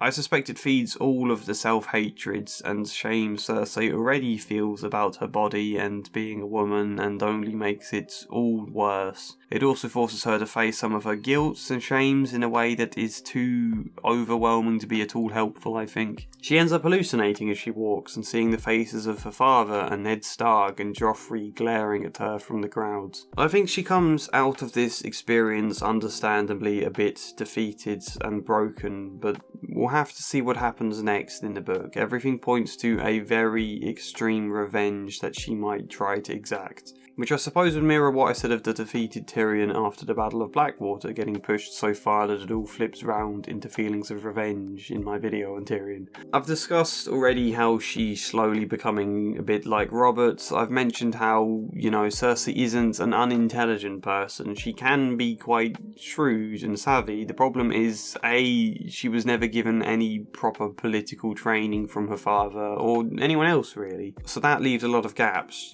She sees Tywin as a very hard and ruthless, powerful man, but doesn't understand that even Tywin Lannister knew when to wait and when to show restraint and when to form allies. B, she's not at all good at reading other people's intentions, largely for the fact she struggles to consider other people's brains as something independent from her own mind. Tommen is just her tool who will do whatever she thinks, and when he starts to show independence, it's not because he's his own person, it must be he's being manipulated by the Tyrells. The fun one is the character of Rain Waters in the books, who Cersei thinks looks a little bit like Rhaegar Targaryen, and I think that emphasises the side of her half wanting to return to this idealised past that Rhaegar comes to represent for her. She believes Arain desires her and will be loyal to her commands, and despite all advice to the contrary, she uses Ironbank funds to give him command of a fleet of ships to help keep the peace, but instead Arain just leaves with all the ships and quite possibly becomes a pirate. Because again, he is his own person with independent thought. Cersei failed to even consider the possibility of it happening.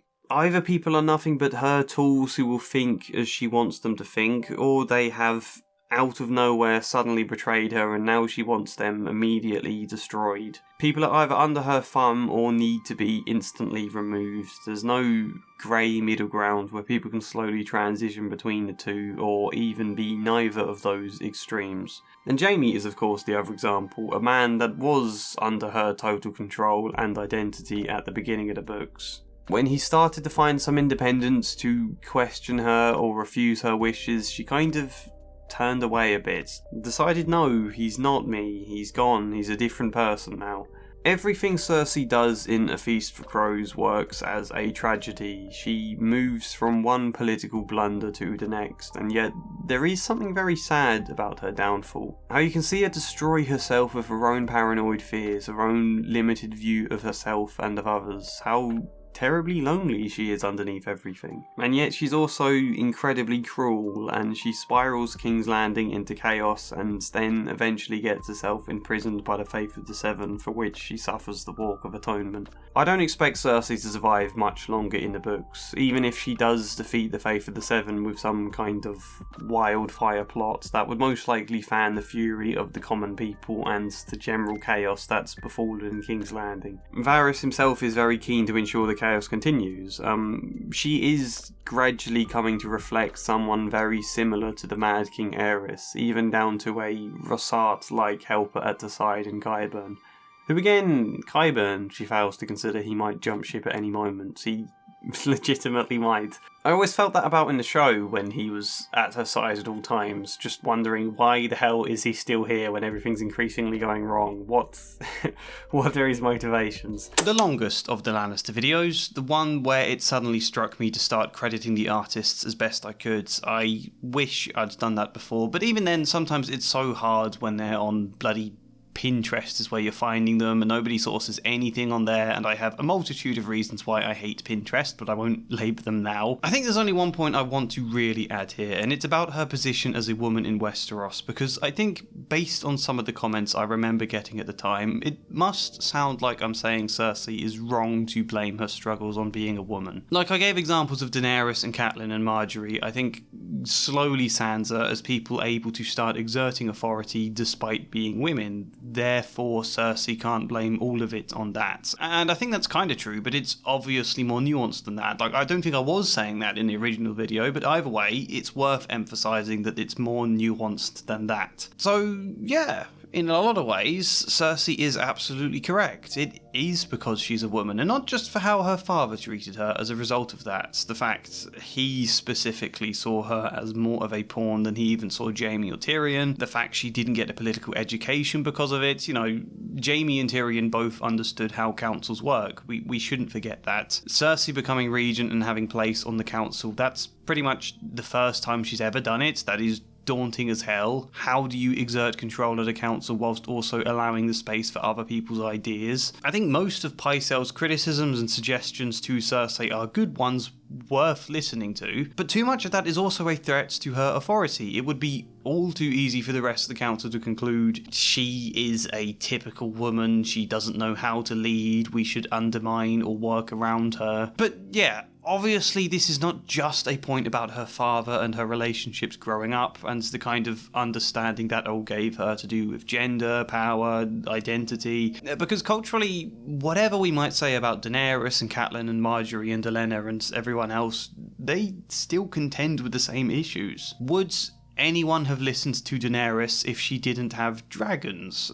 To begin with, no. The Dothraki would have deserted her, Karth wouldn't have opened its gates to her, and very nearly didn't anyway. There are a lot of characters who open the door for Daenerys or choose to listen to her firstly, only because they're curious about this person who seems to have dragons. And of those who do listen or are loyal, there is a lot of confusion around political or military devotion to her and romantic feeling or romantic hopes. You know, Jorah is a lot more creepy in the books. Is he just devoted to her because he thinks she's a good leader, or is he hoping to get something more in return one day? Xaro Xhoan Daxos wants to marry her in order to control her and take her dragons. His support for that short period isn't really a positive. She does start to feel romantically towards Daario Naharis, but this also confuses things, and you don't entirely feel Daario is loyal to her as an advisor and a leader under her rule. There's probably better examples I could have drawn out there, but there's got to be a point where Dany starts to get sick of how few men just support her as their leader, without vague hopes of romance or sex, or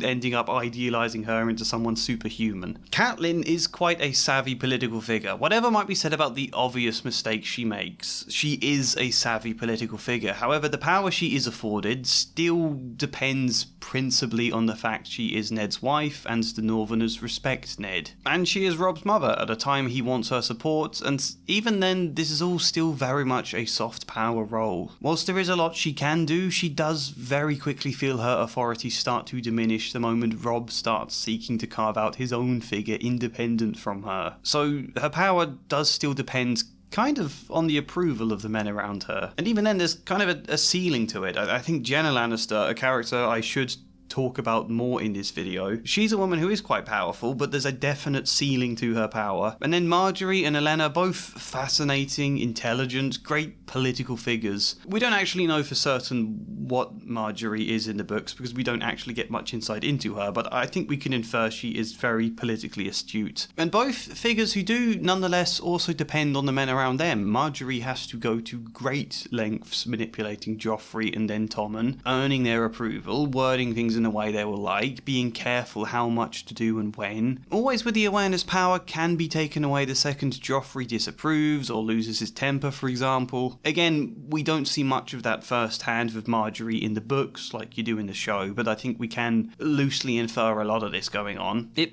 must be exhausting for Marjorie, feigning interest in all of Joffrey's cruelties and obsessions, perhaps pretending to find him attractive altogether, never entirely able to express herself authentically. Olenna has earned her position as the Queen of Thorns, which no doubt took years to properly cultivate. But even she is often still at the mercy of whatever Mace Tyrell decides. Olenna didn't want Marjorie to marry Joffrey, but Mace was all for it. Therefore, she had to go through an elaborate and risky plan of poison just to prevent it, allegedly. Mace wanted Loras to join the Kingsguard, where Olenna opposed it, yet it happened anyway. You know, whilst politics inevitably for everyone involves working around other people, this is definitely more so the case for women, and it likely would be incredibly frustrating at the best of times and incredibly precarious at the worst. Soft power is difficult, but it's that fear I really want to highlight. The awareness of how easily, for example, Robert Baratheon could just strip his wife Cersei of the authority to make any commands. And probably would have done at points were he not so worried about how it would insult Tywin and not so worn down in general. How easily Joffrey could have just suddenly relegated Cersei to the sidelines. How confused and exasperated Pycelle and perhaps others on the small council could have become by Cersei's leadership and then just started circumventing her, being much more eager to listen to Kevin instead. Tywin criticises Cersei as weak for not being able to control Joffrey, but I think that was inevitably always going to be very difficult for her, not from any measure of actual weakness or strength, but because Cersei is a woman. He's Joffrey's mum, and the culture of Westeros will cause Joffrey to reach a point where he would start to look weak if he remains too close to his mother, would start to look like he lacks independence and authority, and perhaps be deemed something like a mama's boy. Whereas if he remained close to a father, or grandfather in the case of Tywin, people would be much less likely to think that. Like Robb, Joffrey might just inevitably want to cut his own figure independent of his mum, and that inevitably pushes her out, regardless of any mistake she might make. There is a real fear about all of the power you might have spent years working for being taken away in a flash. Not because you've necessarily done anything wrong, not like you sided with the wrong people and were then deemed an enemy or a traitor. No, just because the men in power might grow bored or indifferent towards you, might dismiss you out of nowhere. That's a constant, palpable fear that would invade your closest relationships because it's those people who might be discarding you, and that would feel isolating. And I think this fear is also important to understanding Cersei. Understanding her obsession with consolidating power and her fears around it. Partly that's a very rational fear. Her frustrations with being a woman, her desire to project onto other women and to imagine herself the exception, the sometimes paranoia, sometimes delusion about the stability of her position, especially when you also factor in a prophecy about someone younger and more beautiful to cast her down. As the commenters among you pointed out, this is probably Daenerys. Not Sansa or Marjorie as Cersei might fear, but likely Daenerys when she sails to Westeros, and what would be doubly damning about that is that Daenerys has, to an extent, gained a more male type of power, the exact kind Cersei wanted. And also, is this not the point about why she wants a typically male version of power in the first place? Because then her beauty wouldn't matter. Someone younger and more beautiful, their beauty and age wouldn't be a threat if Cersei's own beauty wasn't the source of all her power, you know? Unfortunately, it often is a part of her power. No, in fact, that's not unfortunate that that is a part of her power. It's unfortunate that's so big a part of her power. I don't want it to sound like it's a negative that beauty is a part of your power, but it's a restriction on Cersei that it's so much a part of hers. She is caught in a precarious position where she feels the need to weaponize her femininity and her beauty to gain power, whilst at the same time wanting to break away from that when she does have power, and then also being condemned for it by none other than a High Sparrow in a street full of people just eager to shout vile insults and throw things at her. So eager. If that's the way your culture generally enables women to gain power, can you really condemn them for doing that? None of it excuses any of the horrendous things she's done, but she is so lost and alone and just does not have a clear sense for how to navigate the many obstacles and dilemmas that someone else might have been able to help her with. Of course, that doesn't mean Cersei is doomed by her culture, or that it's her only motivation. Her internal objects, her experiences growing up with her family, her relationship with her father, and difference to Jaime despite looking almost identical to him when they were young, her rivalry with Tyrion,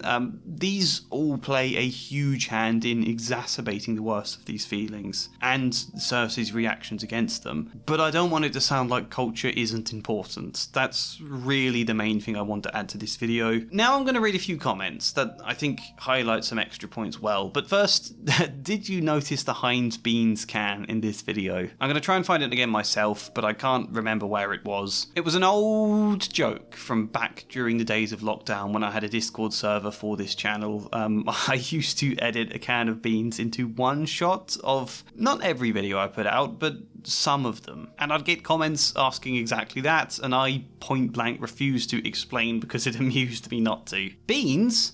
Of course. What's the Heinz Cup all about? It seems I just went ahead and hearted that one.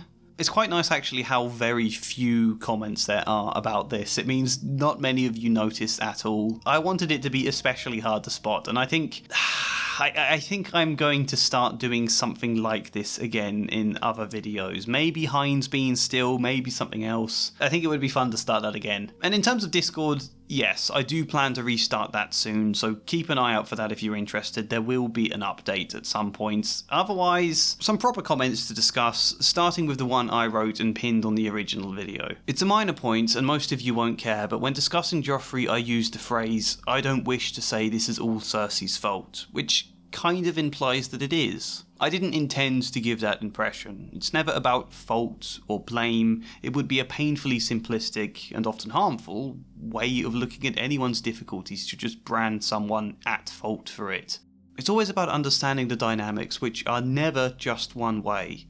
It's obviously just bad wording that came about from the free-form manner I record my videos in. Also, I was shivering from fever throughout the recording of this. But because the bad wording could cause troubling implications, I wanted to try and correct that. And since I'm here, I forgot to discuss at the end that another of Cersei's political issues is how resolutely she is focused on destroying enemies, rather than actually building anything. There is no sense of direction or aim beyond removing whatever enemies she happens to notice at any given time. Again, I think that says a lot about Cersei, someone idealising the power of Tywin and attempting to replicate the idealised version. Someone completely crushed by her own fears and insecurity, and how that makes it incredibly difficult to look outwards at the future. People often buy into a leader's vision as much as the leader themselves. Tragically, Cersei is more caught up creating and removing enemies than she is building anything that anyone would want to buy into. I think there's some Littlefinger quote somewhere about how Cersei desires power but has absolutely no idea what to do with it.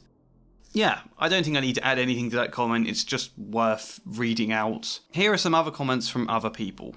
A little off topic, but I think the gold will be their crowns, gold will be their shrouds could possibly hint at the storyline with Dawn, trying to declare Myrcella queen over Tommen. If that goes through, all her children will die as kings or queens. Yeah, I agree entirely. It's interesting that she really wants to be taken seriously like a man, as the actual son that the other two haven't lived up to being, and yet in moments of weakness she immediately resorts to selling her body or sexuality to get what she wants. It's a great contradiction. I mostly agree with this one. I don't think it's the most empathetic interpretation of this contradiction. They're correct here, it's just that we should also remember this is the trap Cersei is put into. This is the pressure put onto her for how she can gain power. A lot of why men might have paid attention in the first place, a lot of what she's told she exists for, and what she's already experienced. She was assaulted multiple times by Robert in a situation where nobody would have really cared if she objected, and where it's treated as mostly normal. Stuck in that situation, she probably does rationalise it and try to turn it into the positive of, well, this allows me to gain power. And in such a situation, it might be a trauma that you reenact.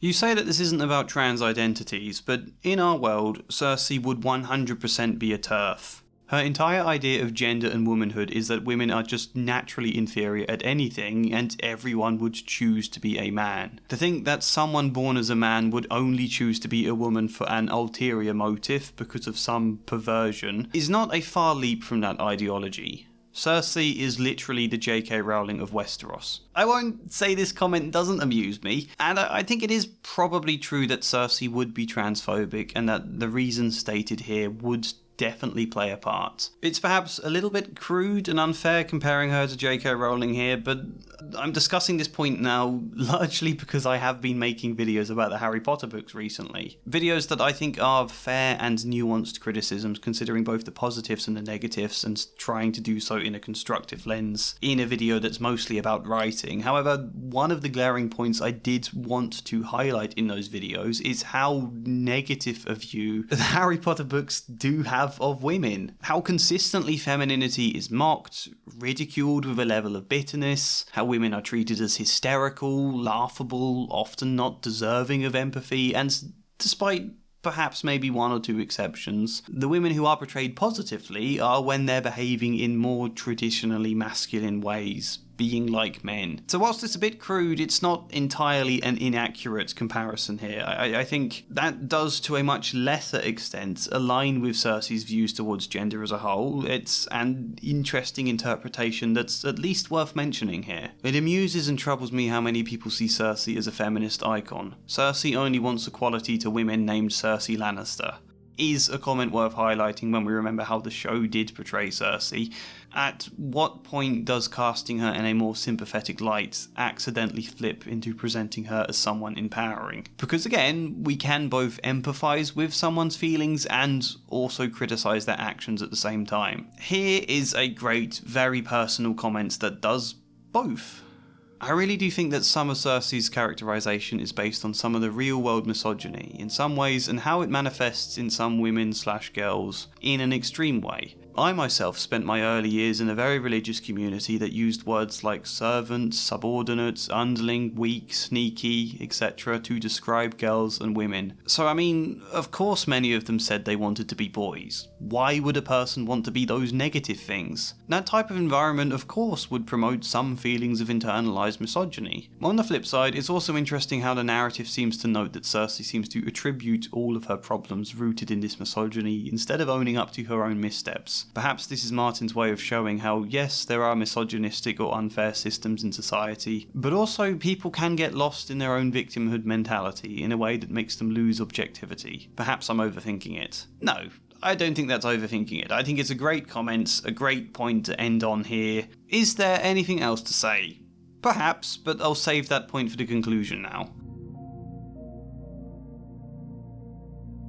The thing about these kind of videos is that there isn't really a conclusion that you don't already know. I'm just saying, here are my thoughts on this character, my attempts to understand some of who they are. It doesn't really form to make any cohesive argument or singular point of wisdom. A lot of you tell me you gain a lot from these videos, but you know, even Jaime, the most cohesive of the videos here, is still a sprawling mess of different parts, because that's what being human is. In ways I think we often don't appreciate because we want to clearly define ourselves. To have a clearer conception, this is who I am, this is the stuff that made me that way, job done. But we don't grow in a linear fashion. We grow like a tree with all sorts of chaotic branches twisting and spanning out in different directions. We can be different in different contexts and moods, and we always have the power to change. And in a way, that's why I always say these videos are just an attempt to understand someone. Little kind of journeys where I go,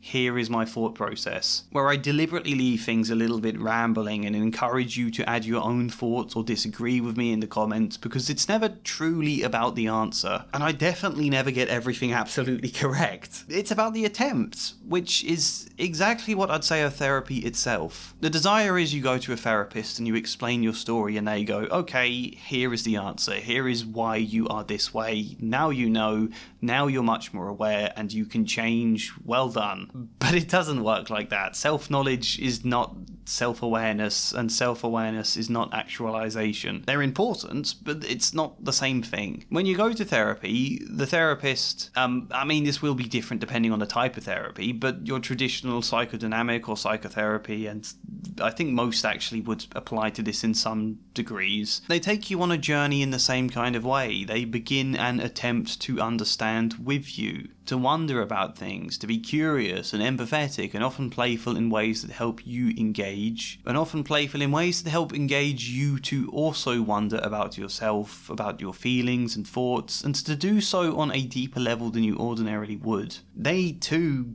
get things wrong, but that's okay because they're not telling you how you are. They're raising questions and wondering and thinking about things with you in order for you to come to a better understanding. It's not about the understanding, it's about growing your ability to reflect and contain and process all emotions until hopefully one day you don't need the therapist to do any of that with you, that you do it all by yourself. Now, I doubt that was a conscious idea when I started making these types of videos, but it is definitely how I like them to be, a thought process to encourage your own reflections. Be that reflecting on the ways you personally relate to these characters, either that or reflecting on your general ability to empathise with and understand people that are very different to you. A skill we could all do with getting better at. And so I can't give you a precise conclusion. We don't need one. We couldn't get one anyway. It's not like I can talk to the Lannisters and ask them how they feel. All we can do is engage in the attempt, but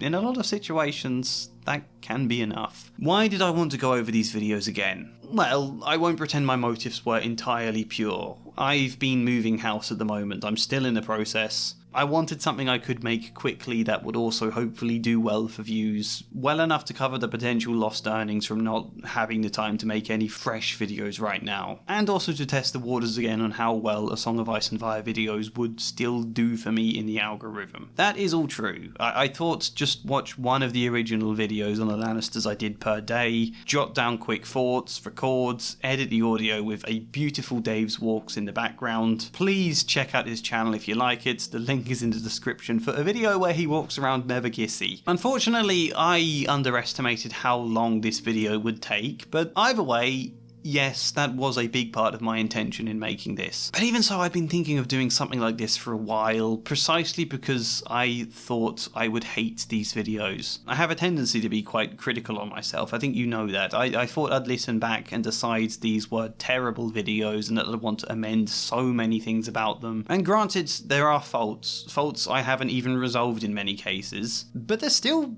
pretty good. I'm pretty happy with them. I was kind of hoping doing this would prove that to myself, and it has. Or maybe I'm just getting nostalgic. I've only been on YouTube 5 years, potentially 6, but I'm 30 years old now. When I started this channel, I was a young therapist, still developing, still not the most experienced, but getting there. Now I've got a lot more experience under my belt, and a lot more of a beer belly as well. A couple of grey hairs in my beard. It does make me slightly nostalgic for the days where all of this on YouTube felt so fresh and new, where I was new into analysing characters, where I was new to A Song of Ice and Fire, and where I just had no idea what I was doing. In some ways, that's still true. That's often the thing I love most about doing this, when it feels like that. That's part of the adventure, I guess. Maybe one day I'll have finished videos on all the Stark characters, for example, and I can then reflect on them in a similar very long video, or I could do all of the rulers or something, or other categories. There's a lot more videos like this I'd want to make one day. Whenever the hell we've finished moving stuff into our new home, finished painting everything, maybe then I can crack open the books again and say something new.